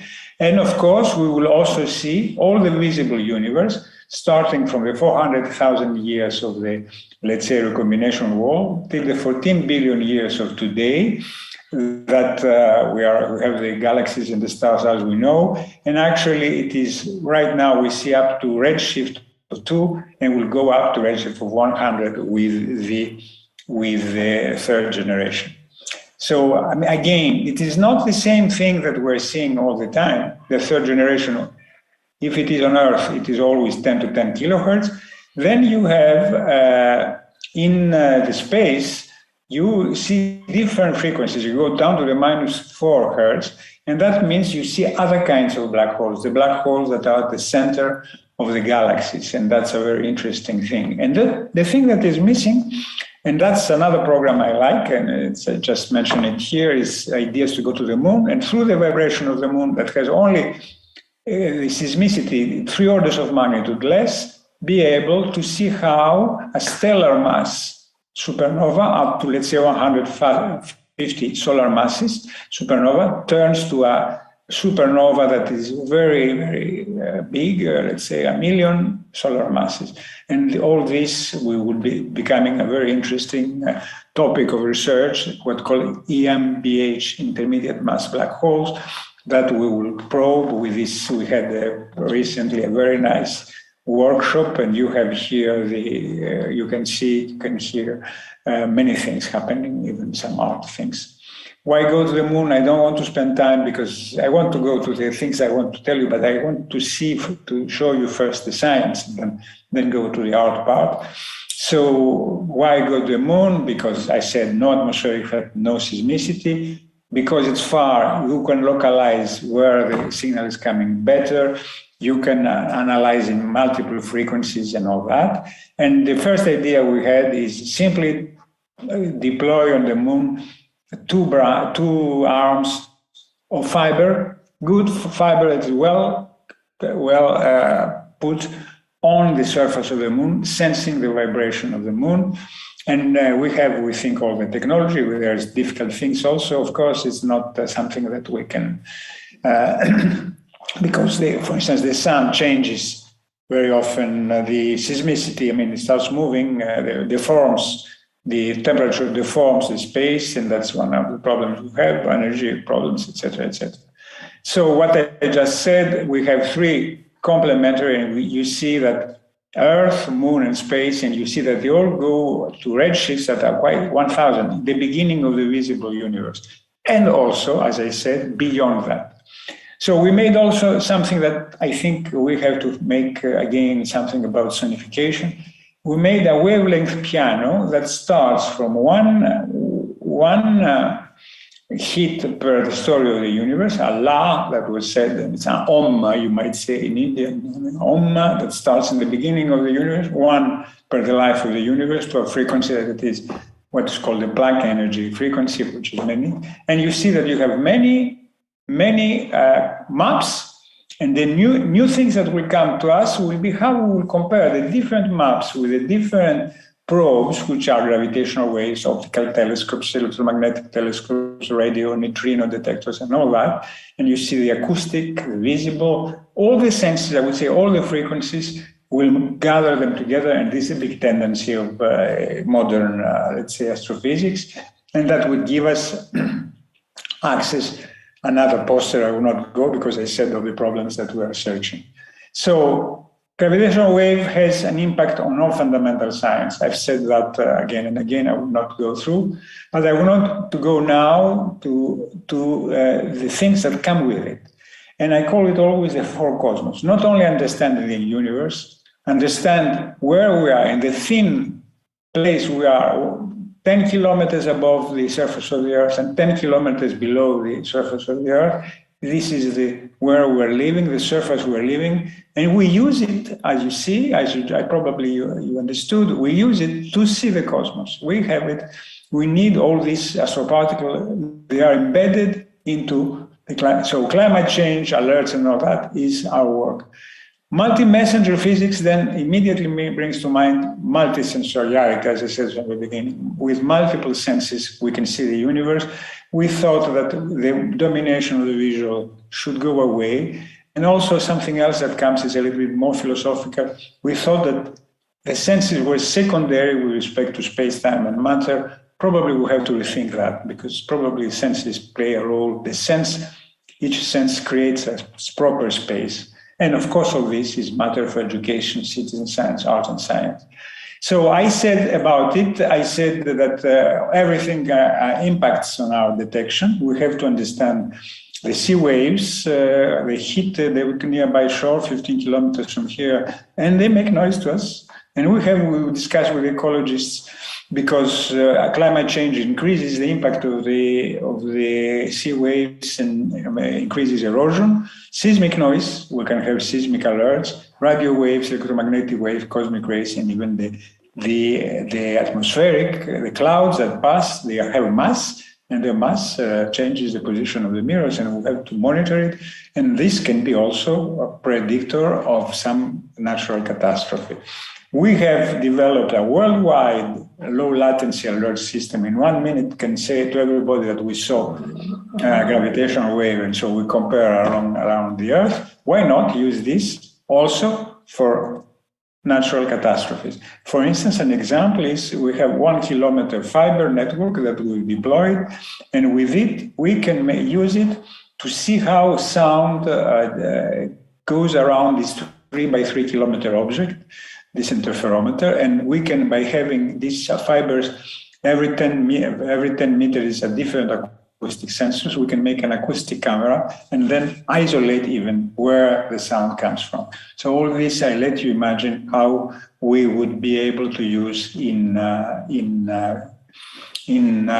let's say, Earth climate and things. So we have also a very, very rich program of from art and science, citizen science, of course, together with Beatrice, and a few things I want to say. So the common platform we use is Zooniverse, as well known, 1 million volunteers. Our gravitational waves are part of it. We have also the deep sea hunters, which is deep depth of neutrinos at the depth of the sea. We have a CERN program and cosmic ray program looking at the volcanoes. And there you can get in and help the science to classify things. You've heard a very nice talk by Massimo before, Maximiliano, excuse me, Max Alzano. We have, beyond the help of Beatrice, we have also Wanda Diaz-Merced, since March 2021, helping us. And here is, he did not manage to show Maxime that you can have what we call a glitch. A glitch is a signal that we don't understand. And then it can be, most of the time it's a technical signal, it's not a signal from the cosmos. And we will also sonify it with Sonuno, for instance. And by sonifying it, and we can give this to people to try to classify it with respect to sound, classify it with respect to light, and then we have a two-dimensional thing. We see who does it better, and we see how we can get it better if we add the two. So this is a paper that's very interesting to me. And always our ideology is not that we do that for increasing inclusion. We also believe that by using both senses, we will increase the way we understand the world. And that's so it's epistemological at the same time of inclusion. So we have the courses, of course, one that gives courses to Harvard, and then we have, starting next year, we have links with the UN, etc., etc. So this was done yesterday. There was, Max presented that. I don't go through it more. Again, I think he did not manage to show this, and I have it. It is, of course, you have the options to sonify it in different ways, and that's how we do it. The other thing we do is at the bottom of the sea. In the bottom of the sea, you have two things. You have neutrinos, but you have bioluminescence. And that can be background to you. And this, you see here how you would identify, I'm sorry, why it moves and so on. You, come on. So you can identify peaks that are due to light, but also you have acoustic detection. In the acoustic detection, of course, the dolphins and cetaceans in general, the whales make noise, so it's very fun. I mean, they have 25 years of signals that are certainly given by cetaceans, and they have 25 years of bioluminescence. And I wanted to show you something that it isn't from. Now, yeah, this is an image of a neutrino passing through the detector and leaving light in all the detectors.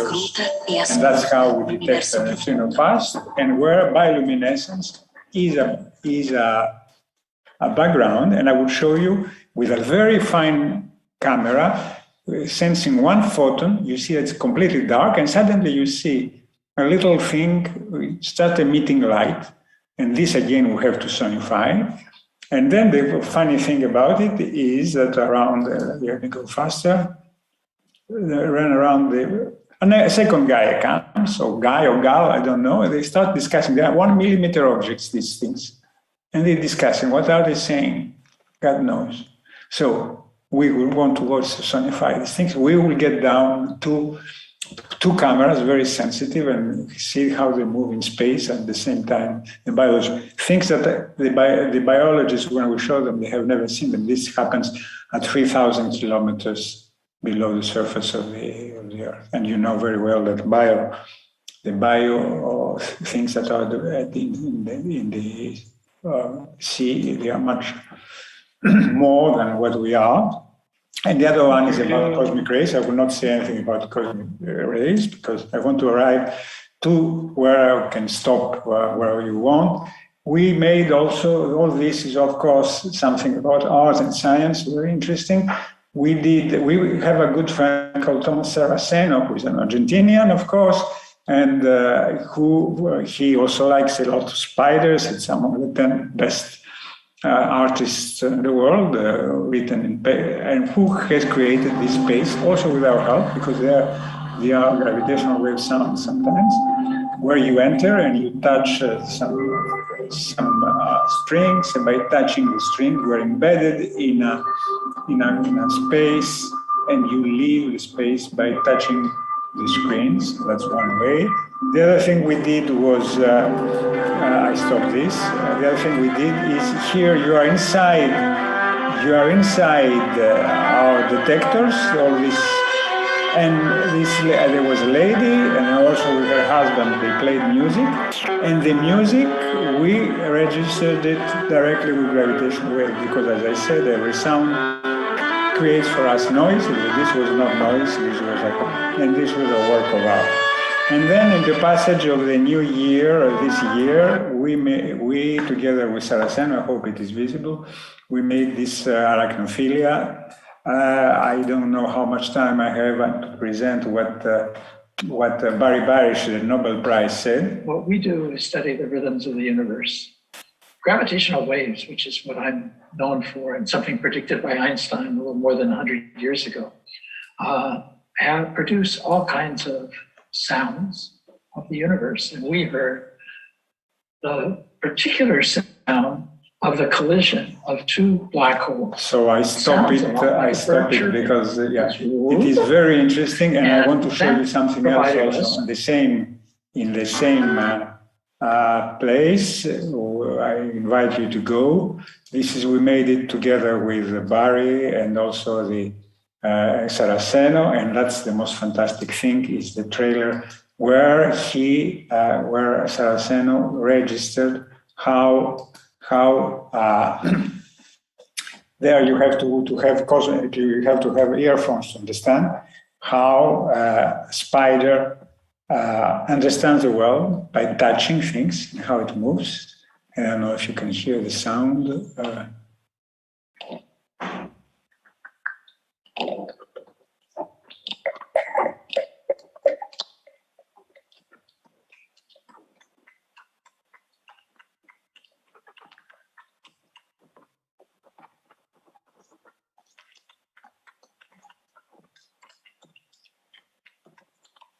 And his theory is that we should imitate the way animals sense the world globally.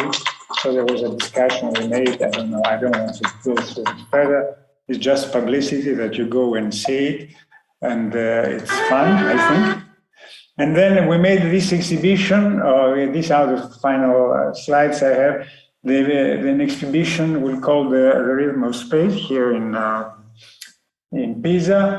For instance, again, let me use. I skip my introduction where I say a few things. Come on.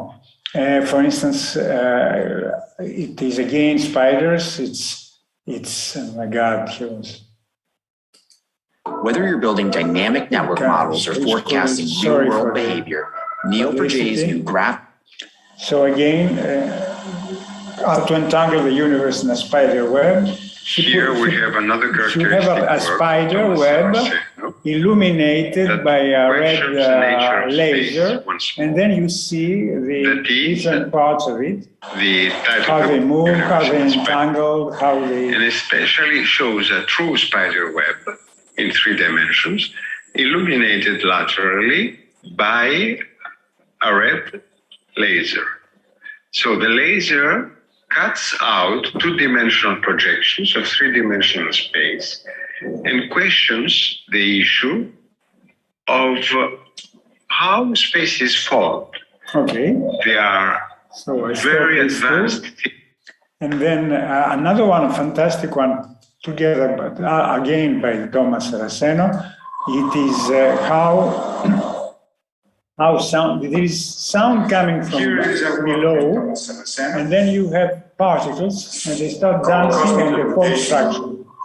Where you see that you have sound coming out, and the rhythm of the sound, which is also, of course, waves of pressure, modulates dust and creates structures. You see these strings moving together. And it is a question about what is structure. It comes from dust, but it comes also from rhythm. Rhythm and dust and particle and modulation are together collaborating in order to make structure. The children that were sitting in front of it was a fantastic thing. Touch and sound, what it is, this is, I think it is, another very interesting thing. I will not wait for, there is Spanish colleagues, they took this thing you see here, this thing you see, producing chains for ships. They went to an industrial place where the chains were on the ground and they deformed the iron of the ground.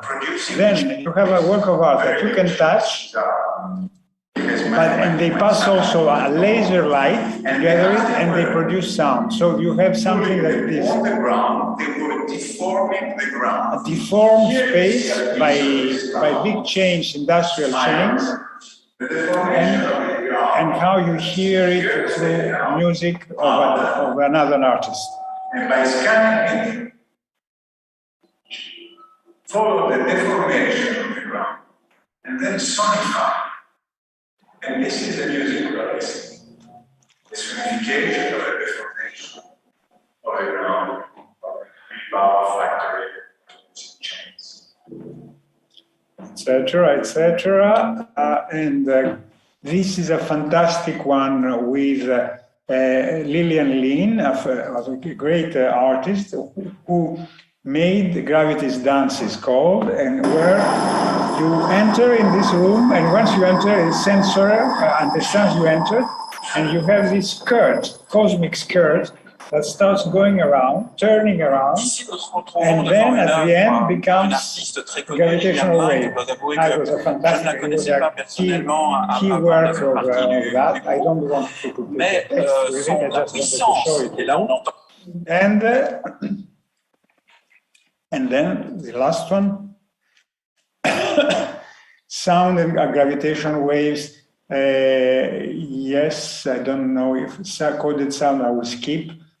We have something we did with Beatrice, which was the cosmic rays, how you can sit in a sofa, and we had a cosmic ray detector above and below, and you would sit there and we would sonify the cosmic rays coming for a ray, for instance.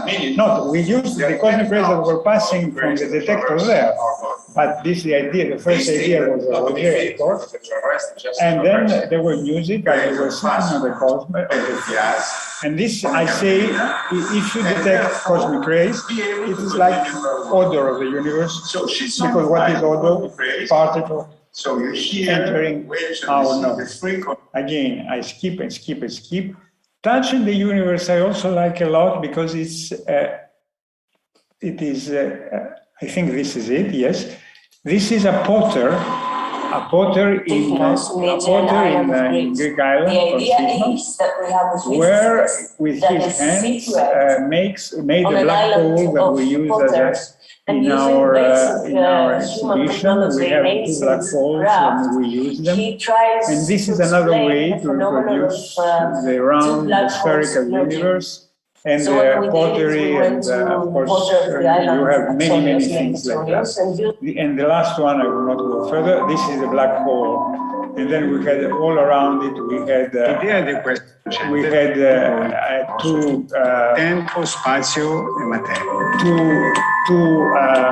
blackboards that were bended as it's bended through gravitational waves, through gravity and all that. So it is. So I go to my last statements because just yes. Before going to the last statements, it was a fantastic thing that happened. It was people coming that were moving towards Alzheimer, and people usually use them to visit places so that they get alert.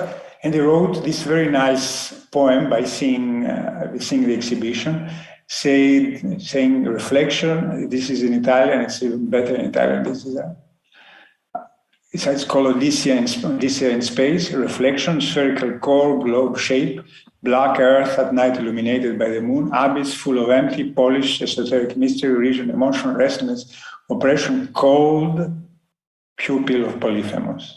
And so they were identified by the loss of information, is well known, that when you go inside the black hole with their personal, and this was touching for all the artists and the scientists that participated in this. So with all these dreams, we want to make a visitor center very soon. We are, before the end of the year, we'll have a van where we put some of the ideas, for instance, immersive van, where people going inside by their presence change the projection of the wall, and from an Euclidean space you get a non-Euclidean space. And there we will have also Larsen machines that you would also feel it acoustically. You would change, your presence would change what you see also acoustically. So this is the idea we have, to have a laboratorio del silencio, we call it, visitor centers to the environment, technologies, learn about gravitational waves, citizen science, critical thinking, art and science, and a collaborating ecosystem with many people in the world. So this is the logic of the four words, of the four cosmos, where cosmos in the antiquity, which means a good order, did not mean only the universe, but meant also the earth, meant also the society, meant also the internal cosmos. And all this we try to put them together when we talk about that, because we believe that it is a gravitational wave scientific revolution. And every scientific revolution puts problems on our ideas of space-time and matter, environment, communication, society and individuality, and our awareness and use of our senses. So last, I promise, I like very much this phrase by Freeman Dyson that says the preservation of life does not depend so much on availability of energy as in the separation of signal from noise. And this is the most general problem that you might have. And so thank you for listening to my cataract talk. And so I have this too. Well, thank you very much, Stavros. Really nice conference. I think these are a lot of examples of how we can combine sonification and images and other sensations to have another interpretation of the sounds. Yeah. We have some questions, only a few questions. The first one is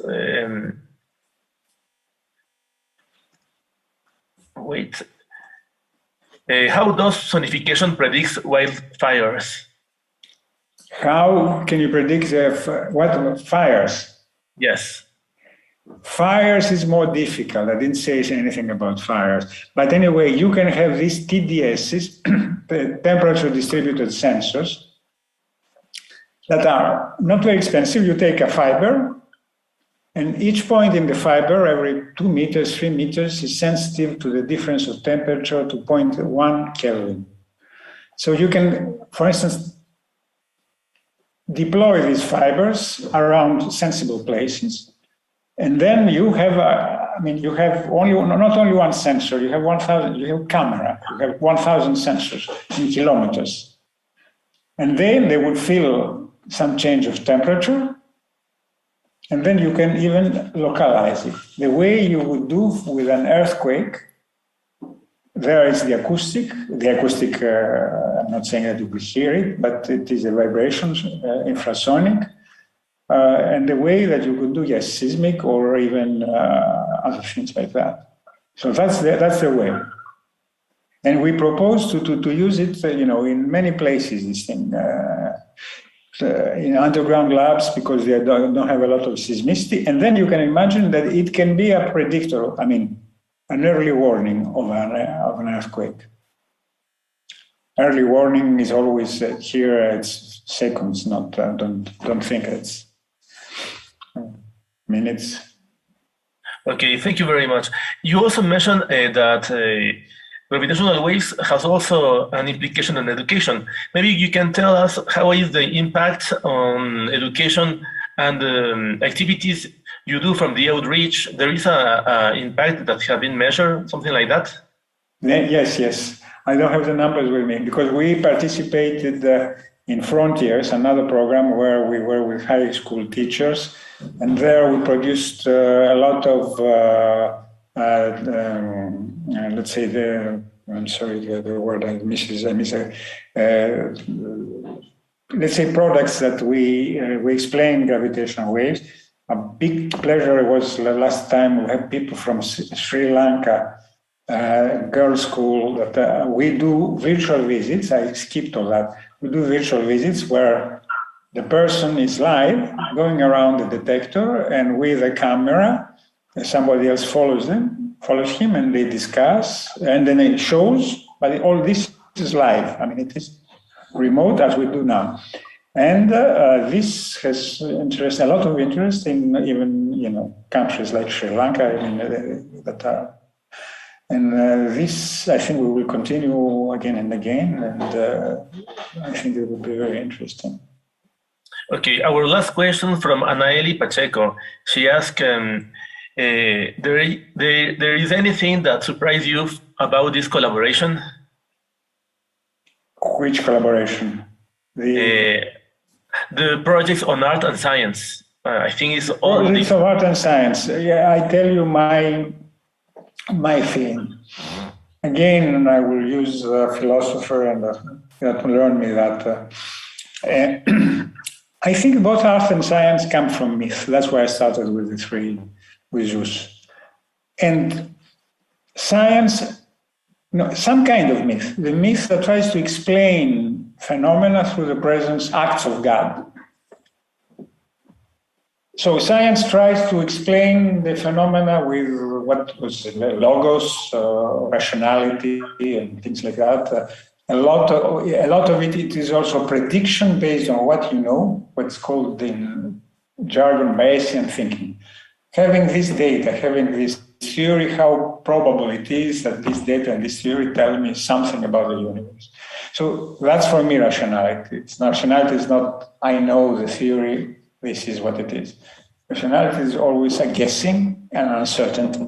And our people that are managing the pandemic, they should know about that, but they don't understand it very well.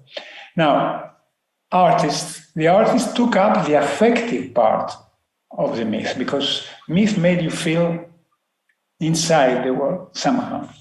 There is the affect, how it moves you, how you feel that you are inside. And so that's why I said it in the beginning. The space of Newton, it was a frozen space. The poor guy they were the Catholics and the Protestants at the time fighting like mad, and he was trying to find some strict rules of rationality to survive between the butchering of one another. Now we are, again, not in an extraordinary place, but still we're trying to find our place inside something. And so that's where the artists come from. And in the catalog we wrote about art and science, where this exhibition was said, we put a phrase by Oppenheimer, the brother of it's Frank Oppenheimer. So he said that scientists and artists are these world's noticers. They notice things that the other people cannot. And this is a common ground. I mean, I got the best, both by Barry Barish. He said this is a work of art, etc., etc. And an artist that said, I enter into a room and I don't understand, it is science or is it art? Because there was some kind of continuity in the thinking of what we were doing. And that was a big pleasure, I think. And I wanted to say something else also about it, but I'm an old man, I forget what in the middle of what I have to say. But it was, it's what I just said, essentially. Okay, thank you very much again, Stavros, really nice conference. Please don't forget that these conferences are available in our YouTube channel, and we will continue with our contributions, but first I would like to give Beatriz Garcia from Argentina to present the next contributions. And good afternoon for everybody here from South America, that for us is already afternoon. Thank you, Stavros, again, and please we can have you again in another opportunity. Bye-bye. Bye-bye. Thank you, Stavros. I put in the chat some links to the Rainforest and the GWitch at Swinburne and also Arachnophilia. I was part of this experience. Was amazing. So I invite the people to join us with well, there are some invitations for the public, for the global people, and Rainforest is all the time inviting people to be part of this experience in the connection between art and science. And thank you very much, Stavros. Very, very nice talk. Excellent. Thank you very much. Well, and now we are ready, I think, yes, to invite Lynn Chominsky to give the talk about NASA Neurodiversity Network, creating inclusive informal learning opportunities across the spectrum. Lynn, are you there? Yes, I'm here. Okay. It won't let me share the screen, however. Great. Well, yes, you have your time now. Remember, see the clock, see the timing. Well, I probably won't be able to see it once I start sharing the screen, but I believe Santiago will put join with your image also the timing. Okay. Anyway, okay. I will alert you. Okay, great. Well, hi, I'm Lynn Kaminsky. I'm from Sonoma State University, which is in Northern California, in the wine country, north of San Francisco. And I am very excited to tell you about our latest project. This is part of NASA's Science Activation Program, and we call ourselves N3, which stands for NASA's Neurodiversity Network. And there's the website there for anybody that would like to check out all the resources that we have. So the goals of our program, which we've now started 1 year ago, so we're just finishing our first year, is to provide a pathway to NASA participation in STEM employment for neurodiverse learners with a focus on those on the autism spectrum. Now, this program was started because I was very inspired by working with a particular physics major at my university named Alex. And really, I've modeled the program to follow the trajectory that Alex took from the time he first came in with his mom, and he was just starting community college, and he didn't really talk much to people that he didn't know, to the journey that he took through the next 5 years. He's now graduated from Sonoma State with a degree in physics, and he's in graduate school studying material science and physics at UC Irvine. So I thought, well, if Alex can do this, why not try to make these same kinds of opportunities available to other students with similar talents? And before the N3 project, NASA had never really developed any projects that were aimed specifically at autistic learners. And so we want to improve the scientific literacy for this underserved population by engaging them in authentic NASA experiences. And a key goal is to have internships that partner rising high school seniors, so the summer between the junior and senior year of high school, with NASA subject matter experts to do research projects. And I will tell you more about that later. The main core principle of our program is based on the autism self-advocacy movement, nothing for us or about us without us. So we don't just decide what's best for these autistic students. Instead, we include them in everything that we're doing with respect to redeveloping the NASA resources, and of course in the internship program. Here are the other people that are involved. I'm the PI of the 5-year project. My associate director at Edion STEM Learning at Sonoma State, Dr. Laura Pedicolis, is a co-investigator, as is Dr. Wendy Martin from the Education Development Corporation, and Sylvia Perez from the New York Hall of Science. We also have Dr. Ariana Riccio, who's a research psychologist, and Naomi Hoopert, also from EDC, Georgette Williams, also from NYSCI. And a huge amount of work was done in this first year by Dr. Brian Mendez to develop some of our remote astronomy activities. We also, of course, have an independent evaluation team at WestEd, Dr. Andrew Grillo-Hill and Joshua Valcarcel. So one of the main things that we did this past year was co-design with autistic students. So we involved 4 partner high schools to test out a remote astronomy curriculum that was drafted by Dr. Brian Mendez. And we started with basic photometry activities using NASA's micro observatory, small 5 to 6 inch telescopes that are run by folks at the Harvard Smithsonian Center for Astrophysics. And then once the students learn the basics of how to acquire images and analyze the data, they can move on to use our telescope, GORT, which is the image that's shown here. That's GORT, stands for Gamma Ray Optical Robotic Telescope.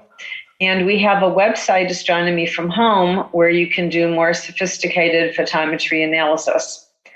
Now, this past year, all of our redevelopment work was done remotely with the teachers, but the teachers were in person with the students, but they could use the telescopes remotely because, you know, COVID. Next year, we hope to do much more hands-on redevelopment, in particular the model rocketry and Arduino payload development program that I originally created for the Rising Data minority community college curriculum, which also included drones. But we're going to be doing the rocket and the Arduino part in the high school classrooms. These are specialized high schools that deal with neurodiverse learners. This is a screenshot of our Astronomy from Home website, and the discovery activities that we piloted with these students are located in this link right here. So if you want to go try them out yourself, you're certainly welcome to do so. They're a lot of fun. We have games, we have tutorials that teach how to do photometry, and then you can request time on our telescope. This is all totally free, of course, because it's from NASA. So the way the co-design process worked for these high school resources was we met with teachers and students that had already gone through the original draft of the material, and then we went through every single classroom activity, how the teachers adapted them, what the students thought about them, and came up with areas of improvement. And it was really important to hear the student voices to see what it was that most interested them, what it was that puzzled them or challenged them. And of course, this is all evaluated, and the evaluation went really well. There, of course, were challenges for some of the instructors, but the revisions that we're going to do now as a result of this co-design process includes adding an overall storyline, a pacing guide, equipment lists, things like that. I think the students really enjoyed it, and they just wanted a few more hands-on activities and not quite as much time spent in front of the computer. So the co-design process will continue at the New York Hall of Science, where we're going to choose some of the activities from the remote astronomy curriculum and drop them down to the middle school level and pilot these at the New York Hall of Science for museum audiences. In particular, we're going to have a free 5-day camp in February for autistic middle school students, and we're going to see how well most of the hands-on activities work with these students. If you know people in the New York area that are be involved in getting involved in this co-design process, please let me know. I know this is an international audience, so maybe not that many people here from New York City. So the next thing I want to tell you about is our internship program. So we just completed that. This was a summer internship program. And the idea was that the selected interns would do the equivalent of 1 month of full-time work over a 2-month time period. All of these internships were virtual, and the interns were paid $1,000 after they completed making their final presentations. These happened in September. And we spent a lot of time really carefully pairing the interns with NASA subject matter experts, depending on the individual's demographics, but also the individual's scientific area of special interest. And so we were able to span most of the fields in NASA's Science Mission Directorate: astrobiology, astrophysics, earth and environmental science, heliophysics, and planetary science, with the 16 interns that we supported. Our goal was to support 10 interns, and we didn't really widely advertise the program last year, and we were just thrilled by the quality of the applicants that we received. So we managed to expand it to 16 interns, and they did fantastic projects. The Zoom videos of all of these projects' presentations are on our website that you can see. And I think I have time to show you this very short video. I hope the sound will come through.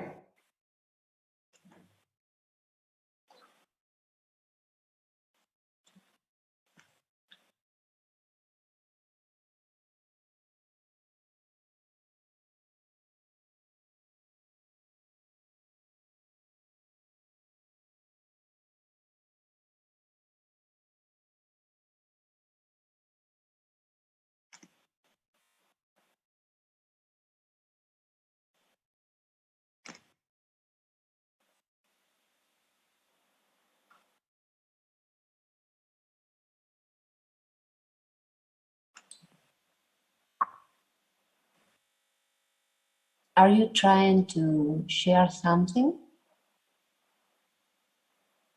Hello?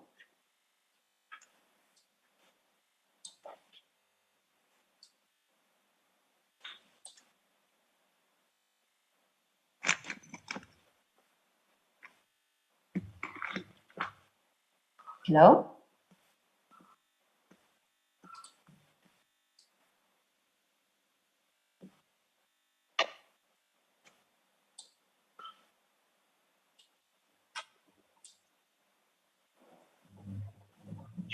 So I apologize if the sound didn't work. I don't know how to how to fix that exactly. You need to share the sound. Yeah. Should I try? I looked for the thing to share the sound and I couldn't find it. Okay. So I guess I'll just continue because I'm almost out of time. Okay. But now I have to find my share screen thing again. So hopefully I can find it. In any event, you can watch the video yourself at the link that's on our website. So I'm sorry that the sound didn't work. At least it was a short video. Okay, so we also evaluated the mentors. We trained the mentors with special training provided by our partners at the New York Hall of Science. We gave them special training on how to work with neurodiverse youth, and that was very helpful. So we continue to train the mentors and our team members in future years with this specialized training, because it really is a totally different kind of experience working with people who can be extremely good in the area of their special interest, but have challenges in other areas of their lives, like executive functioning. We're also evaluating the internships themselves, and the report for that was just released, and I haven't quite had time to read it. But the interns certainly wanted more hands-on resources and more meetings with their mentors and information about career pathways. We're going to be opening up the application process to United States residents starting in January, and then this applications will close in March, and we will pick at least 10 interns for next summer. Please check out our Astronomy from Home Discovery activities, and we will be posting the redesigned resources on our website as they become available. So please keep checking back with the N3 website, and feel free to send me any questions that you have about the program. Thank you. Okay, and I know there were some questions. Thank you very much, Lynn. Yeah. Yes, a nice talk. Thank you very much. Well, we have time for the questions. Please, or raise your hand, or put the question. There's one question in the chat about other opportunities for autistic students that are interested in physics but with limited math skills. We had a wide range of projects for the interns this past summer. For example, a video which you couldn't hear the sound on, the narration was actually done by one of our interns who's really into videos, and he's made several videos, including one for his project. So not all the projects were mathematical. Some involved hardware, some involved computer programming, some involved learning how to analyze data. So depending on the students that we select, we also then try to pick a project that will really work for their special interests. Now, is there any, are the remote telescopes accessible to everyone? I don't think I quite understood that, but it seemed to be a question about telescope accessibility. Yeah. So GORT can be used by anybody that knows how to use the software. It runs ACP. We're currently setting up a web page so that people can request time. It's very undersubscribed. It's only a 14-inch telescope, but it can do good variable star work. We're looking at transiting exoplanets as part of the Exoplanet Watch, another NASA program. So if you're interested in using GORT, just shoot me some email and we'll see if we can get you hooked up. Yeah, thank you. Okay, thank you, Lynn. You have some expressions of congratulations in the chat, so thank you very much, and see you next time. I will invite now to the next talk, which will be performed by Amelia Maria Waghorn. Is about the key to facilitate the inclusive teaching of astronomy. Amelia, are you there? Yes, I'm here. Can you hear me? Hello? Yes, I can hear you. Yeah. Okay. Oh, okay. Great. Okay. Great, Amelia. Well, Hello. Just 1 second, sorry. And now you can see my slides? Yes. Okay, perfect. Thank you very much. So first of all, I really want to thank the organizers for this super inspiring conference, and even more for giving me the chance to share our humble path towards trying to make astronomy a bit more inclusive.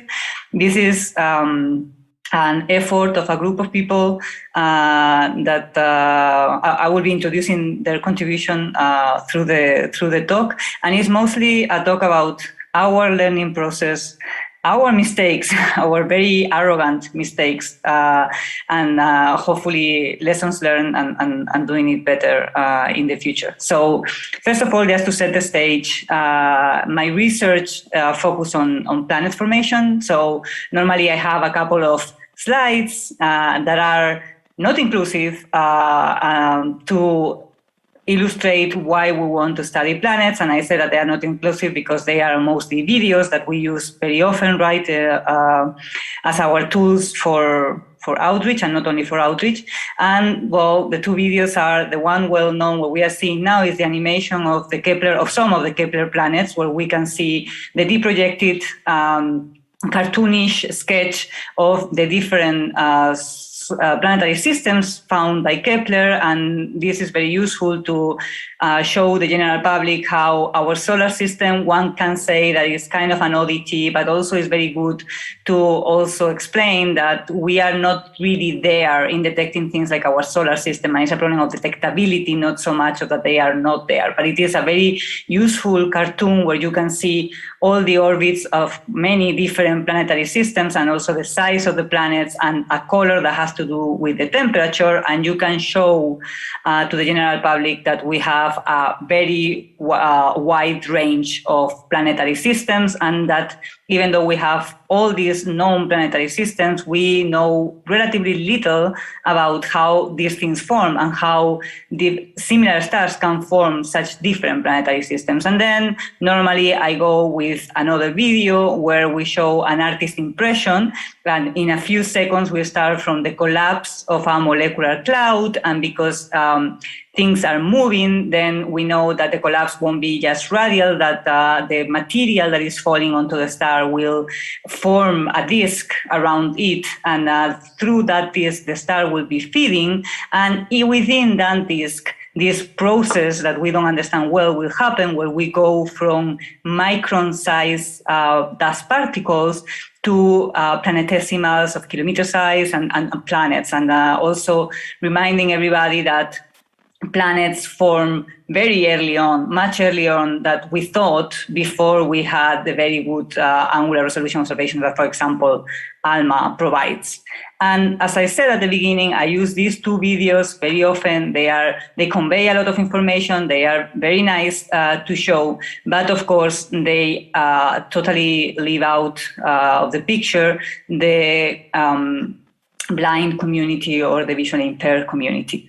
And to try to bridge a bit the gap of what we see and what we infer, and how we translate most things, and most people, we translate most things in visual images, but that is not really what we study in astronomy. I also tend to use a diagram where we have the wavelength in a horizontal wave that changes in frequency, and different telescopes show the ones that observe, for example, in gamma rays, in the high energies that are towards the left, and the ones that observe in the infrared are towards the right.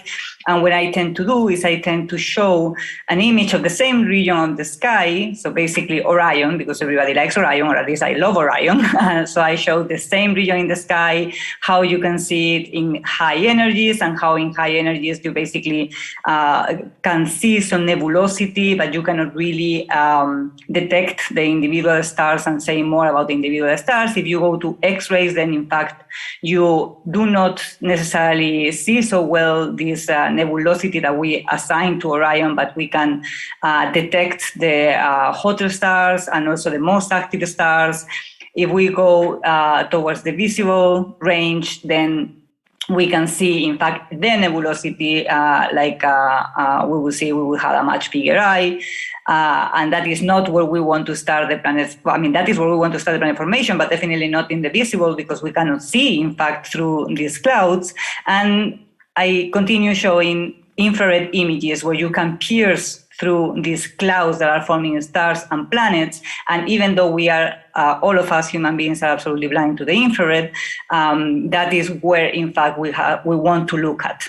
And all of this is just to show, I know that I'm preaching to the choir here. I mean, I know that I don't have to convince you of anything, but this is very useful to show people how kind of interesting it is that we translate into the visual all these different images that, in fact, we don't see. They do not correspond to the visual spectrum. So when a few years ago, in fact, 2016, I think it was, I had just come back to Chile. I'm Spanish originally, but I've been living in Chile for quite a while. And talking to Erika Labbé, that gave a really nice talk here, she had started to do, as outreach astronomy for the visually impaired. And I've always, I don't know, one of the things that I have liked about my career is that since the very beginning, I've always done a lot of outreach. I think it's our duty, our civic duty as researchers. And I felt so ashamed that I had never thought that with all these videos and these images that I was showing always in my talk, I was absolutely neglecting anybody that had some sort of challenge with the vision or in general the blind community. And I thought, arrogant me, okay, I have to solve this. I have to be able to do inclusive astronomy for outreach. How can I be like this? So I got together with a couple of my students, and we were like, okay, we're going to create multisensorial experiences to explain exactly the different processes involving star formation, at least to translate the images that we use all the time into something different, something that can be used with different senses. So that is how our very first 3D model of a protoplanetary disk was born. And what I'm showing here is a picture of our contribution to the Inspiring Stars Joint Exhibition in Vienna 2017. That is just some very, very simple plastic. So we have like a sheet of plastic, circular one with some cotton glue into it, where the cotton is representing the gas, some sand from the beaches of Valparaiso that represents the dust, a star in the middle, and some different structures like rings, like cometary tails of objects that are coming close to the star. And that was our beginning at this journey of trying to make inclusive astronomy for outreach. And of course, there were good things about it. So it's a very low cost material. I mean, we taught several professors how to do it. It's definitely not rocket science. But then we were playing with different materials. We were using also salt because we could smash it to different sizes, and that could help us to explain dust growth and things like that. And of course, someday that we were showing this material, it was raining, and the salt definitely was not a very good idea. But moving forward, derived from the problem that we didn't include the community that we wanted to reach. Basically, we decided to design the thing ourselves. We had a lot of problems in calling those people, calling the blind community to come to our talks, to our exhibitions, because obviously they didn't feel invited. They were not involved in the thing. And when they heard about astronomy in general, at least in Valparaiso, nobody thought that would be for them, because normally astronomy is images and stuff like that. So we learned from that. We enroll in the team. So in the picture that I'm showing right now, we have our first models, these plastic things with cotton, and with one of our awesome partners, Francesco. He's an archaeologist, he's a blind person, and we enroll him, some people from his family, some other people from different associations, and also people, and a specialist in design of products. Then we created a second prototype that allow us to play more with the scales. That was a dynamic piece of Lego, I call it, because it has different pieces and you can pass them and the time is passing and you can see how things evolve. And we tested, prototype with different people with different background and also different levels of impairment in the site. And then we realized the next problem. The next problem was like to explore our model. We have now a 3D printed model that is very easy to print, that we have a lot of information that we made publicly available. But in order to explore planet formation, you need to have an astronomer on your side explaining you. And well, not everybody has an astronomer on the side of the walk, so on the other sidewalk. So what we decided is to create a manual that was self-consistent with the curriculum in the Chilean schools. So it's very biased to the Chilean schools, but the different concepts that are complicated to explain for the teachers, even more for schools where they do integration.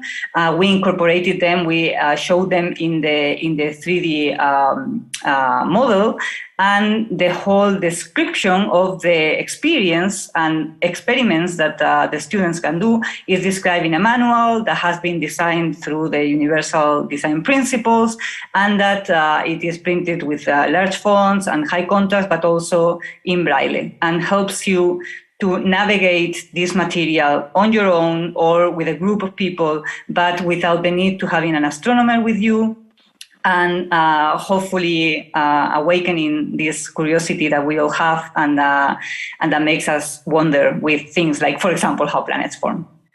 So I will leave it to this. Well, for now, I just want to say that for now, the material is only in Spanish, but we have an army of postdocs that are very happy to translate it in different languages. So very soon we will have it at least in English, in Chinese, and in French. And all of this is available in our webpage. I've put the link there, so it's npf.cl.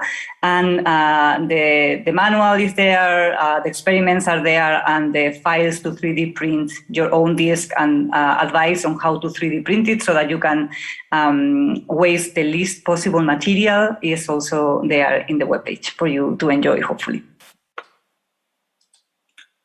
Great, Amelia, just in time. Perfect. Please include a link in the chat to a better access. And I don't know if there is any question from the audience. Remember that for the people who sent to us the description of the slides, Santiago is including the description into the chat. So, excuse me, hello.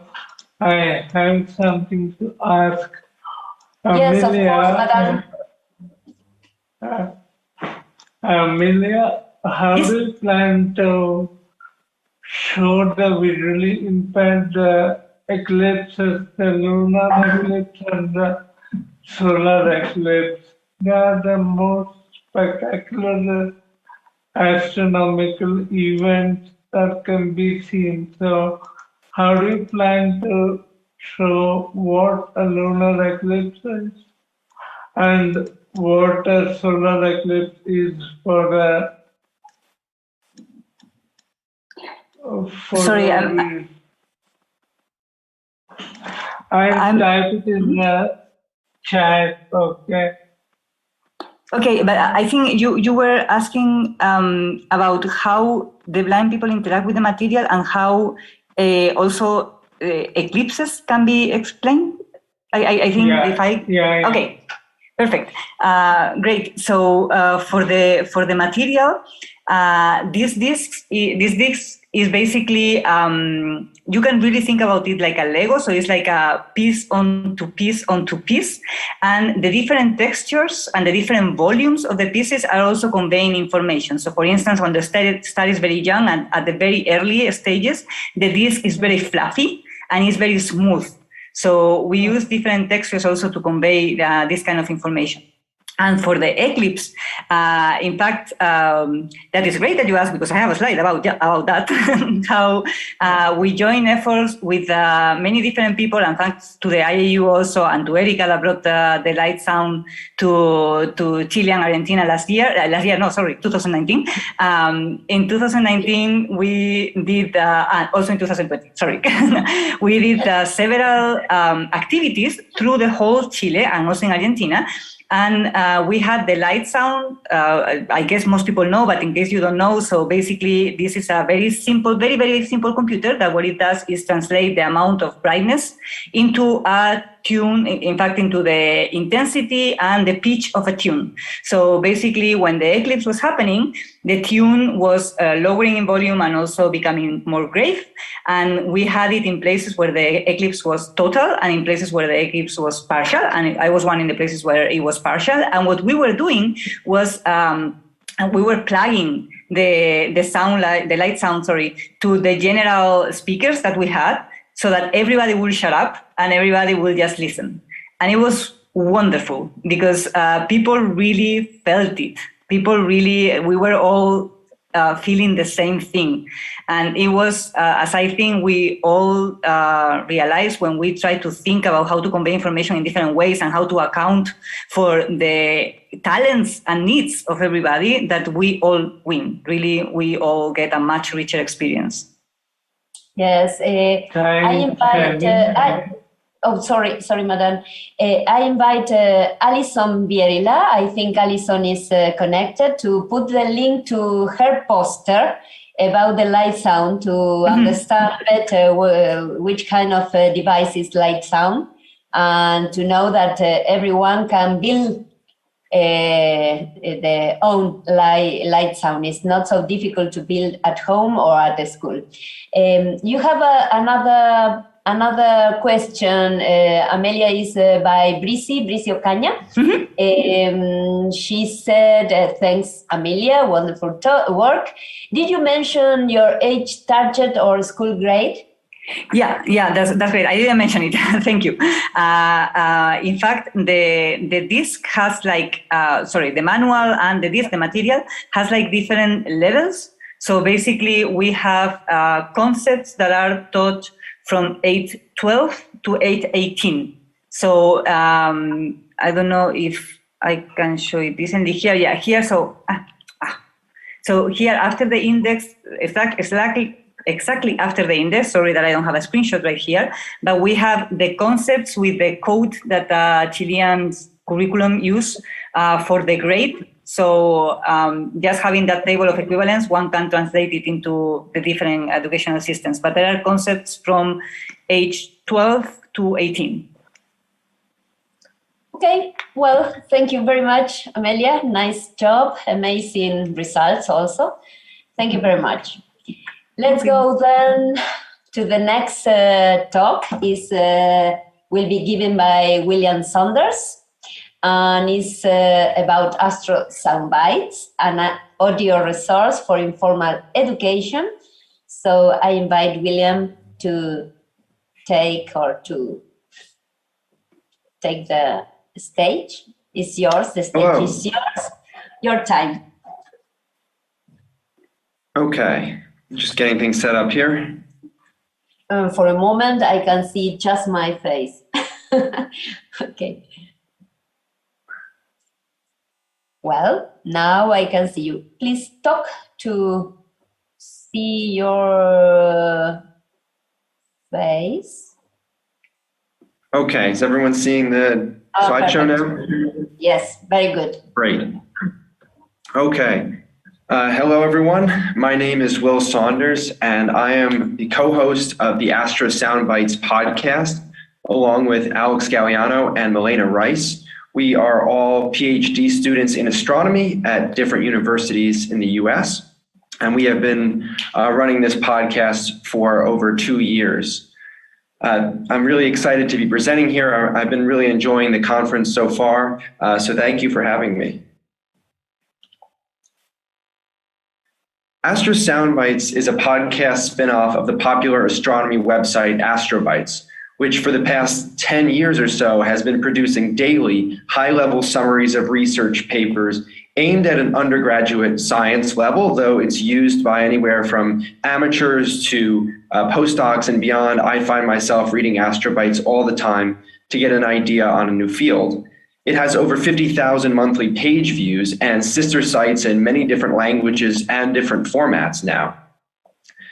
So when we were designing Astro Soundbites to take Astrobytes and put it into a podcast form, we really took some time to consider what sort of level would target the right audience. And we realized that sort of on the spectrum of complexity, where you have the most complex being actual papers themselves on the bottom right here, and on the bottom left, say a newspaper article about a topic, the popular science podcasts tend to be somewhere in the middle, but we wanted to be a little bit more complex than that. We realized that by aligning with Astrobytes niche, targeting this higher level, that we would be able to engage our readership and listenership a little bit more. And so that was the idea there. And so we target an audience of undergrads, grads, amateur astronomers, the public who have an interest in astronomy.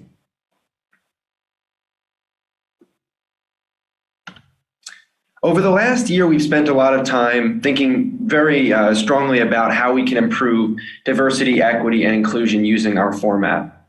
And in order to promote equity, we spent time thinking about how we choose topics for beyond episodes, which I'll explain in a few minutes, but are episodes that go beyond our normal discussion of research, and making sure that we chose research topics that capture the field, which takes me to point number 2, in that we have to make sure we include a diverse representation among our guests and the authors of the papers we feature. And I think participation in the Black and Astro Week in 2020 and 2021 sort of made us realize how intentional we need to be about this. And so it's on the forefront of our mind now.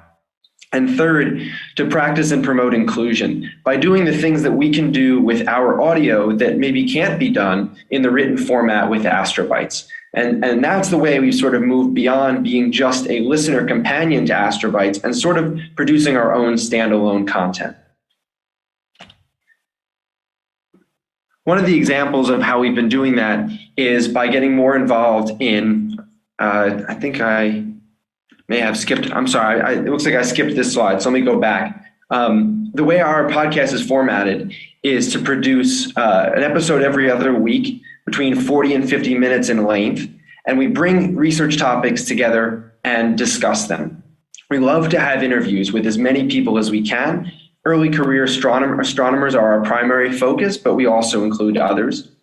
And every episode has my favorite segment, the space sound, which we call something a little different every time to give it sort of a fun and cute name. And so that I needed that slide in order to transition to this slide, which is expanding upon these space sounds and exploring sonification more. We've produced sonification for every episode, but in episode 33, we sat down with Gary Foran, who gave a really great talk yesterday, and really started to dive into how sonification can be used in astronomy for more. And I think we settled on these sort of 3 I's, as we call it here: inclusivity, inspiration, and innovation. And I think inclusivity and innovation kind of go more hand in hand. And then to also bring in inspiration for maybe younger audiences, people who don't have as much connection to astronomy. And then I think where Gary did a great job discussing yesterday was how audio can do more than vision can in some cases. And so trying to see how we can be more innovative in that space, or at least promote that, because we realize, I think everyone here does, that sonification is underutilized. And so we took a stab at making our own sonifications using 3 freely available softwares called Astronify, MIDI Time, and Two Tone. And then we sort of invited our listeners to take a stab at it too. And we launched the sonification competition, where we just said, take a stab, make a sonification. Doesn't have to be great, but see what you can produce. And we got a number of submissions. They were a real joy to listen to. And then we crowned a winner and runner-up for the competition. So we felt that was a really great way to interact with our listener base in a way we haven't before, something we really want to improve upon. So here I have just some examples of space sounds we featured before, just to give a little bit of an idea of the breadth. And these are, of course, made available through different collaborations, but can someone confirm that you're hearing the audio?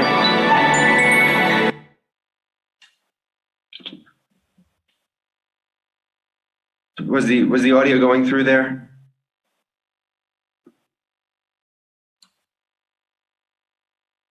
I'm not hearing anything. Yes, okay, thank you. So that's a great example of sort of a very classic sonification, scanning across an image to show, I'll play it again, just a quick, oh no, it's playing the next one. A quick segment of a star cluster sonification in multiple wavelengths. This is sort of very standard and something we might play on the show to connect to the theme and then discuss different ways that the creator of that sonification might have chosen certain aspects of it. The second one is one of my favorites. Take a listen to that.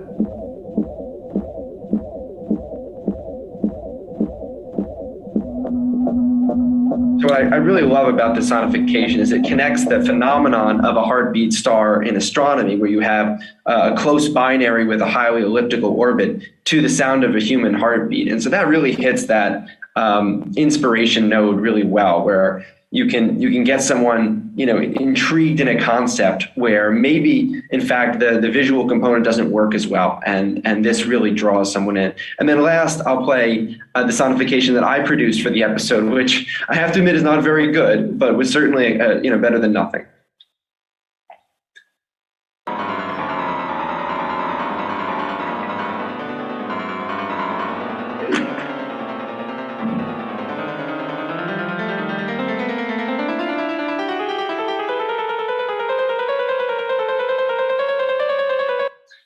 So my goal with this sonification was not as much to make a pretty sound, but more to convey information that this was in fact an observation of a stellar occultation that indicated atmospheric waves in the atmosphere of Mars. And you can hear it in a way that's actually even easier than seeing this data represented. So again, it was my first attempt to do sonification, but demonstrating to the listeners that it's not that hard to get started, and you know, it really opens up other avenues for communication. Let's see what's playing again. All right, moving on. So that was just one example of the type of Beyond episodes that we produce. And Beyond episodes are the same style as Astrobytes Beyond posts, where we want to cover topics like academia, DEI initiatives, lifestyle, things like that, strengthen the network of early career scientists and bring in a lot of stories. And I think that's really an important message, is that give people an avenue for storytelling. So here are examples of some of the Beyond episodes we've done, and some of the ones I enjoyed the most. Episode 35, we brought in 3 people who ended up in astronomy PhDs by unconventional paths. It was great to hear about their different experiences. And then in episode 43, we heard from 2 science communication veterans on how to be better communicators, including how to get started, how to find jobs in science communication, and then how to do more inclusive science communication as well. We're really grateful to have had about 10,000 total downloads so far in about 2 years that we've been going. That averages about 110 in the first week after an episode comes out, which gets up to 150 in the first month, and then continues to rise above 200. On the bottom here, I'm showing a plot of the downloads per episode in the first week, first month, and all time. And so if you can see this, the trend here in the first week and the first month has been gradually increasing. We have a very rock solid listener base, so that's really great. And then we've been adding more people as we go. But also interestingly, we've had some bumps and then some dips and bumps and dips. And I think that relates to the fact that we've been attending conferences. And so that's each bump corresponds with a new conference attendance. So I'm hoping we get another bump after this conference as well. Going forward, we want to continue our initiatives to promote underrepresented groups and continue to do more with sonification and with interviews, which continue to be the highlight of every show when we have one.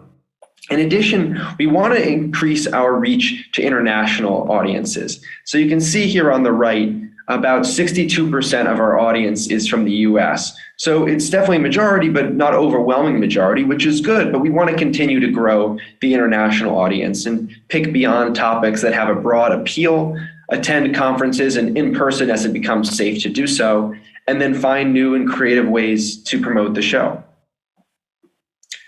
We're very grateful for the funding we've received. We don't need a ton of funding, but the little bit here and there we get enables us to keep going and producing our podcast. If you want to listen, the best place to find us is on our own website, astrosoundbites.com, but you can listen on Apple Podcasts, Spotify, Google Podcasts, and SoundCloud. Those tend to be the most common, but in fact, just about any podcasting app you might use probably has us because it will grab the RSS feed.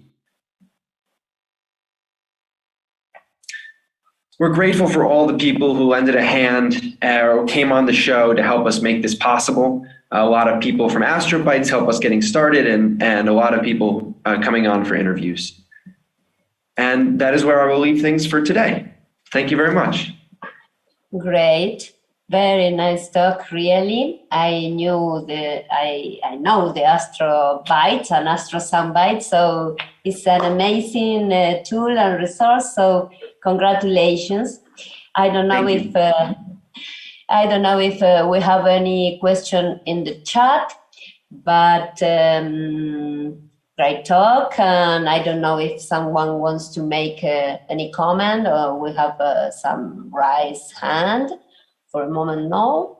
So, well, I invite all of you to revise, to be part of Astrosoundbites and Astrobytes, and to increase. Oh, well, yes, here is a question by Hugo Alberto Jasso. It's about the translation to panic. Do you have translation to panic? What is that, Hugo? Spanish. Hugo? Oh, anyway. Asking if we're translating. No, at this moment, no, we're not translating into any languages. I think translating a podcast, I'm not sure would be the best way to do it. I think you would want to have a separate Spanish language podcast that would have its own hosts and produce similar but unique content. I think if anyone's interested in starting that podcast, I'd be a big supporter. Okay, yes, remember that we all the time are pushing, trying to have the resources in more languages, because part of the inclusiveness is to permit to understand very well the contents of the resources and the material. So, well, have you done interviews with people outside the USA? Is asking by Chiamiso Macuela. Yes, we have. Sometimes it's students in the US who are from other countries, or people who are working, who are actually US who left and are working in other countries or otherwise. I don't remember off the top of my head who they are, but we've definitely had some, not many. I'd like to increase that number. And I think a great way that we use to find people to interview is by attending conferences. So for example, I'm going to the American Geophysical Union conference coming up in a few weeks, and I hope to interact with a lot of people there so I can meet people of different backgrounds. Yeah, thanks for that question. The last question is by Gary Hemming. It's about if you have found that your audience has changed because the pandemic. Did you pick up people who were in lockdown, who maybe before wouldn't have had the time to listen? Yeah, it's a really interesting question. I think all of the podcasts saw a huge decrease in listeners when the pandemic just started, because nobody was commuting. And that's when most people listened to podcasts. But then things picked back up. So people found a way to put podcasts back into their life. I did the same thing. I stopped listening for a while and then started listening again when I was going on walks or doing other things. So I think our listeners have continued to grow. We find that they listen to the whole episode most of the time, and they're engaging with us, sending emails and suggestions. So I think we have a really great, devoted core listener base. Okay, thank you. Thank you very much, Will. Thank you. We invite Tomás Madura, who is the next speaker. And the topic of the talk is astronomy for students and with visual impairments, development of the career exploration lab. Tomás, your time. Great, thank you very much. So I want to apologize off the start. There are some landscapers doing some leaf blowing right outside my office, so there may be a little bit of background noise, but hopefully it's not too bad. And I would also like to thank the organizers for allowing me the opportunity to present my work and the work of my team.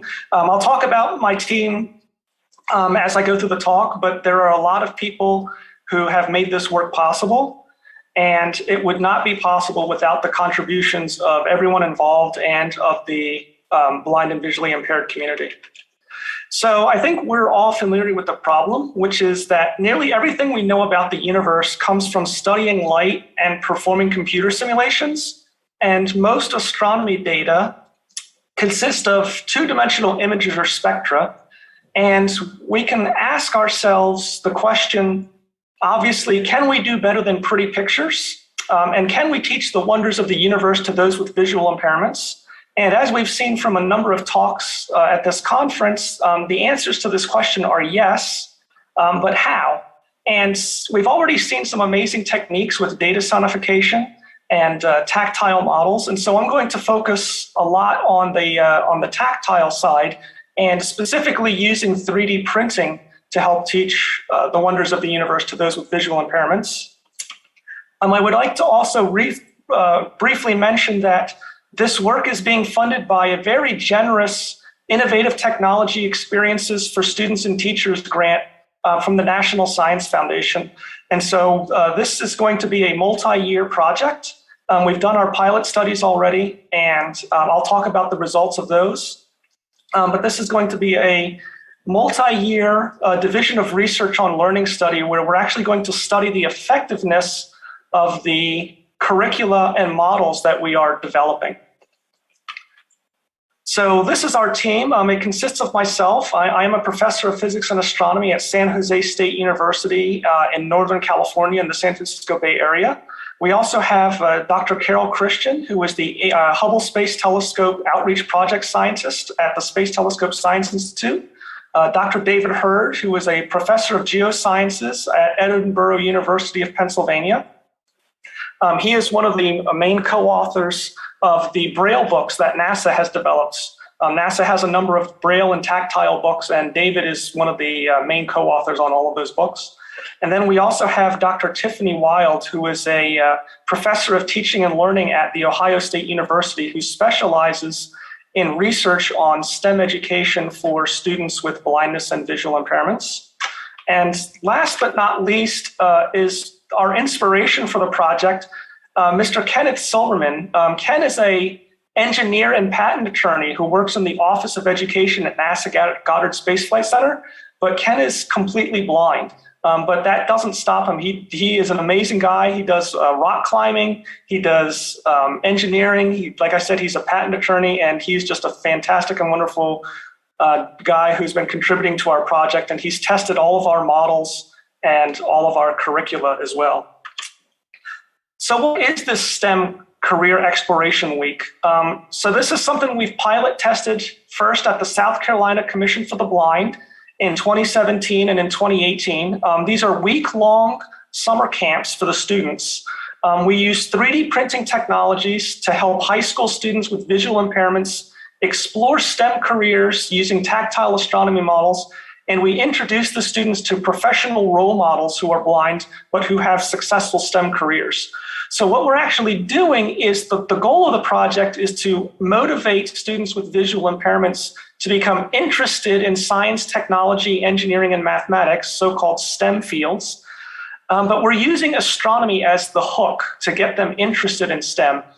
And the idea is to motivate these students to go to college and then to eventually become STEM professionals themselves. So here on this slide, I have a couple of pictures of some of the groups of students that we've worked with, but with their identities blocked out. Usually during these camps, we have 10 to 15 students who are blind or visually impaired participate in the week-long camps. They range in age from about 15 to 20. They represent all areas of their home state. They're identified by what are called their transitional vocational rehabilitation counselors as having aptitudes and interests in science careers. The students stay in a dormitory on site for the entire week, and they participate half in the classroom and astronomy activities and half in social and recreational activities. So it's not just a chance to come and learn STEM and to learn astronomy, but it's a chance to bond with each other and to interact with like-minded peers. We do pre and post evaluation data gathering in order to measure our program effectiveness and to assess the quality of our educational activities. I want to highlight one of the other things that we do, which is illustrated in the photo that's in the bottom right, which is one of the things that we also do is we take the students to local STEM businesses or local STEM facilities in order to introduce them to possible STEM career paths. And one of the places that we actually went was in South Carolina. They have the recording in progress. They have the factory where the 787 Dreamliner aircraft is built by Boeing. And so we were actually able to go to the factory where the 787 Dreamliner is built, and we had the students take a tour of the factory and learn about possible STEM careers. And Boeing actually does hire individuals with visual impairments to do a number of different STEM careers. So on this slide, I just wanted to give a global representation of a lot of the different types of models that we have. So the slide, for those who can't see it, the slide is showing images and pictures of a lot of the different models and activities that the students participate in. So it's a collection of models, and we teach astronomy concepts ranging from constellations in 3D to galaxies, to stars and stellar structure, to star clusters, to the Hertzsprung-Russell diagram, to galaxies, to large-scale structure in the universe, and also the cosmic microwave background radiation. On the top middle, there are a couple of images showing students exploring 3D printers. So we also teach the students about 3D printers and how 3D printers work.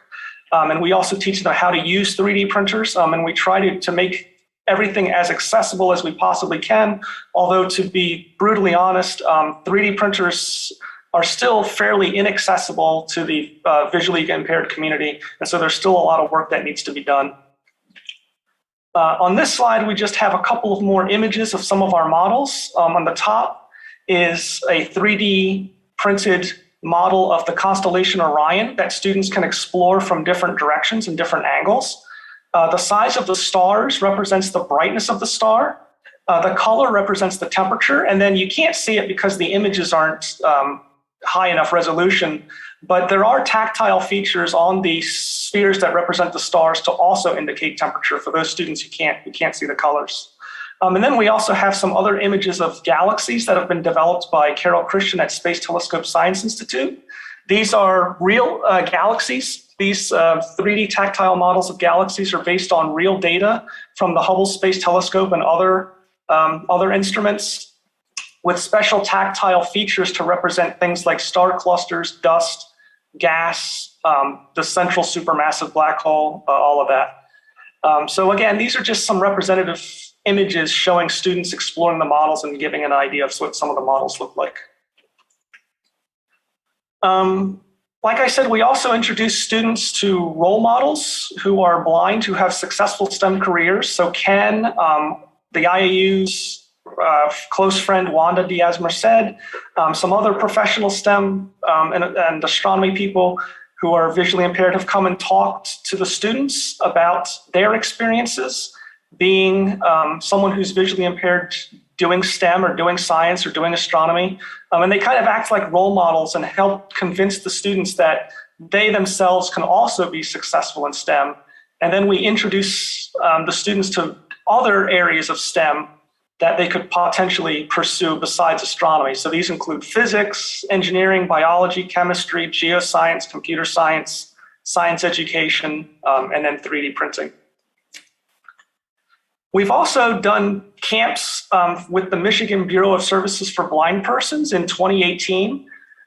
We've had a couple of these STEM career exploration weeks in 2018 and 2019. We also had some very nice press releases through the state of Michigan to advertise our programs and to help advertise the work that we've been doing.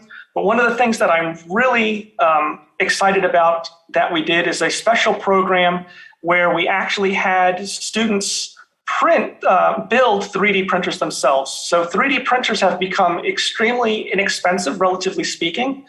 You can get 3D printers now for about a good quality 3D printer for about $170, and it comes as a kit. And what we did is we had the students with visual impairments actually build the 3D printers themselves and learn how to use the 3D printers. And as far as we know, this is the first time anything like this has been done, where the students themselves build their own 3D printer, learn how to use it, and build their own models. So I have a really short video here. You may hear some background sounds, but this is just a video of the 3D printers building their first 3D print models. And these were the 3D printers that were built by the students during our 3D printer build camp. So the students had an amazing time. They loved the camp. And the other thing is we allow the students to take the 3D printers home with them. So the students get to keep the 3D printer, and they get to use the 3D printer for their own activities and for their own resources. One other thing to quickly mention is that we do educator partner institutes. So it's important to have STEM teachers and teachers of the visually impaired involved. So we recently did a professional development workshop, a weekend-long professional development workshop with teachers at the Maryland School for the Blind. And so we also have teachers testing out all of our models and all of our activities and giving us pointers. And so this is really a kind of a feedback-driven process between both the students and the teachers who are teaching the students. And we've received an enormous amount of very positive feedback and also some tips and tricks on things to improve. And so we're in the process of doing that now. We're also doing data collection on the effectiveness of all of our activities and all of our models, but I'll skip that. I'll keep this on for just a few seconds. Hopefully the slides will be made available. But what we're going to do is we're going to make all of our models and lesson plans freely available to everyone. And these are just some links that are for access to the models. So then the next steps, work with teachers and students to refine our models. We plan to extend to more Council of School for the Blind schools. We're going to do about 13 states over the next 2 to 3 years. And then we're going to share what we learn, and we're going to share all of our models and lesson plans and activities with the community as soon as everything is done and refined. So I'm out of time. That's the end of my talk, and thank you very much for listening. Thank you very much, Thomas. I would like to remember that you were online during our first workshop on astronomy for inclusion in Cartagena de Indias, and now you are online again. Yes, yes. The next one to be face to face, I hope. Yes. Yeah, well, you were a precursor. You were an amazing guy there. Thank you. We have questions and comments on the chat. And Annie's asking about how to contact you regarding your work and how do I do that. But if you want to make to expand the connection, please do it. So I'm putting my email address in the chat. It's just thomas.madura@sjsu.edu. And you're welcome to, whoops, that was not to everyone, that was just to the organizers. Let me copy and paste it and send it again. And you're welcome to email me at any time. And I'd be happy to share what we've learned and to collaborate. Perfect. Iliana, would you like to make by yourself the question? Because You said, I have a question. If you want, open your mic and ask the question. Iliana, are you there? Iliana Andruchov? What? I don't, the host do not, write the question, I will try to read. Yes, I unmute, sorry. Go on. Okay, thank you so much for the talk, Thomas. It was really interesting. I have a question because I do not know much about the issue that you are working on, but I understand, maybe I'm wrong, that there is a problem with the projection with the blind people. Since the blind people or the people that do not got see very well do not finally understand the notion of the projection. And in astronomy, the projection is an important issue. Yes, I think that's right. I think they have a very difficult, as far as I understand, and maybe Noreen Grice or someone else can actually elaborate on this further later today. But as far as I know, I think there are some issues with understanding projection and projection effects, especially projecting three-dimensional objects into the because we sky are working plane. with three-dimensional stuff. And it's different to touch the thing and to see projection in the sky. Yeah, so one of the things that we actually do is we actually present both perspectives to the students when we do our activities. And so we want the students to understand the 2D projection. So we usually have two-dimensional or 2.5, it's called 2.5D raised tactile images. And then we have the 3D models as well. And we're trying to help the students to navigate and understand the differences between the two-dimensional version and the three-dimensional version. The other reason this is important is because when students do standardized testing, they don't have access to three-dimensional models when they do standardized testing. They are provided with two-dimensional images and graphics. And so it's very important for the students to learn how to interpret these two-dimensional images and graphics so that they can actually perform well on tests and standardized tests. Thank you so much. Okay, thank you. Thank you, Thomas, again. Nice work. Thank you very much. Let's go to the next speaker, who is Maria Jose Villarreal Gomez. He will give a talk entitled Astropáramo Science Club of Planetary Habitability and Climate Change. I don't know. Speak in English or in Spanish? The talk is in English. Perfect, great. Well, now is your time. Okay. Please let me know if you can see my screen.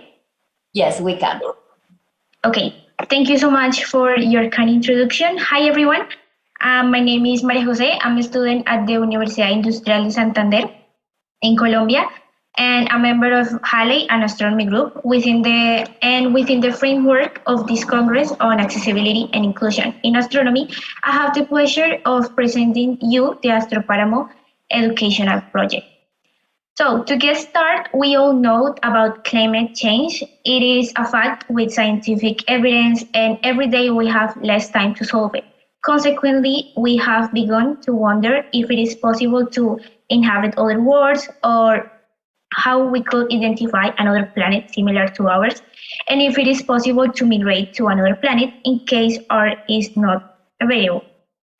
Until now, we know that the trip to other planets is not easy. So from the HALE group, we started to wonder if we could use the teaching of astronomy as a bridge to raise our conscience about climate change. And from this question begins this educational project. For the beginnings of Astropáramo, we have had the support and inspiration of several institutions, which are the ones that you can see below. And to begin with the construction of this project, we used as a guide the Klimawandel project manual by its German name, Klimawandel. It is an educational project that, through guides and simple experiments, seeks to teach and raise awareness about climate change in young people, especially in the school, and also relying on the teaching of astronomy, especially astrobiology. With the permission of one of its creators, Cecilia Escorza, we translated the manual into Spanish and adapted into kits with all the didactic materials and guides. Another project involved is the Racimo project, which is a citizen science project that focuses on school children to actively participate in the collection and analysis of environmental data using weather stations. And from Halle, we integrate these two projects into one, that is Astropáramo. With the project foundations, we wanted to focus it initially on the rural population of our country, Colombia, which represents around 20% of the total population in our country. And these areas doesn't have the same opportunities that a person in city have. So we want to take education to them. And this with the support of the adapted kits, which contain all the guides and materials to carry out and understand all the experiments and the theory behind them. Now we are in the process of adapting a website where the people can find all the necessary information to perform these experiments related to climate change and astronomy. And we are trying to adapt the materials with materials that you can actually easily find at home and thus reach more interested people or even schools. And similarly, Klimawandel has its English website and also in Spanish. If you want to take a look, here's the link. So for our first version, 3 municipalities in the department of Santander participate, which are Berlin, Betas, and Suratá. These are small towns, are far from large cities, they have limited internet access, and are surrounded by the Páramo of Santurbán, an unique and charming ecosystem. I want to share to you a little of the social and economic information of the participants. We started with 29 students between the ages of 13 and 16. The ratio of men and women was quite similar. Most of them lived near to the school. However, 14% take more than an hour to get to school, even by a car. And that was a big restriction to their education. Also, computer access was always limited. Not everyone had a computer at home. Internet access was also not optimal. Mostly it was limited or acceptable. Even on rainy days, we lost total connection with them because they didn't even have a mobile signal, so we can call them. It was impossible. The principal source of connection was Wi-Fi or mobile data. And in the last graph, you can see that most of them only had 1 or 2 devices where the whole family could connect to internet. And that was also a restriction because they have to share that device with their brothers, with their parents, they have to study. And only 22% had their own device. And after this version, we ended up just with 17 students because some of them didn't have much time to be part or had to work to help out at home, so they preferred to retire. Based on these conditions, we designed 4 kits. The student received one of the kits, which is self-contained. It has all the instruments. Here are the kits. It has all the instruments, all the material didactic, all the guides that they need to understand the different theory and the different scientific challenge that they were into the kit. And to follow up the activities and answer the questions and any concerns that they might have, we create with each municipality a WhatsApp group, because, for example, Zoom meetings wasn't able for them, or by Skype or another meeting like Meets, it wasn't able for them because of its internet connection. So we had to create WhatsApp groups, and once a week they could share their experience, their questions with a tutor from our group, Halle, and the tutor helped them to go through this scientific challenge and help them to perform the experiments. And sometimes we made calls if one of the kittens didn't report during the week, because sometimes they are very busy at home. We also had a fifth module with a climatic station called EVA, here is, which measures the variables of temperature, humidity, precipitation, irradiance, and pressure.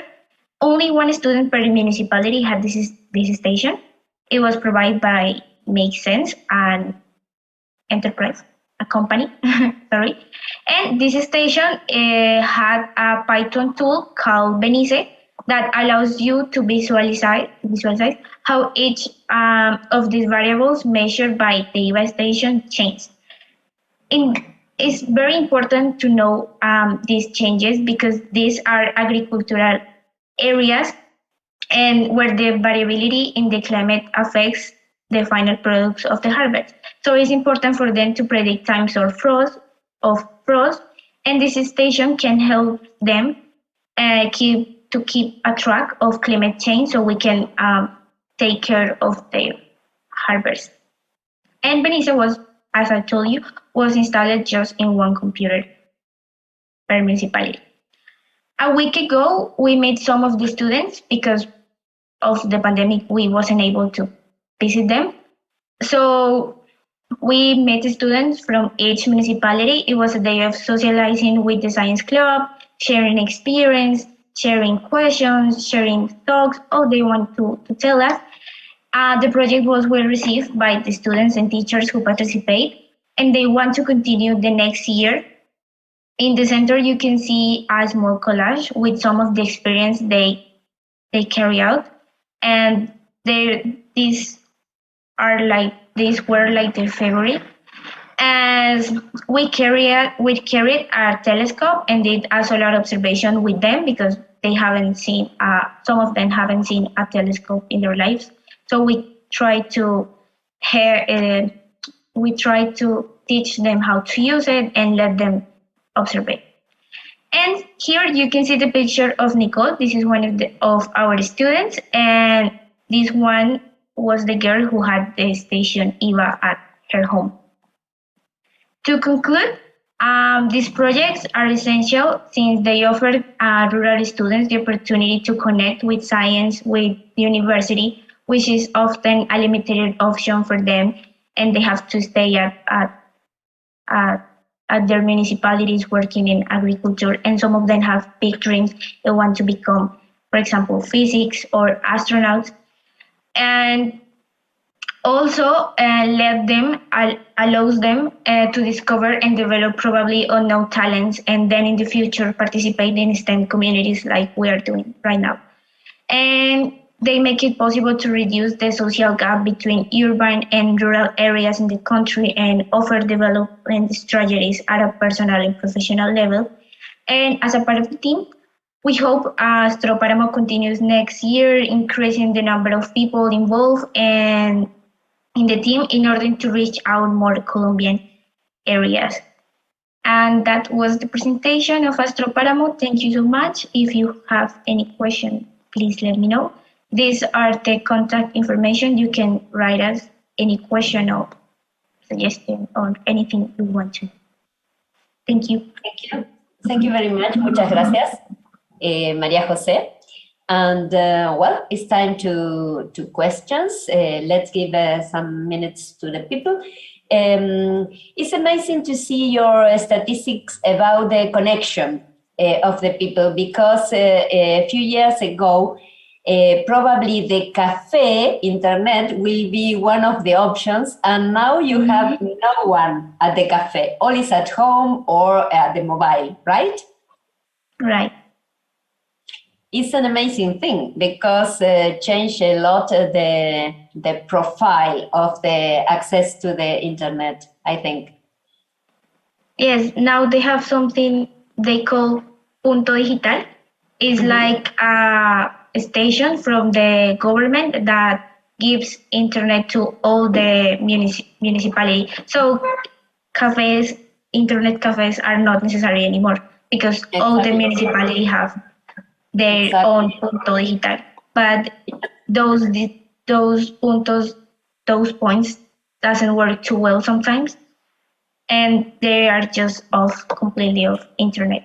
There is more connections at home also. By their cell phones, for example, or their parents' cell phones.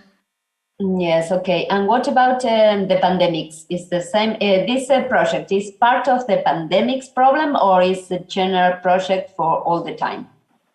We made it during the pandemic, and for example, there was meetings where because of the pandemic, because we wanted to go there and at least once in the month, visit them and talk to them, but because of the pandemic, it was impossible.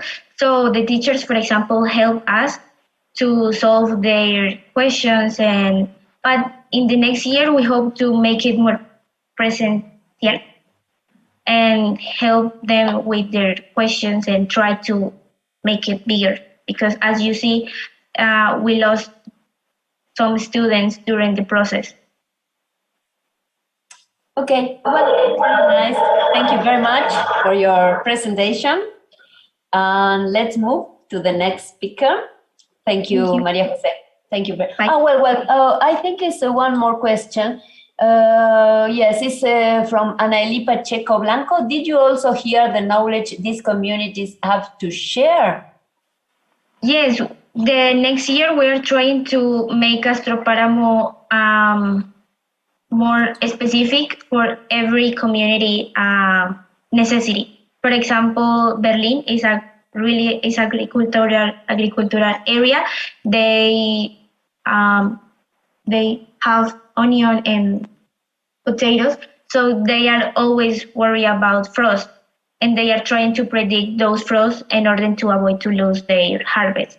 So that's what we are going to try to do, to focus on their special needs of problems. Yes, of problems.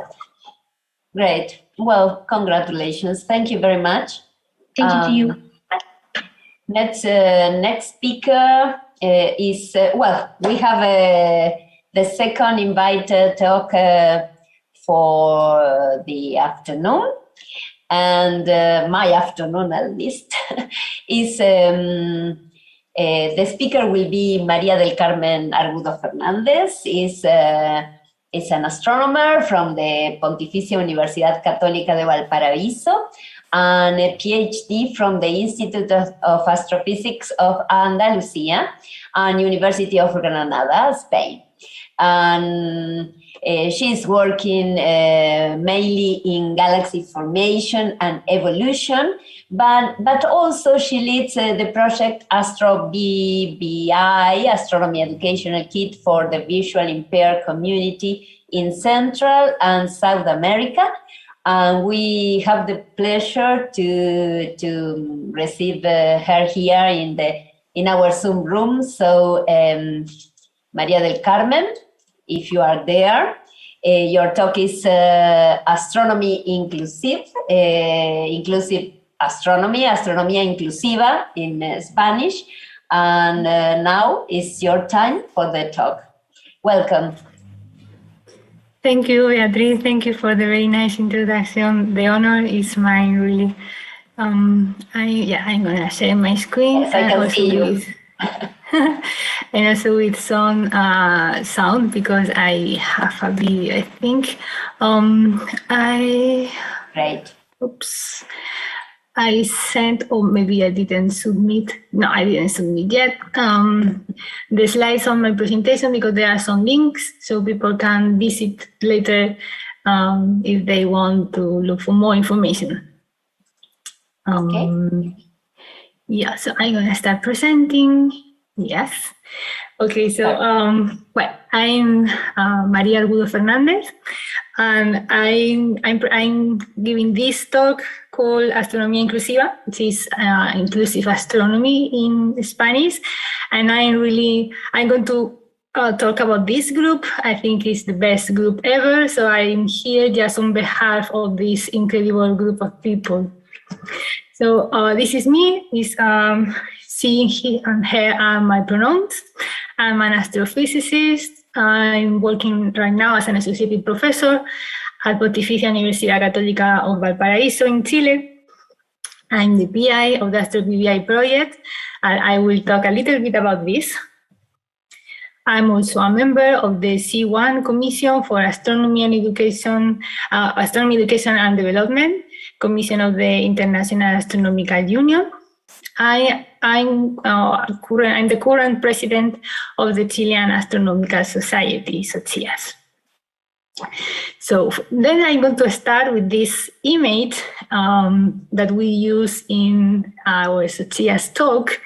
I'm going to describe this. This is a picture of the north of Chile taken from the International Space Station. I think that there is something here. Ah, yes, it's Erika. Okay. So what you see from this for this image I'm going to describe is that you see the north of Chile, and you see that for one side you see that there is the Pacific Ocean, and at the other side you see the Andean Mountains. What called the attention from this picture is that from the ocean and from the mountains there are clouds. But here in the north of Chile, there are no clouds. So this is because a phenomenon that is given in this place, that is the Humboldt current.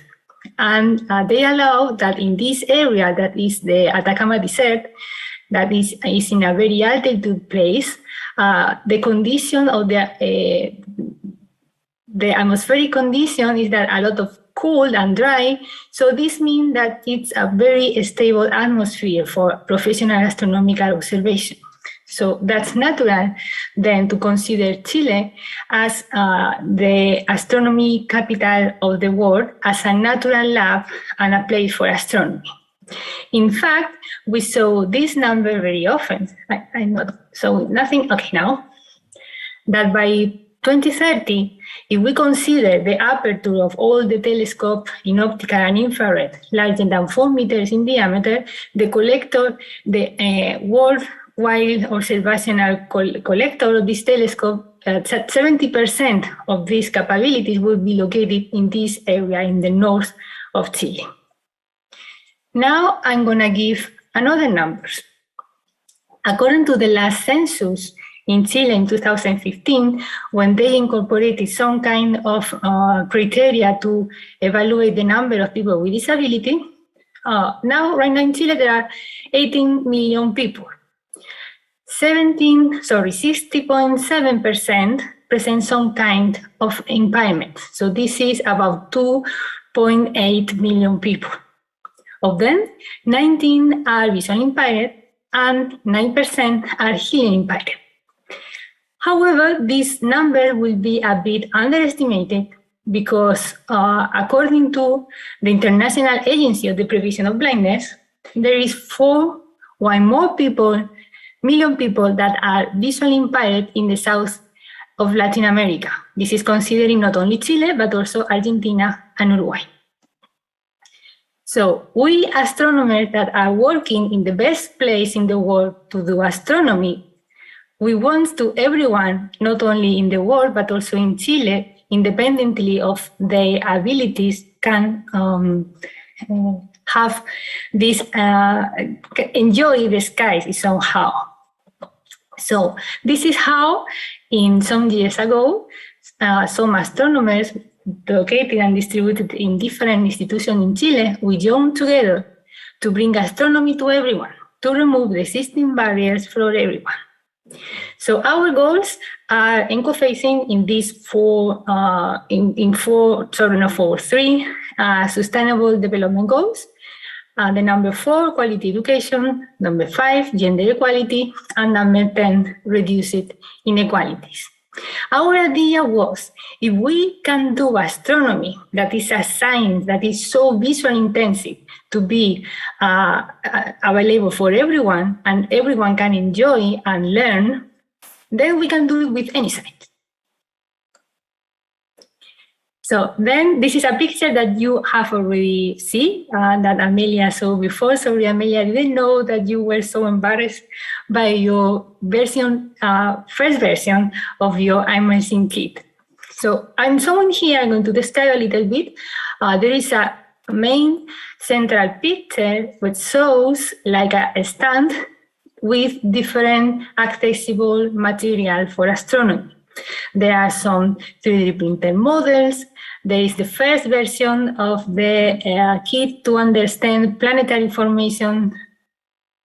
There is also the first draft of the AstroVBI kit, which are 3D printed images of galaxies. We call them tactile images of galaxies. I will talk about this a little bit later. And also there are some tactile material, including kind of tactile electromagnetic spectrum to understand the differences in the tactile, how you see, how you feel that the wavelength is larger or shorter, and also some maps on how our galaxy looks like. Sorry, that's my dog. How the galaxy looks like by the touch at different wavelengths as well. Also, you can maybe distinguish, there is a model of the solar system in a scale of distances and sizes, where this yoga ball or Pilates ball is the sun. I think that maybe many of you are familiar with this kind of models. So here, and the lower part, there is a picture of our representatives of this exhibition. This was the Inspiring Stars exhibition that started in the last general, well, in present mode, general assembly of the IAU. There are another two pictures with some people. It looks like there are people with some kind of impairments that are interacting with this material. We are also connected not only to try to adapt the astronomical concept to people with impairments, but also we keep connected with the recent events. For example, here in this new slide, I'm showing in the central part the famous picture of a black hole, the picture that was taken by the Horizon Events Telescope of the supermassive black hole in M87 galaxy. So this picture was in all the media, in television, it was in social media, and also there were some memes of them. So we also want to bring this to blind people. So here is in the left, yes, there is a picture of one member of our team. She is one of the members of the Oscopio. They are going to talk later, so you are going to know them as well. With an adaptation of these images, and there is a blind kid that is touching this. Also, this kind of materials, we know, we have learned that we need an astronomer behind this, explaining what is happening. Also, this picture or this adaptation is not telling anything if you don't explain how an AGN works, how a black hole works, how the accretion disk around a black hole works. So there are also some material made with low-cost material that you can find very easily and reproduce. So you see there is some people sit in different chairs, and each one have these kind of models. So this is one of the the Doscopio session, when they work and do very large sessions and accompaniment with people to try that they understand all these themes, and then they can understand what they are touching. In this lower picture, I'm showing also another stand and also some representative of this team as well. And in this case, we were presented in the Latin American meeting of the IAU in 2019, that it was here in Chile, in the city of Antofagasta. In this occasion, we interact with the scientific community, also to raise some aware and connection with the community to see what we are doing. Maybe they can come with some ideas, or maybe we did some activities with them where they have to interact with this material, and they also provide feedback. So not only with people with disability, but also with the scientific collaboration on the scientific community. Well, my part in this first efforts on bringing astronomy to a more inclusive public was with this activity, the AstroBBI project. We created a kit for an educational kit for astronomy focused on community with visual impairment, so to the blind and visually impaired community, in particular with students. This project was funded by the Office of Astronomy for Development in 2018, I think. Yeah. We carry out this project during 2019. I think that some people here in the meeting have received a kit. They are part of the AstroBBI teachers community. I really recommend people, if you have an idea, to put it in a proposal, as in a proposal for this annual call. I started this idea with a very small scale project in collaboration, and thank you very much to the Tactile Universe that provide a lot of material that we adapt from English to Spanish and Portuguese speaking countries.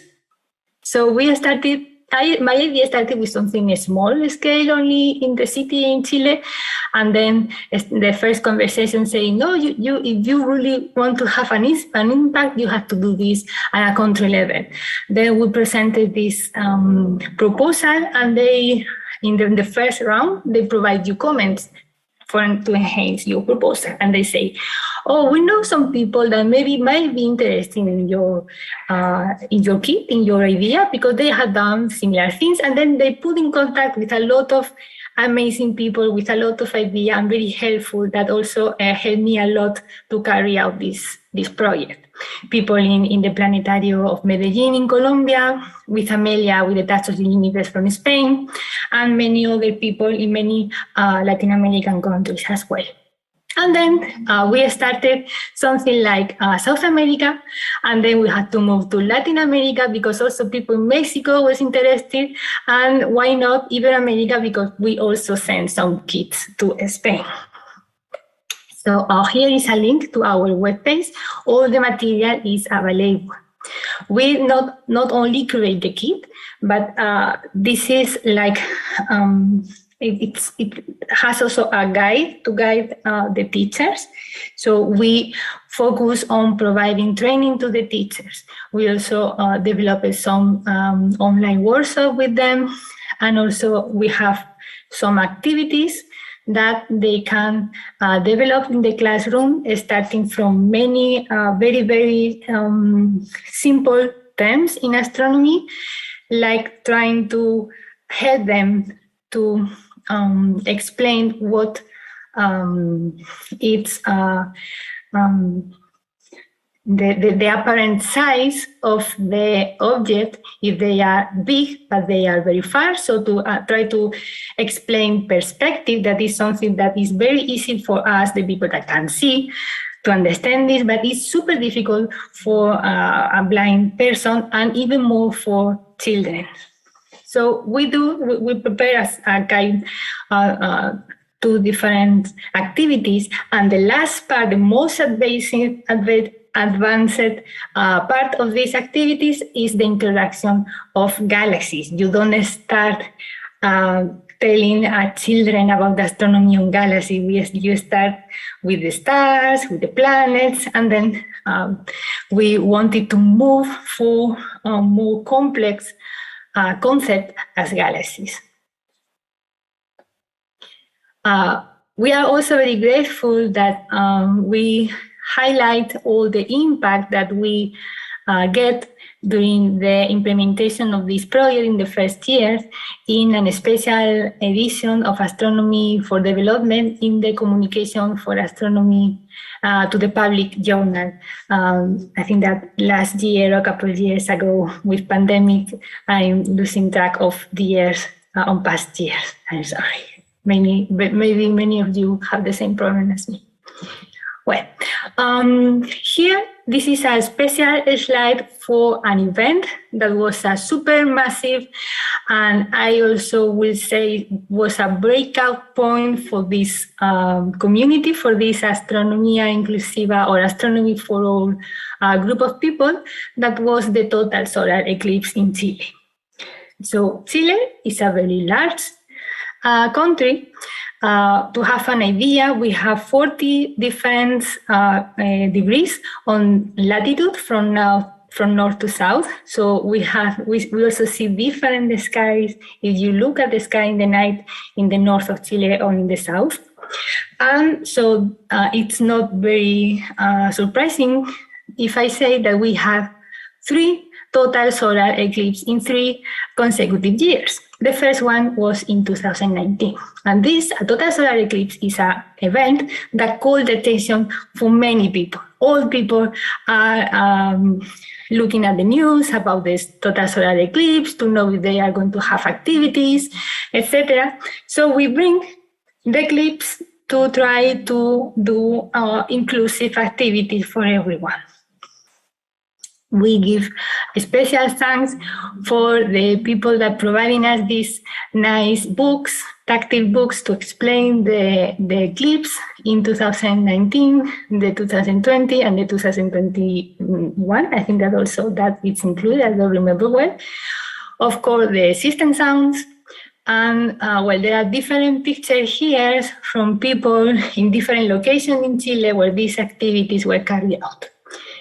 I call this a break point because it's when we started this Astronomía Inclusiva group, and then Erika started to bring together in a WhatsApp group. So we are a WhatsApp group of more than 100 inclusion enthusiasts, not only astronomers, but it's a very multidisciplinary group with students, anthropologists, computer scientists, science communicators, archaeologists, teachers, artists, and of course, people with disabilities, and also people from very different countries. This is the group Astronomía Inclusiva, and I want to call the attention for our logo.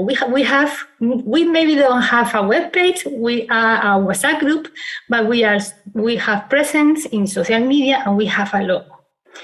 This logo tries to represent this group.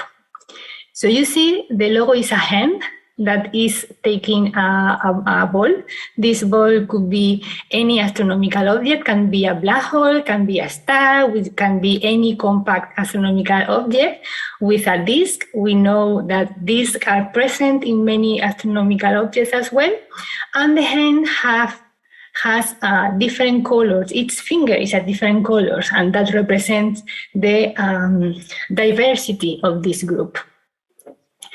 We are a lot of institutions working together in this group.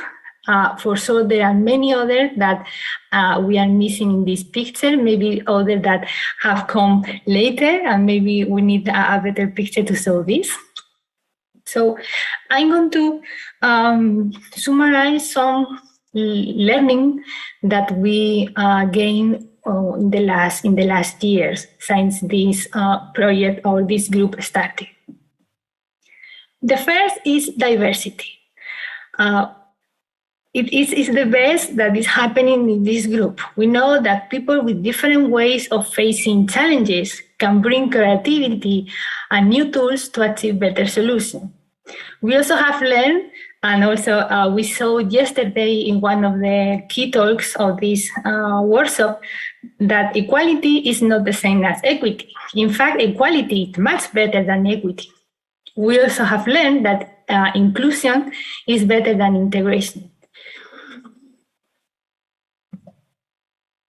We also have learned the importance of the co-creation. This is a phrase that has you have seen in many of the talks in during this workshop. There's nothing about us without us. No? Sometimes it can it happen that maybe you have an idea, you want to maybe what happened, just the example with Amelia was this is so before. You have an idea on how to adapt material, but maybe it's not a good idea. Maybe you are not in the right direction, and that's okay. You can just start from scratch, and that's okay. And also you can co-create something new, incorporating innovation and giving a place for creativity, and also find new ways to communicate.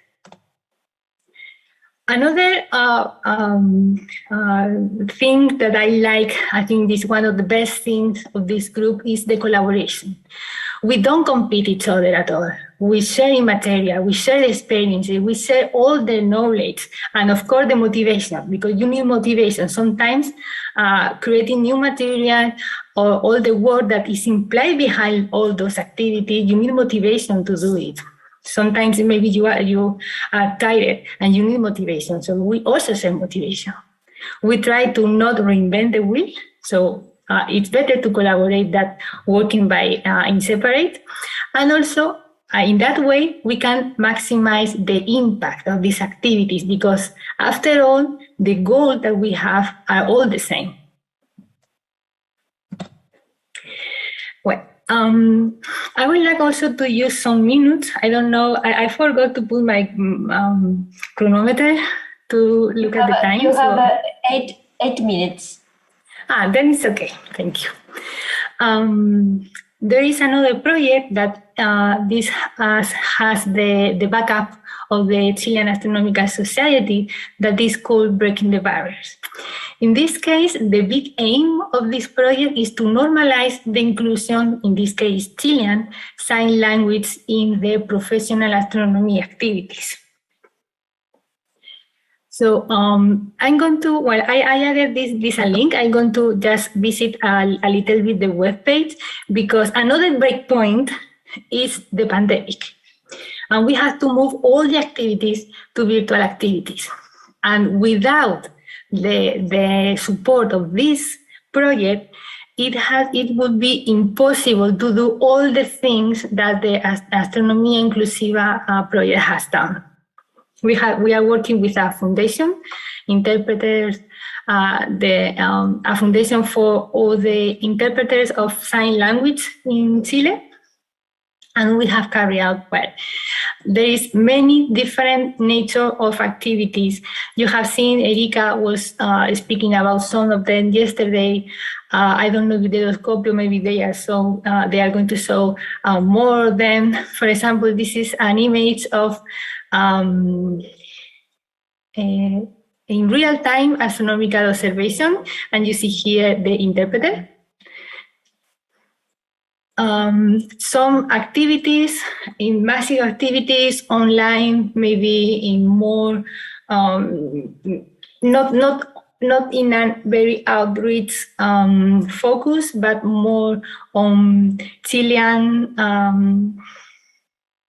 I don't know, patrimonio, historic buildings or history. They also requested to SOCIAS through this project to have an interpreter. There is storytelling with interpreters. The Astory Day, you see also the interpreter. and many other talks and activities. Here you don't see the interpreter, but you see that the sign that say that is going to be an interpreter. So now this is normal. Actually, now if there is any event online that is going to happen, then the people that used to see this, our audience say, where is the interpreter? Why this hasn't have an interpreter? So we are reaching our goal, is that to normalize to have an interpreter in all of these events. Okay, I'm gonna go back if I can. Here.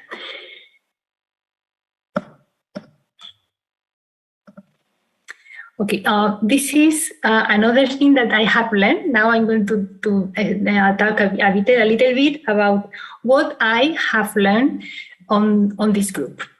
For instance, I have learned that the sign language is not international, it's very local. So this is an example of a video where I don't know if you can listen the audio. I think that I share with audio. No, it's mute. It's mute? Okay. I'm gonna try to do it again. Let me see. You have 4 minutes. Take care. Okay.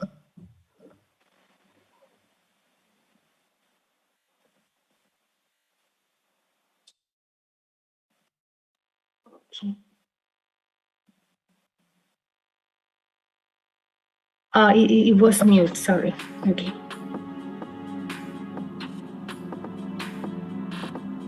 This is for a project where I'm working on.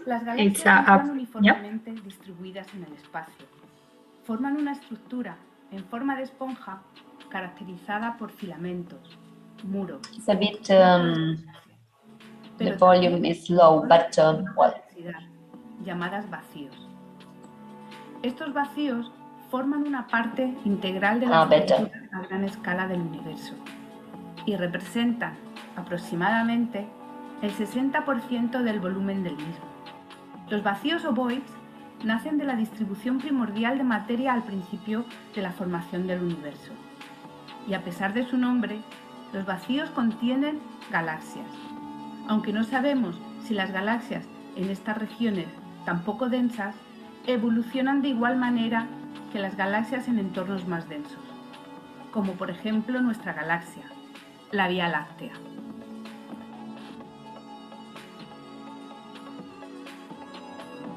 El proyecto Cavity pretende conocer cómo se han formado y han evolucionado las galaxias en estos vacíos, y es uno de los proyectos delegado del Observatorio de Calar Alto en Almería. So what I have learned about this then is first, you want to do just a video explaining a project, a scientific project, you can add subtitles, but you may know that people that have hearing impaired, they learn the sign language before reading. So having subtitle alone is not enough. You need an interpreter. Also, this is a project that is carried out in Spain. And then I realized that the sign language in Spain and in Chile are different. So I'm working in Chile. And then I want to tell to people here what I'm working on. But also I want to do this video accessible to my other collaborators in Spain. So what I can do is to add the two interpreters and also the deaf people can maybe have some kind of cultural exchange by knowing how some terms are, how is the meaning or how you can tell some things in other language, in this case, in Spanish. So I have a few minutes left, so I will just to say that in Xochitl we have a working group for inclusion and gender, and we get with the PI Erika Labbé funding from astronomy, funding from the government for astronomy program. to generate a more inclusive astronomical community. So we are also bringing this to the professional astronomical community to train them on inclusion and accessibility. So following with the things that I have learned, what I have learned is that inclusion is an everyday job. We can all work on creating a warm and welcoming environment around us. For instance, when I can do in my daily work, I had to do research, I had to teach, I had to do some outreach and also some management. So for instance, on research, what can I do? What I can do is maybe in the discussion with collaboration to understand that different people may have different opinions. On teaching, maybe what I can do is to know before a class, to know if I have any student that have any special needs. And then I can prepare my teachers, my classes ahead so they can all understand and learn on the same way. In outreach, I can maybe have, if I'm going to give a public talk, maybe I can bring an interpreter. So in my outreach talk, I can reach to more people. In management, for example, in my position as Chilean of president of the Chilean Astronomical Society, maybe I can try to have representation in all the representative committees at different levels. Maybe from my position in the university, I can try to have more diversity in making decision bodies at different levels of the academia. So in the last minute, now we have the time for questions. So what I would like to do, or what I propose for the audience, is that what can you do in your daily work? So what is the activities that you used to do in your work? And just select between 1 or 3 things that you think that you can do to try to incorporate inclusion and make a more warm and friendly environment around you and for the others. So that's all what I wanted to do. Thank you. Thank you very much, Maria. Very nice talk, and I agree fully, completely about that. This job is an everyday job. It's like a light pollution control. It's an everyday job. And one question I want to say, but you partially answer it, is about how the changes change when you have the opportunity to be the director, manager, or the person who decides about the topics to make the research or to improve the accessibility and so on. How change the things when you are the decision, the chair of the thing? Yeah, if you can, that's why it's important to have diversity in committees that and making decision. We're making decision power. So you need to have diversity because they are going to how to say the word, to improve, not to enrich. They are going to always to go with something new, something better that you maybe didn't thought before about that. Mm-hmm. That's right. That's right. Can you hear me? Because I have some problems with my connection. Yes, Brissy, if you want to. Okay, Brissy, if you want to ask by yourself, yes. Turn the mic on. Brissy? Yeah. Are you there? She can turn the mic. Now I can. Okay. Hi. Hi. So, well, congratulations. It's wonderful, everything you guys have been doing. It's really inspiring. And I do have a particular question because I see you managed to do something that I tried and I have not succeeded. So when there has been like a public talk and now that, and which I am giving the talk and the talk it's virtual, I have tried to contact, because of what you said, the sign language, it's local. So I have tried to contact the local group that can probably interpret it. But what they have told me is that they need to know everything of the talk with a lot of time beforehand and word by word, basically. And well, normally we just prepare things quickly and we're very, we put the idea together, but the words come more natural, so it's difficult. And plus you need more time than the time usually I have. So how do you manage this? Do you manage to give everything on time, or is it happen like, how do you say, like instantaneous translation of the sign language? Thank you. It's instantaneous translation, but I have to say that with the interpreter that we work, they work together for a very long. So at the beginning, we had to use some terms, and maybe the interpreter, they didn't know the terms because they don't have the sign. So sometimes you have to create some sign, and also in astronomy, because they are not used to use some terms that we use.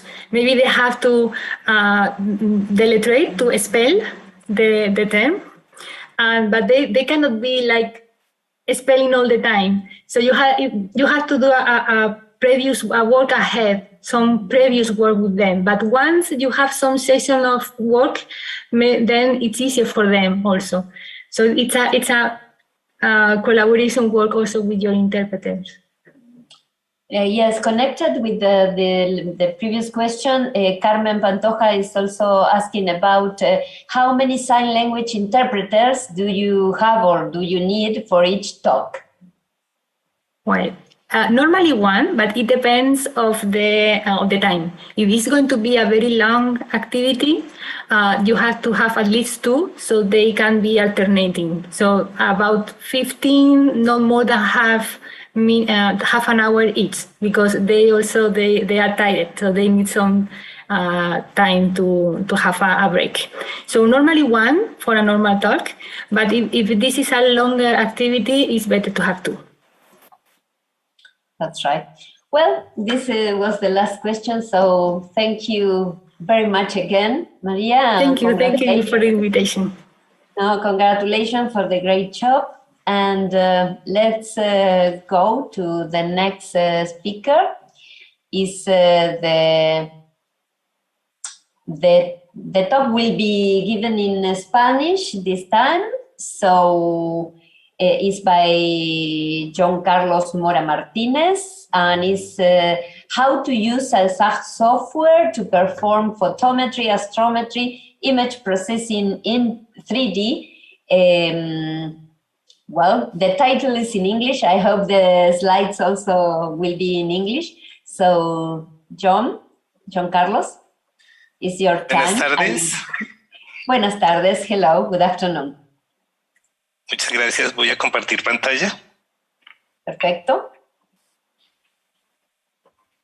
Ahora te estamos viendo. Ya te digo. Perfecto. Estamos viendo tu pantalla. Ok, buenas tardes para todos. Es un honor participar en el segundo congreso. Muy bien, hoy vamos a hacer una pequeña demostración sobre el software Salsa J, el cual nos permite hacer una fotometría estelar, astrometría y un procesamiento de imágenes en 3D. Bueno, voy a hacer la demostración. Aquí tengo ya abierto nuestro programa Salsa J. Este programa es especializado, el cual nos ayuda a implementar nuestra labor de docencia en profesores de secundaria e incluso en universidades. Yo soy John Mora, soy el director científico del grupo Astronomy. Nosotros somos Global Sky Partner de las Cumbres Observatory. Y las Cumbres Observatory es una red de telescopios a nivel global, el cual tiene distribuidos telescopios robóticos a nivel internacional. Usamos telescopios de toda la red. Estos telescopios están distribuidos en países como Australia, Sudáfrica, Chile y las Canarias, España, y en Estados Unidos, McDonald's y Hawái. Hoy vamos a usar las imágenes que hemos adquirido con estos telescopios. Muy bien, esta es una imagen adquirida con telescopios de Australia. En este momento vamos a hacer un ejercicio de fotometría, que son los mismos ejercicios que implementamos con profesores a nivel secundario. Vamos a darle brillo y contraste a nuestra imagen.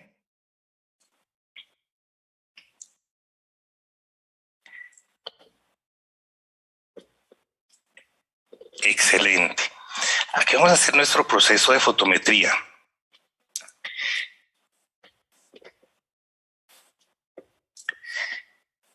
Aquí tenemos la estrella. Vamos a seleccionar nuestra línea. Trazamos directamente en todo el centro de la estrella. Dibujamos nuestro perfil luminoso. Aquí observamos tanto el perfil luminoso en la imagen izquierda como en la imagen de la derecha. Un círculo amarillo se nos describe. Vamos a anexar los datos de la fotometría,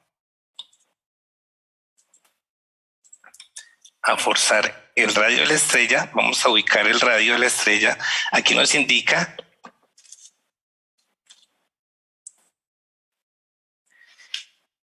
que a la izquierda inicia la estrella desde 1560 píxeles hasta 1548, es decir, que tiene un diámetro de 12 píxeles, el radio sería de 6.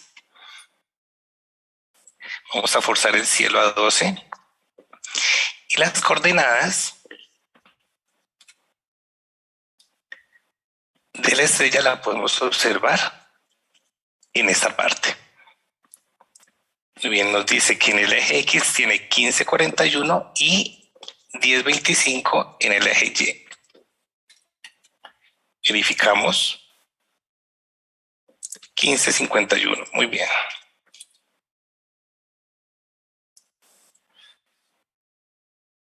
Procedemos a tomar la fotometría. Perfecto. En este momento hemos adquirido ya de nuestra imagen nuestro dato científico de la intensidad de la estrella. Ahora, esos datos permiten dibujar una curva de luz y así determinar si esta estrella presenta alguna variabilidad o no. Este software nos permite adicionar, observar muchas otras cosas. Ahora sí nos vamos a Analyze, Surface Plot. Y aquí nos vamos a detener un poco. Aquí nos permite realizar varios estudios en 3D y nos permite hacer un archivo, el cual nos va a permitir de esta manera poderlo imprimir en 3D, ayudándole así a maestros y estudiantes con deficiencia visual poder trabajar y poder aprender astronomía y sobre todo ya hacer investigaciones y estudios científicos, brindándole ya más accesibilidad. Muy bien, perfecto. Vamos a hacer otro ejercicio.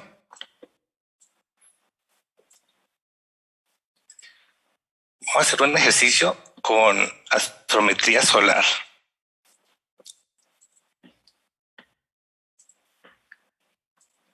Para ello, vamos a usar esta imagen.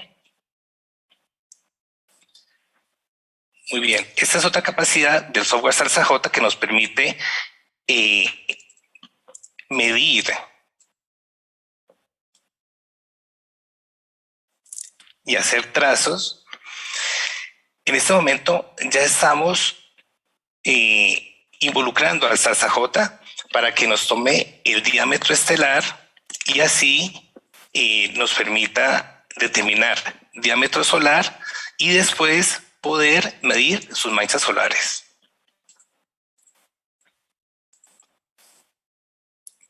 Al igual que nuestro anterior ejercicio, podemos visualizarlo en 3D.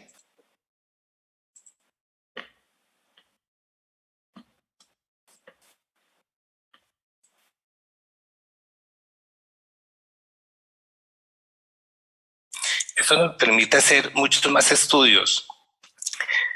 Por ejemplo, en este momento estamos visualizando una mancha solar, el cual aquí nos permite diferenciar ciertos cambios de temperatura a nivel superficie, ya que estos campos electromagnéticos nos bajan un poquito la temperatura.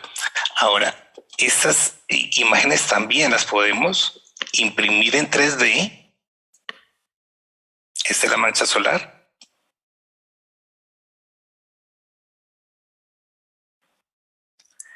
También la podemos imprimir en 3D, proporcionándonos también este tipo de estudios.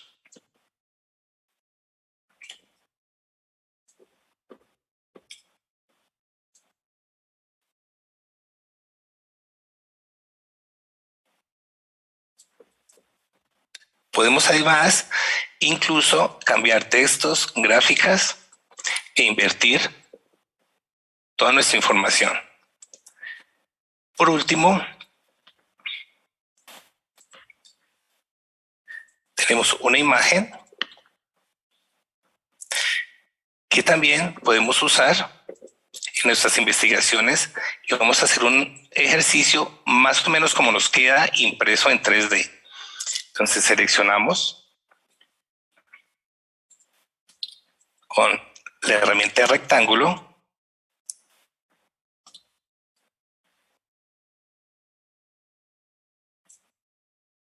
Muy bien, nos vamos a Analyze,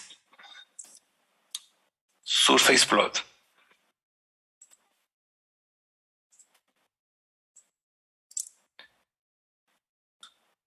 Muy bien. Aquí nos muestra la misma imagen.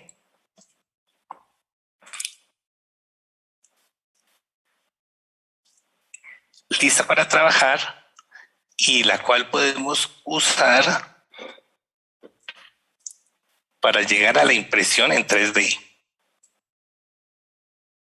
Perfecto, aquí le podemos dar altura.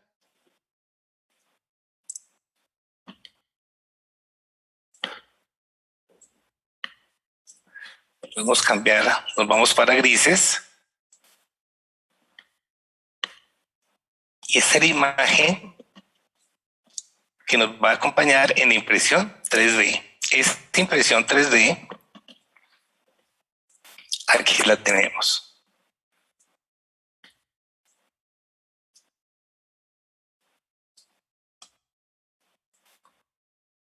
Muy bien, perfecto. Este software permite muchísimas más cosas. Nos permite trabajar imágenes en RGB, permite trabajar imágenes monocromáticas que son adquiridas por la red de telescopios LCO. Y nosotros somos especialistas en el manejo de telescopios robóticos y en el uso de este salsa J. Bueno, con esto ya terminamos. Y muchas gracias y esperamos responder cualquier pregunta. Muchas gracias. Muchas gracias, John. Yo tengo una pregunta. Después, I will ask a question and after that I will try to translate. ¿Este software es público? ¿Se puede, es propietario? Sí, es público. Nosotros trabajamos sobre todo para la enseñanza de nuestros docentes en el software totalmente libre. Lo pueden incluso, bueno, vamos a poder, por ejemplo, aquí hacer un ejercicio, lo pueden descargar aquí, salsa J. But, ¿es open source? Open source, sí. Okay. Lo pueden descargar de esta página. Bueno, esta es la página. Salsa J es un programa de la Hanson Universe, que es un programa internacional encargado de la enseñanza a maestros para que sea más accesible la astronomía a nivel de las aulas y personas con deficiencias. Entonces, aquí pueden ingresar, el software está especializado y está en versiones en Windows, Mac y Linux. Ok. Bueno, aquí hay personas como Carmen Pantoja que desean contactarse con vos, así que luego ponemos tu correo electrónico en el chat, si te parece. Sí, perfecto. Y bueno, Alison, well, the question was about the usability and accessibility of the software, which is written in an open source. So it's an open source resource, so you can download it from the website that John mentioned, but we will put, yes, no, actually, sorry. Oh, yeah. We will put the link to the resource in the chat, just to the people who is asking for. La otra pregunta que tengo muy breve es acerca de la experiencia que han tenido con, si han aplicado las herramientas, los recursos que han creado, por ejemplo, las imágenes táctiles, con gente con problemas de visión o en escuelas, y si han tenido la experiencia de testear esos productos. Sí. Nosotros, por ejemplo, hemos iniciado cursos en población vulnerable. Nosotros vamos, en Colombia hay minas de esmeraldas, pero la cual alrededor de las minas de esmeraldas, estas poblaciones no tienen muchos recursos económicos. Las escuelas y los colegios no cuentan con accesibilidad a la astronomía. Nosotros hemos implementado con estos profesores y alumnos cursos de astronomía y se nos presentaban alumnos con estas discapacidades. Entonces implementamos estos cursos para que ellos tuvieran más accesibilidad. Inicialmente teníamos 2 alumnos, en este momento contamos con 14 alumnos en la región y ha sido excelente, Al principio no es fácil, tuvimos nosotros mismos que aprender cómo teníamos que dictar estas clases, pero ha sido fascinante y este es uno de los proyectos que tenemos. El próximo año vamos a implementar otros. Okay, John is talking about the teaching learning process in the contact with the disabled communities in general, and the testing of the products with the people directly to study the impact and to have the feedback to improve it. Well, muchas gracias, John. Por favor, poner en el chat los links a los recursos que mostraste en internet y también tu correo electrónico, si nos haces ese favor. Muchas gracias. Muy agradecidos. Thank you very much. Okay, let's go to the next speaker, who is Brici Ocaña, another good friend. She is from Dominican Republic, but living in United States of America, of North America. And the talk is about the Caribbean astronomy for inclusion, transforming theory on inclusion into concrete actions. Brici, the time is yours. Hello, Are you everyone. there? Yeah. Okay. Yes, I am. Can you hear me? Yes, perfectly. Okay. Let's go. Okay, let me share my screen, see if everything there. Yes, okay. Perfect. Can everybody see? Perfect. Well, Yes. thank you very much, Beatriz. And well, thank you for the organizers also for giving us the time to talk about our group in this conference. And as Beatriz said, it's Caribbean Astronomy for Inclusion. The topic is transforming theory on inclusion into concrete actions. Sorry. Yeah. First of all, let me quickly introduce CAI, which is how we usually call it, Caribbean Astronomy for Inclusion. And we are a group of astronomers and amateur astronomers from the Caribbean region. So far, we have Honduras, Haiti, Dominican Republic, Puerto Rico, and Trinidad and Tobago. And well, yes, why it's important to talk about inclusion? Because according to the World Health Organization, 15% of the world population has a disability. And according to UNESCO, 19% of the children with disability do not attend schools. So this is a high number. And the fact that they're not attending schools could be that also there's some support needed in the educational system. This plot here, it's a plot with the percentage number of disability of unemployment among people with disabilities in Dominican Republic, Haiti, Puerto Rico, and Trinidad and Tobago. According to the survey in 2013 for Dominican Republic, around 60% of the people with disabilities are unemployed. In Haiti, from a survey from 2013 as well, the amount of unemployment is around the 60% as well. In Puerto Rico, according to the survey of 2017, it is around, it's higher than 80%. And in Trinidad and Tobago in 2019, it was around 95%.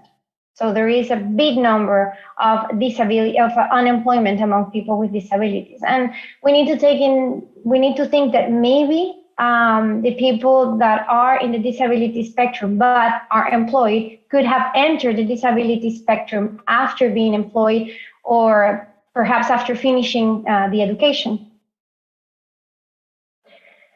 So our goals are to target the transition into the work field, skill acquisition, capacity building. We also want to create a community where astronomy and its practices are promoted with people with disabilities. We want to offer materials, resources, methodologies, etc.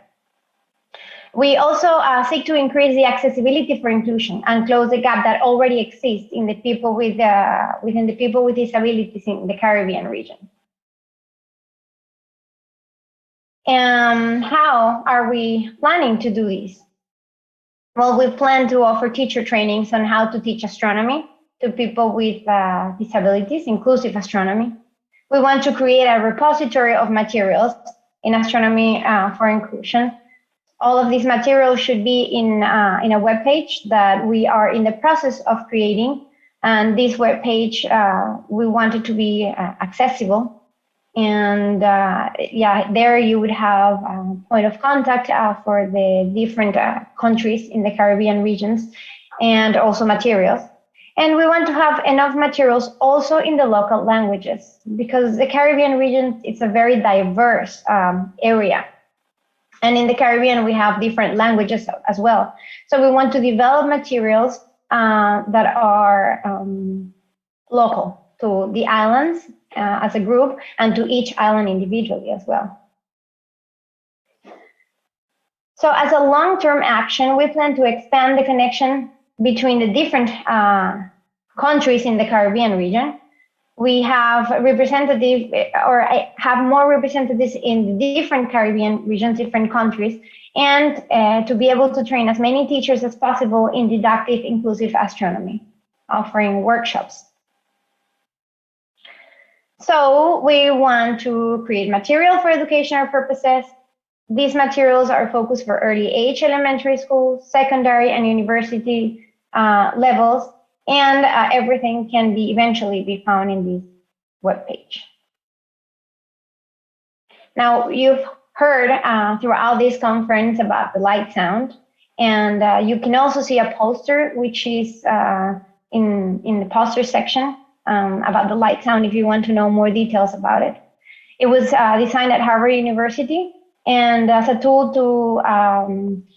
for the blind and visually impaired community to experience the solar eclipse in 2017. But as you probably heard also in the conference, it was used in Chile and Argentina in the 2019 and 2020 solar eclipse as well. So a model of the light sound has already been built, or it's being built in Trinidad and Tobago, and we just got it in the Dominican Republic. So the idea is to build it and to start designing lessons plans. And we want to design lesson plans using the light sound as a tool. The orchestra, the orchestra is another instrument. It's a sonification device that converts light to sound This time it's based on colors. So blind individuals in Puerto Rico have aligned themselves manually a telescope. And they have done this by listening to the color of the stars. And they can not only align a telescope, but they can also acquire data.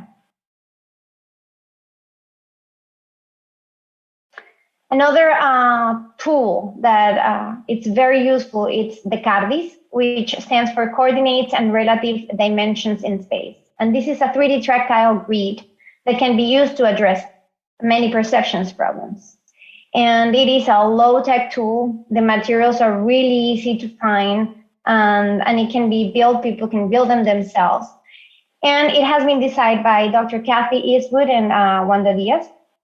This is an image of this CARDIS. And it can be used in education in different levels. For example, it can be used in middle schools to study or to learn about areas, volume, to discuss geometry in a tactile way. It can also be used in high school and university. For example, talking about the conversion between Cartesian and spherical coordinates. It has been proved already and it has worked. Yeah. So the CARDIS has already been sent to different islands to different regions of the Caribbean. It is already in Haiti, Dominican Republic, Trinidad and Tobago, and it's already in Puerto Rico. It has been distributed freely by Free Matters for the Blind and Physical Scheme. And right now we are in the process of working with the teacher to build it together, to work on the, helping them understand how it works so that then they can use it in the classrooms with their students. I believe that this is good not only when you have a problem, like when you're blind or when you can't see the image in the book, because this is also a 3D perception. And then when you have that, even when you can see, this helps you to imagine the perception problem, which sometimes is difficult for some people, independently of their diversity. Sorry. So also there is a book that the students from the University of the West Indies are leading. This book is it's in the process of being written right now. It's about astronomy, but it also has mathematics and physics. And we are explaining the concepts of these topics in an accessible way without sacrificing the scientific content. How much? Okay. So as an example of activities that we have done for the elementary school, it's the solar system on a rope. This also, you guys have seen them throughout the conferences. And the reason you guys have seen this is because it's a very useful way to explain the dimensions in space and the distances between the objects in the solar system particularly. But what we are trying to do is to build them together with the students. And we take, for example, we talk about scales models. So we talk about making the object in a size, but respecting the dimensions. So we talk about these mathematical concepts. And to making the scale model, we choose a unit that is, for example, the astronomical, the distance between the sun and the Earth. The astronomical unit is the size of my finger, for example, or the finger of the person making this model.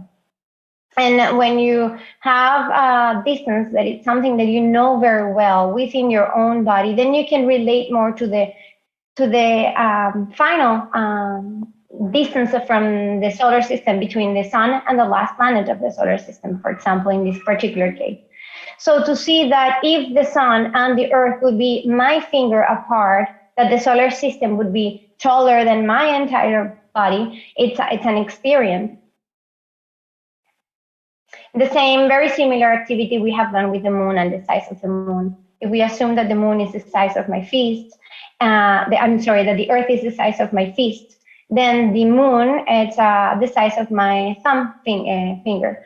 And then understanding that between the Earth and the moon, if I open both of my arms, it's still larger than that. It's also another way of being inside the system and relating it to the size that I know very, very well, that are parts of my own body. we're working with the Sustainable Development Goals. First of all, quality of education, right? Because we are working with the schools with these, the materials with the schools. But if you are working for a better quality of education, then you're automatically working with decent work and economic growth, and also reducing inequalities eventually in the long run, which is what we're looking for. Thank you very much for your attention. I leave here an email and contact information. Great, Brissy, very nice. I'm very happy that to see the advance in the creation of the resources and tools for Caribbean, which is part of a long-term project, I think. And I believe that many of your partners are here in the in the meeting, so it's good to see everybody. Some of them. Well, I don't know if we have any question in a chat, not for a moment, but well, please put the question if you have. I would like to see. I would like to ask about if you want to share with us. You have some minutes. The process of the creation of this working group, which was part of yes, because you started with several things all disconnected, and finally you include many people. And also, if you want to share the experience, because in Caribbean there are a lot of languages, and it was a decision. There are a lot of languages, yes. Yes, a decision to take about how to create this group, a special group of activities. Please share with us that. Yes. Sure, and if anybody, I know I've seen some of us here. I don't know if you guys want to participate as well. I'm no problem. From my perspective, yes, it has been it was a little difficult, but I think always starting something, it's not easy. We are still in the beginning, so most of the things I have presented, either we have tested it. More testing would be wonderful to improve the activities. Some of the things are in the process of being made, like I showed the light sound, and it's just been built in Trinidad and Tobago. We just received it, so we haven't even started. I received it yesterday, to be honest. So, so we are really starting, but I think it has been the beginning a little complicated. But I think we're coming together. We have a common goal. We all want to, support the education of our nation, of our countries. We believe that astronomy is an amazing tool to start, not the only one, of course, but through astronomy, you open the door to so much in education. So I think using astronomy for these, it's great. People are curious about astronomy. Astronomy is it's enchanting, and so. And yeah, we're still working. I mean, we're still creating this group. I'm really happy to be here because it is the first time we are in a conference, and we hope to keep coming to conference with more and more. That's right. Well, thank you very much. We have no more time, but congratulations and good luck with the activity. Thank you. So I invite you to go to the next talk. Here I have this. This is my first book about inclusive astronomy. It's by Noreen Grease. Yes, this is really my first book in about the possibility to make inclusive things in astronomy for all the people. Here I have the pleasure to introduce Noreen Grease in her talk, Accessible Astronomy, How to Adapt Activities for Blind and Visually Impaired Learners Using Low-Cost Materials. So thank you very much, Noreen, for being here, and here is your time. Thank you. Thank you for that lovely introduction, Beatrice. Let me share my screen. Let's see. Okay, here we go. And we go in presenter mode. Let's see. Mm-hmm. Okay, can you see the slide? Yes, perfectly. Yes. Okay. So I'm going to speak on accessible astronomy, how to adapt activities for blind and visually impaired learners using low-cost materials. And I'd like to start off by the theme of our conference, Astronomy Beyond the Common Senses. So the senses, we have vision, touch, hearing, smell, and taste. And we can combine vision and touch through tactile images. If a tactile image can generate a picture in the mind's eye, then you have vision. Now, when you are making tactile images, you need to consider what is the goal of the tactile image. Are you trying to make an exact copy of a print image, maybe a section of a print image, a general representation of the image? Who is the audience? Are you making the picture for young children, students, adults, families, people who are blind, people with low vision? Under what conditions will the tactile image be used? Will it be outdoors, indoors, outreach, classroom, humid environment? As we heard in an earlier talk, sometimes it rains and you're outside, so you need to plan for how your tactile image will be used. How many times will the tactile image be used, and by how many people? One time, during 1 year, over many years?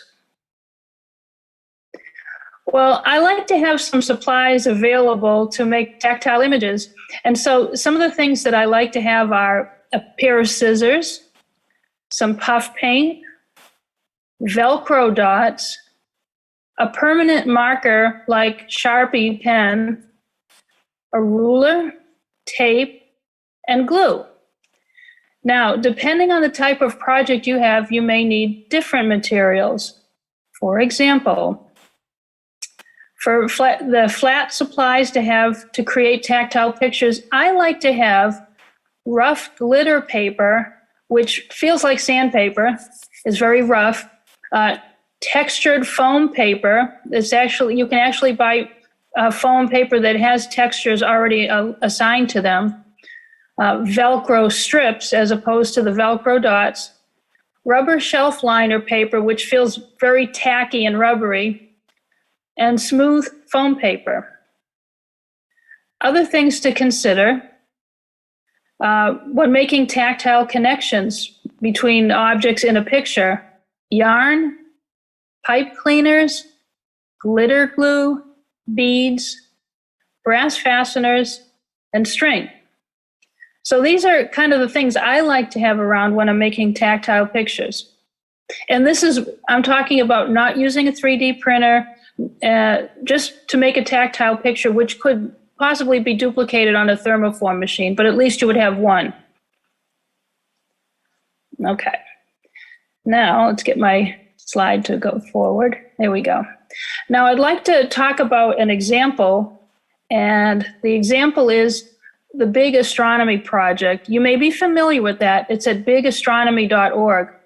It's a program, a grant-funded program that involves people in the United States and people in Chile, and it's promoting the wonderful research that is being done in the observatories in Chile to inspire students to consider STEM careers. And the project includes a planetarium program, different webinars with researchers, and also informal activities. The group brought me in to work on the informal activities. The activities were already created, but they were not accessible. So I created an accessible adaptation kit. And I'd like to give an example by showing you. Okay, so the activity kit is actually a box that was sent to people, but all the files are also online. And I created the accessible modifications. And the activities I created modifications were for Visualize Our Galaxy, Clues to the Cosmos, Good Light, Good Night, which is about light pollution, Dark Sky Wheel, and Legends in the Sky. So let's take a look at one activity called Visualize Our Galaxy. In the kit, people received an umbrella with an artist rendering of the Milky Way galaxy on the umbrella.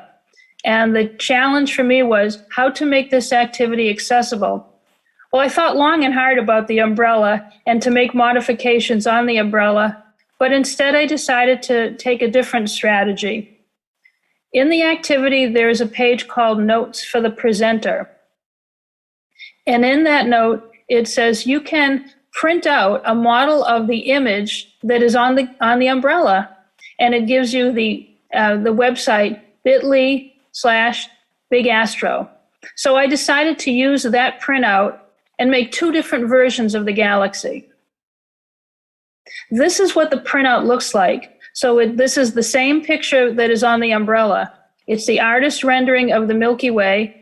There is a circle which represents the closest stars, the stars that we see to the unaided eye from Earth, and in the center is the location, the center of that little circle is the location of the solar system. So based on this image, here's what I came up with. A tactile foam galaxy.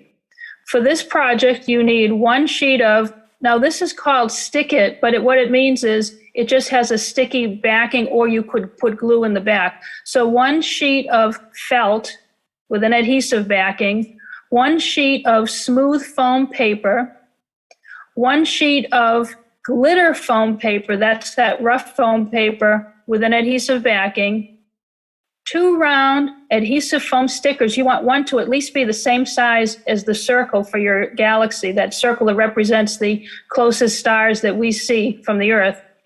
A small brass fastener, and you'll need scissors. So basically what you're going to do is you're just going to cut out a shape that looks very similar to the galaxy with the glitter foam paper. You're going to peel the back off and stick it right onto the felt. So the felt will feel smooth, the galaxy will feel rough. Then you want to cut out the center bar of the Milky Way, and you want to stick it onto the core of our galaxy. And the last thing you need to do is to attach the little circle, the little round foam circle in the spiral arm to represent the location of our solar system and the stars we can see.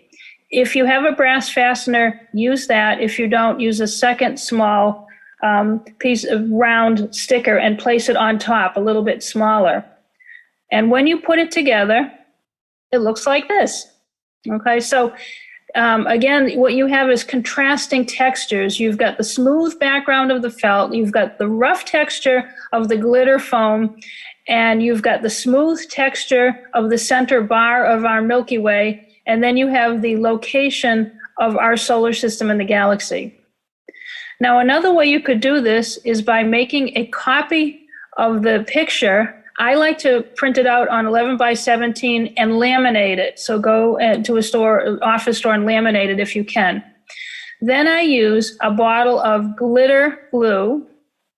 I use a bottle of slick fabric paint. So it might be called glitter glue or fabric glue, and one will be slick, which will be smooth, one will be glitter, which then will dry rough. Again, the 2 small foam stickers and the small brass fastener. So with the glitter glue, you're going to simply outline the spiral arms of our galaxy, and then with the slick glue, you kind of have a big blob to make the barred spiral in the center, and then attach your round adhesive foam and your brass fastener for the location of the solar system. And when you have that, this is what it looks like close up. Now, the very important thing about this is don't touch it for 24 hours. If you do touch it before 24 hours, you will have a tactile fingerprint, and that's not fun. So you want to definitely must let this dry overnight before using it. So again, just to reflect back, when you are making a tactile picture, you really need to consider the needs of the project. First, you need to determine that you need a tactile picture. But again, decide what is the goal of the tactile image? Who is your audience? Under what conditions will the tactile image be used? How many times will the tactile image be used? And how many people will use it? And now, with these ideas, hopefully you will be able to make topics more accessible using inclusive, low-cost materials. And I'm going to show you, I just have, let me stop sharing the screen here for a moment. And my website for other projects is www.youcandoastronomy.com. Let me stop sharing for a moment, and I will show you, I have behind me the glitter foam galaxy, and also the other one, which is the laminated one. So these are just two different ways to make the galaxy, and it's just one example of what you can do with these kind of materials to just always have around. And with that, I'll be happy to answer questions. Great, very nice, Noreen. Thank you very much for your talk. Let's see if we have any question. But I will be always very happy to know your books. This is Touch the Universe, for the people who cannot see. Touch the Universe was my first tactile book for astronomy, and was an inspiration, really. And I know for many other people. So thank you. I should say, Beatrice, that book is out of print now. However, there's a new. I'm just going to grab over here. There's a new book. Let's see. There we go. Touch the Stars. This one is new and is available. This is the Major Ursa. We need a cover with the southern constellations. Oh, okay. Yes, I'll do that next. That's right. Next year. Well, let's see if you have any question for a moment. Have no, but you mentioned that you are working with people in Chile, but you are also working with people in other countries, or is your line of action? Well, for this particular project, I was brought in by the group from the United States that was working on the project for the informal education activities, and they had it's easier when you're starting to create the activities from the start, but the activities had already been created, and they were concerned that they were not accessible, and so. It is an international project, but the people who brought me in to do this work are, I think, from the United States. Okay, and one more question, because we have 1 minute. It's about the other senses, not just to touch and to hear, about the smell and the taste. Did you experience with this or not yet? No, there's nothing with taste, but I don't think you should be tasting the glue. But I think it's a very interesting idea, and something that I'll have to think about. Okay, yes, I agree. We need to use all the senses. So thank you very much. Thank you for your talk, and congratulations, of course, for your work, and you are an inspiration for many people. So thank you very much. Thank you, Beatrice. Well, let's go to the next speaker. It's a Spanish speaker, but I am sure that she will talk in English. Is Carla Fuentes Muñoz from Chile, with a special project we hear about that, Dedoscopio, an inclusive project dedicated to bringing tactile astronomy talks. So, Carla, are you there? Yes, here I am, Beatrice. Thank you very much. Okay. No, you're welcome. Try to share your screen. Okay. Okay. Yes, right? It's okay. I can see you. Yes, I can see, not in the presentation mode, but your talk is there. Yes, excellent. Thank you very much for this space. And I am very happy to be here sharing what we are doing in Dedoscopio with this project that is dedicated to bring astronomy talk and more. This project, I am not the only person involved, but also it's Pamela Paredes Sabando. We both are financial by Titans, the Núcleo Millennial Fund. And yeah, there it is. So the Telescopio was born in 2018 as a project to contribute to make more inclusive the astronomy, and we are doing it through multisensorial talks. Here I show a picture of Pamela and me with our material in a stand where we show our material for different people, not only for blind and visual and impaired community. Oh, this is a little bit slower here. Okay. And as I said, we do tactile talks where we create our material. We also use printed models, but we are not using too much. Our main goal is to do and use homemade models. And we also use a lot of the materials that you saw in the last talk, a lot of glitter, a lot of textures. We use sand. We also use foam paper and a lot of feather balls. And I show you here an impress pictures of the Milky Way, and we fill them with different textures to represent the Milky Way in an all wavelength. We also create this very, I don't know, maybe fun material to find asteroids in a field of view with stars. So in the top part of the square are a lot of dots that represent a field of view with stars, and in the bottom part, on the other part of this square is the same field, but you have to find the dots that are moving, so they are not correlating between one part and the other with your fingers, and those are the asteroids that you will find in this field that we are presented.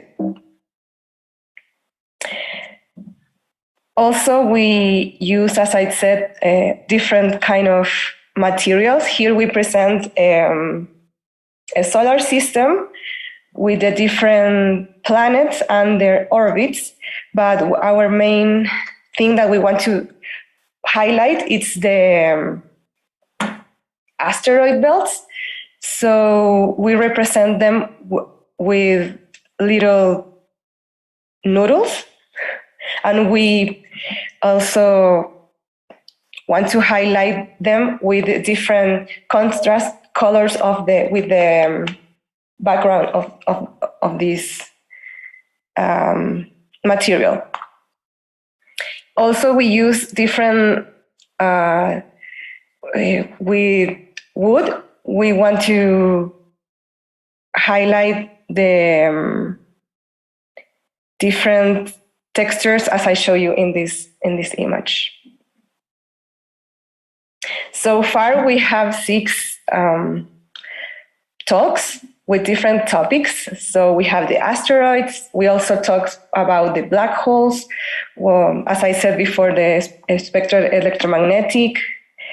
And in one point here in Chile, Mars was a very highlight topic, so we want to also talk about it, and all the robots that are landing on it. So I show you a picture of Mars and their moons in different scales, and as you heard before, the solar eclipse that has a very impact here in Chile. Our main goal and our main target audience is visual and blind and visually impaired people. And we were going all across the country, Chile. Here I show you our country and the different groups and different localities where we were being. So from the north and very south in Chile, we've been talking and bringing this experience for everybody. I want to tell you that the BVI community here in Chile are getting together in small groups. Some of them are very far from the main cities, so they are very rural towns.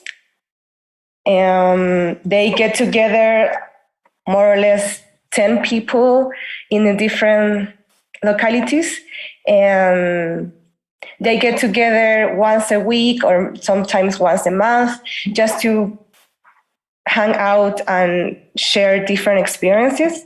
We try to reach them. It's very hard for us to reach them and contact them. They are not very into the highlight into the society.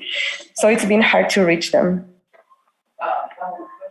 But we also like to share with the teachers to show them our material so they can reproduce it or maybe change it in for their own use. Also, we like to share our experiences and our talks with professional astronomers in different scientific conferences. As I show you here in a picture where all the astronomers are sitting in front of us with their eyes covered. Well, I will miss this part, but during the lockdown or during these 2 years of pandemic, we have been also doing a lot of activities. Our main activity, or a very big activity, was the total solar eclipse. We create a kit, Eclipse Curioso, where we put in a box different tactile material and distribute it to the people that live in the total eclipse area. I show you here 4 examples of the people that receive it, and we also count with the light sound that you hear before. And I want you to highlight also that we are not alone in these activities. We count and we always work with a lot of people. So, for example, for this kit, I show you just a few people that it's helping us or were helping us. Also, one of our one activity that we are very happy to show you or to share you, it's our audio reading club, where during this year we could be able to do an activity with kids. It's not very easy for us. It hasn't been very easy for us to reach kids. They are very inside of the educational system here at Chile. So they are not very easy to read, to found. And our club, it's based on audiobook, The Little Princess Universe, and that has been translated to the Spanish and also converted to an audiobook. So with 6 chapters, we share with kids, as I show you here. They had to connect through Zoom through 7 seasons where we listen to this audiobook and we also talk about it. We reached 33 kids, and our very exciting news is that we reached also not only in Chile, we went to La Serena and Santiago in Chile, but also with a group in Bolivia. So it's been an activity very exciting for us because this allows us to reach a lot of kids. And also what the pandemic has Cacace. It's a new collaboration with Las Campanas Observatory, where we create the talk about telescope. They bring us one of the telescopes printed in 3D, and we could able to produce like a small kit with different topics of astronomy and also with the telescope. And we'll talk about it through Zoom again here at the Región de Coquimbo, where the observatory is. And the last talk that we have was in presence with all the kids here at La Serena, also with the same kids. And you can see the material here with the kids. Just a conclusion, the material that we prepare, we understand that it's not only for BVI community, but it's also for everybody. Everybody likes it, everybody have fun with it and learn astronomy with like using, as before you said, with all your senses. So thank you, and please contact us to this email for more activities and I don't know, everything that we can do. Thank you. Okay, thank you very much, Carla. Very nice job. I know you invest a lot of time to do this and to reach all the corners of the country, which is very large. Yes. It's difficult to travel along Chile, so it's a nice job. Thank you very much. And I don't know if someone want to make a question, but one thing I would like to ask is you mentioned that you was born a couple of years ago, more or less, or 4 years ago. So how do you evaluate the impact of the activity? Is through the people who join the project, or and also the impact in the different communities, in the schools and the clubs, etc. How do you evaluate that? Yeah, we always try to do a brief questionnaire before and after our talks, and also to ask them some feedback. What do they understand? And also what do they didn't understand? What was hard in the material to get? And especially if they have another talks, like scientific talks, like the one that we had. And for our surprise, they were very happy to be included in some news that they hear in the local news or in the newspaper, the radio. So they were very happy to understand a little bit more about the universe through these materials. And yes, we try to, I think it's hard for us to measure like a real impact more than their feelings. Okay, nice. Well, yes, the evaluation is one of the most difficult things when you teach with any profile and with any resource. So, well, but congratulations, because I know you are very, very well known in the country and outside the country too. Thank you. Yes, thank you. Thank you very much. Well, if there is no more questions for Carla, I invite you for the final talk. Well, all good things end, and the bad things also end. So, so it's the end, almost the end of the meeting. Vanessa Moss has a responsibility to talk for the final talk, the last talk, the path to a more accessible and inclusive future of the meetings in astronomy, which is very appropriate, I think. So, Vanessa, if you are there, you can share your talk. Thank you. Yes, there's a lot of responsibility, but no, I'm looking forward to.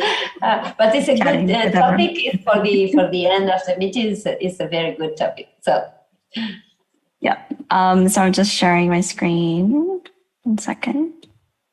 Oh, I forgot to do the thing. I am not thinking right now. My brain is just not working. All right, sharing sound, optimizing for video clip. Yeah, I was like, you have 3 things to do, Vanessa. You can do it, but nope. Okay, let me just make sure I've got the chat. I guess let me know pretty quickly if the sound's not coming through for some reason so I can debug that. Otherwise, I think we can go. So let's.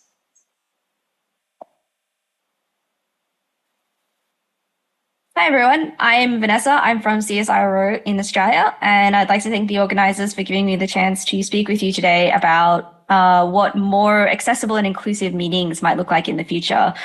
This is work that we've done under the umbrella of the Future of Meetings, and so it's great to be here with you today to talk to you about it. I'd like to take the chance to pay my respects to elders past, present and emerging. I am dialing in from Darug country here in Sydney, and other people who have been involved in TFOM work are from all across Australia. So these are just some of the places or the countries that they are also representing. A little bit of a background about me just for context. So I work for CSIRO Space and Astronomy. My main role focuses around ASCAP science operations, amongst other things. I also coordinate duty astronomers to support the compact array. I am the chair of the Future of Meetings Consortium or Community of Practice, which is what we are doing since the symposium itself. And I'm also an exec member on the EMCR forum in Australia, representing early and mid-career researchers.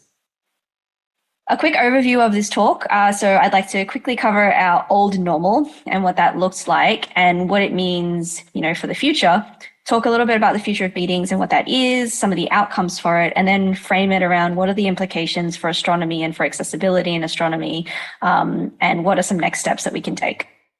So just to kind of throw back to early 2020, and, I guess different people's experiences will vary, but for me, it was kind of business as usual. The very last thing I did before lockdown started here in Australia was I was in Perth for a number of reasons, for training, for a science retreat, for collaboration visits. So literally the very last thing I did before COVID really set in was travel. I had a number of trips planned for 2020. This included going to, to Italy for the FISC H1 conference, to Georgia in the US for high velocity clouds, to Astron for collaboration, and to Italy again for ERSI. So this was kind of just our normal, right? This is what's expected of a career in astronomy. And so this can take lots of different forms. There's lots of ways in which we travel. It's seen as part of our careers. It's collaboration, sometimes unconferences, so more focus on collaboration around the content rather than just conference itself. We're doing a conference right now. Schools for training, observing. So there's a lot of kind of, I guess, assumption that this is how we do things. This is how we collaborate. This is how we meet. And so that was really challenged.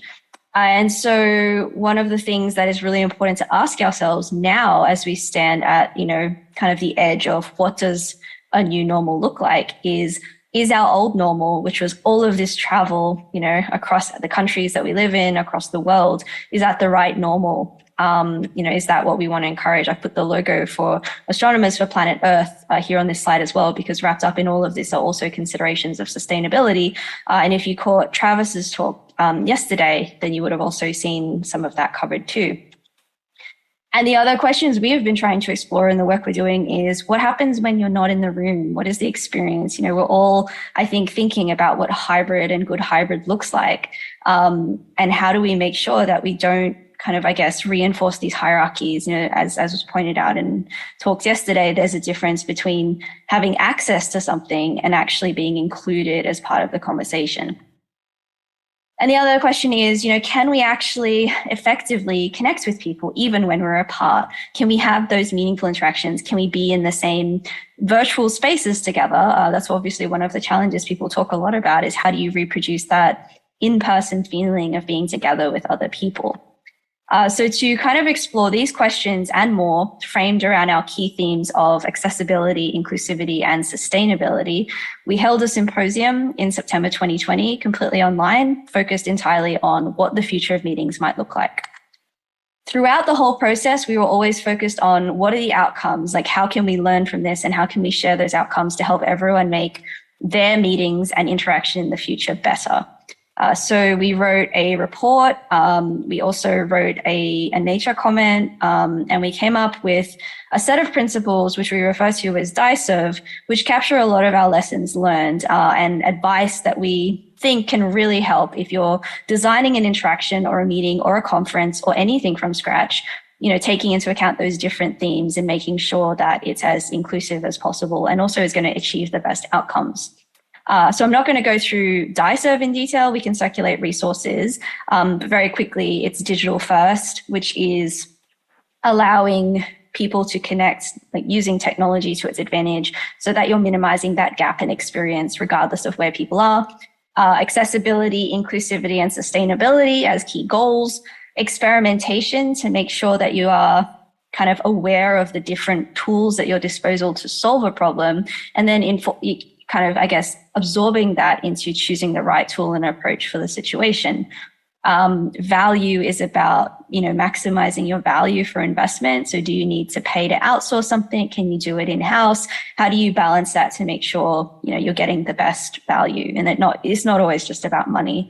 And evaluation is from the very beginning and through to the end is whatever you're trying to do meeting its purpose. So there's lots more information we can circulate if you're interested.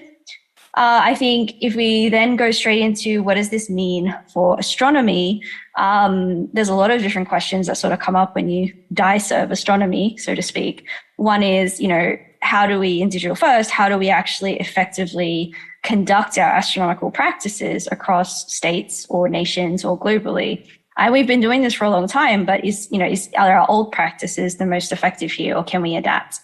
And in terms of accessible and inclusive, which is obviously the main theme of this meeting, how much of our existing scientific workflows have been designed traditionally to include or exclude, and how can we make that better? And, you know, already in this conference, we've seen so many initiatives that have really been designed to take what has been previously assumed, okay, this is how you conduct astronomy, this is how you learn about astronomy, and really change that. So I think that's really exciting to see, and hopefully becomes more widespread throughout everything to do with astronomy and other sciences. Sustainable, how do we make sure that we're doing the least harm to the planet in everything we do? Are we making sure that we are flexible in our field in the changing face of tech, which is changing very quickly all the time? Are we distributing funds in the best way? You know, when we have limited resources, where do we need to distribute either funds or just general resources, you know, in different areas? And evaluation, can we adjust and assess what we're doing and make sure it's also having the maximum impact? So again, this slide is not meant to be read or consumed in detail, but the point of it is to show that there are benefits, many benefits for accessibility and inclusivity in our current formats.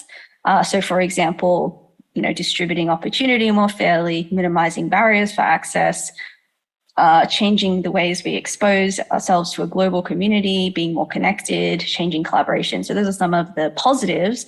More inclusive of neurodiversity, I think, is really important. And there's some resources that I've linked on the slides and can also share. But there's also challenges, right? And I think, as was mentioned yesterday during Travis's talk, it's also for everything that can be more accessible and more inclusive about online interaction, we have to be really careful that we're not kind of baking in new kinds of inaccessibility and new kinds of exclusion. You know, so I would say that there are challenges that everyone's been pointing out with the online, things like, you know, trying to reproduce what we would do in person online, harder to reproduce that serendipitous interaction. Technical difficulties can be a challenge. It's not the same as being there. It's harder to concentrate. So these are all real problems, but actually what we found in the future of meetings is that they do have real solutions and they can be mitigated. And in the future, they'll be mitigated even better. So it's worth, I guess, finding the challenges and solving them, because the benefits are really what we're seeing so much more value. And it would be good for us to, get there and really just have more inclusive astronomy for everyone.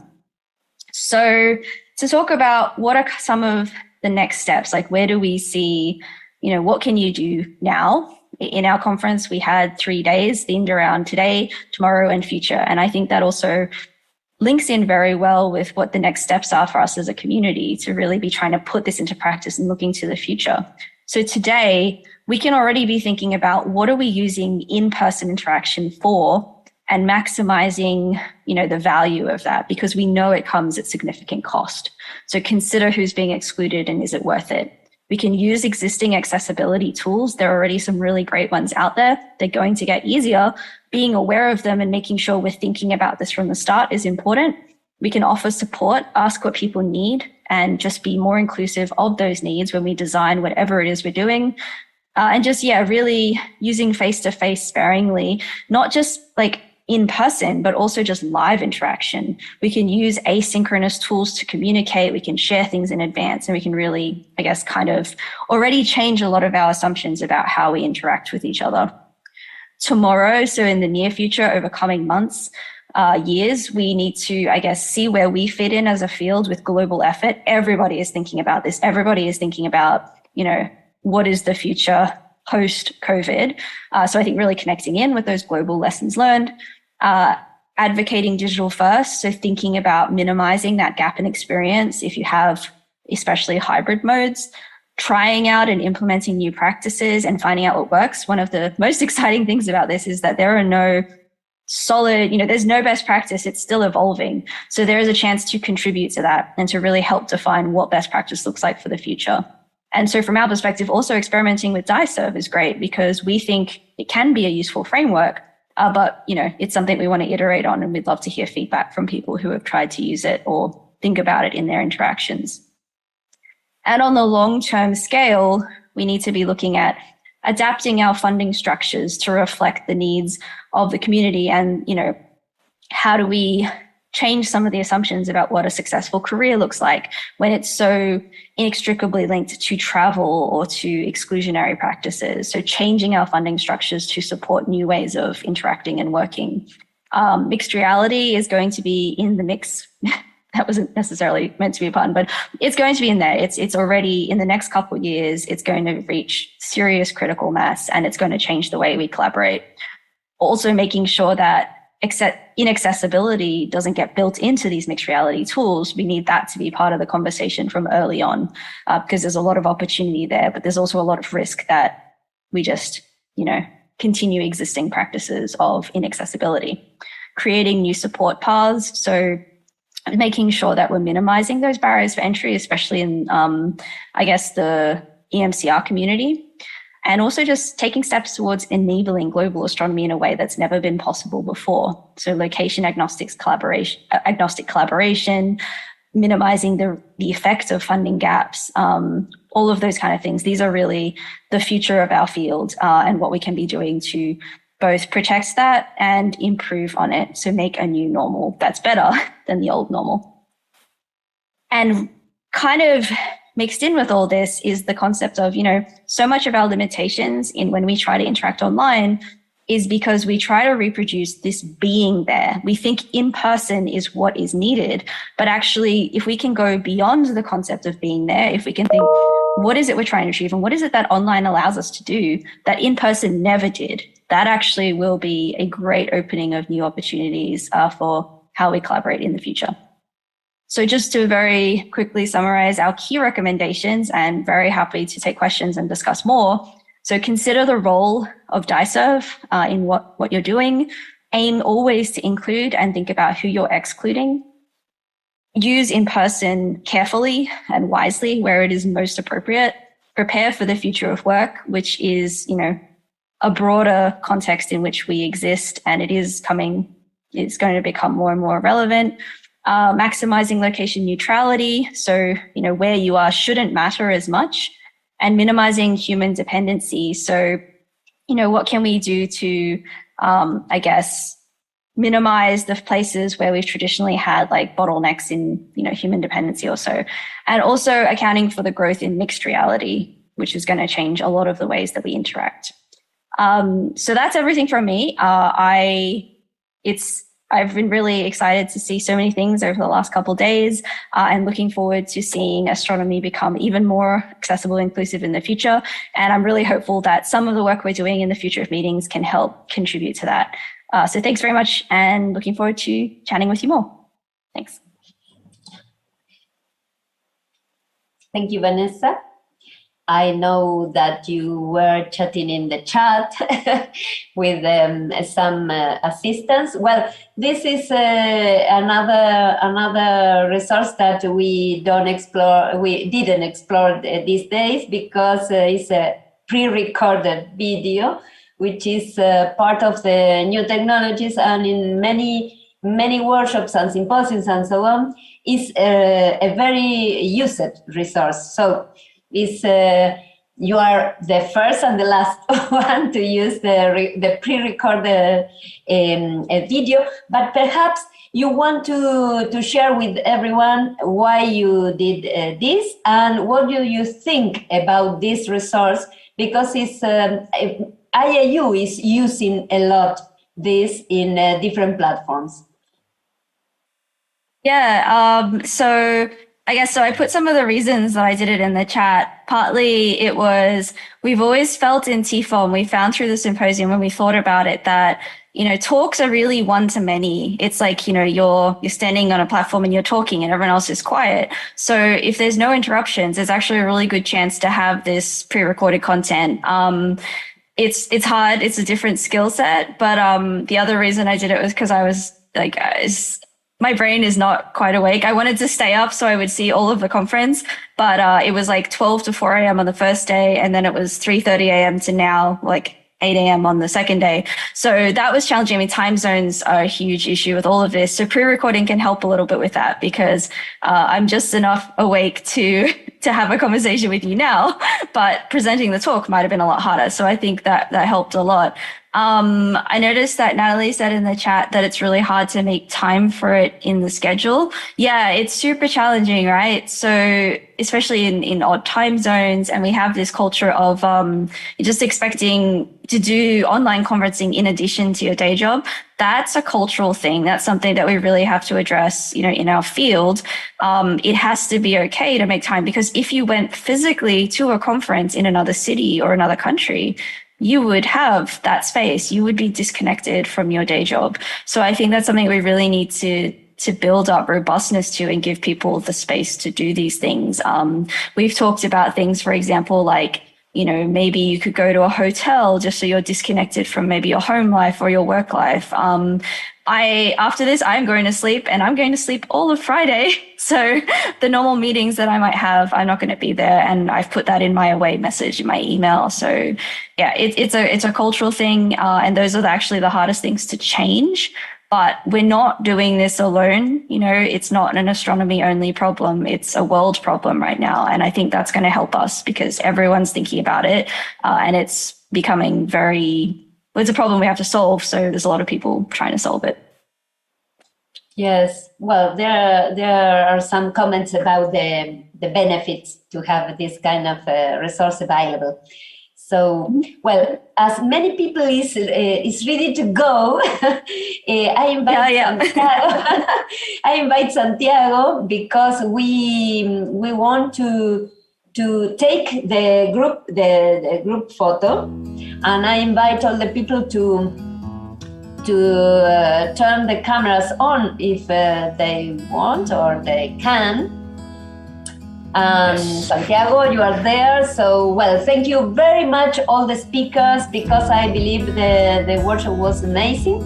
Probably tomorrow will be better, but until today is the best one. So thank you all for the time, for the effort beyond the workshop, for the effort through your work in inclusion and trying to make astronomy accessible, diverse, and a source for equity. So Santiago? Yes. Yeah, thank you very much, Beatriz. I have already taken one screenshot, but if you want, I can take more. So just say hello if you want, or anything you want to do. Okay. Turn the cameras on, please. Yes, everyone. yes, I'm getting the screenshots down here. So thank you very much, Beatriz. I agree with you. I agree with you. It's been a fantastic workshop. I can tell you that we had 20 conferences. We have 4 invited main conferences. We have 12 different countries participating in the conferences, but we have like at least 30 different countries being registered, at least with one participant in this conference. So I think it's been really, really fantastic. This is actually above our expectations. Thank you for being part of this dream, because I think this is a dream of making science, and in particular astronomy, more accessible for everyone. And it's a real motivation to have many people here interested in the same, in planning how to do astronomy more accessible. So this is very encouraging, and I hope we can all see together again in person, probably in the version number 3 of this workshop, hopefully in any place of the world.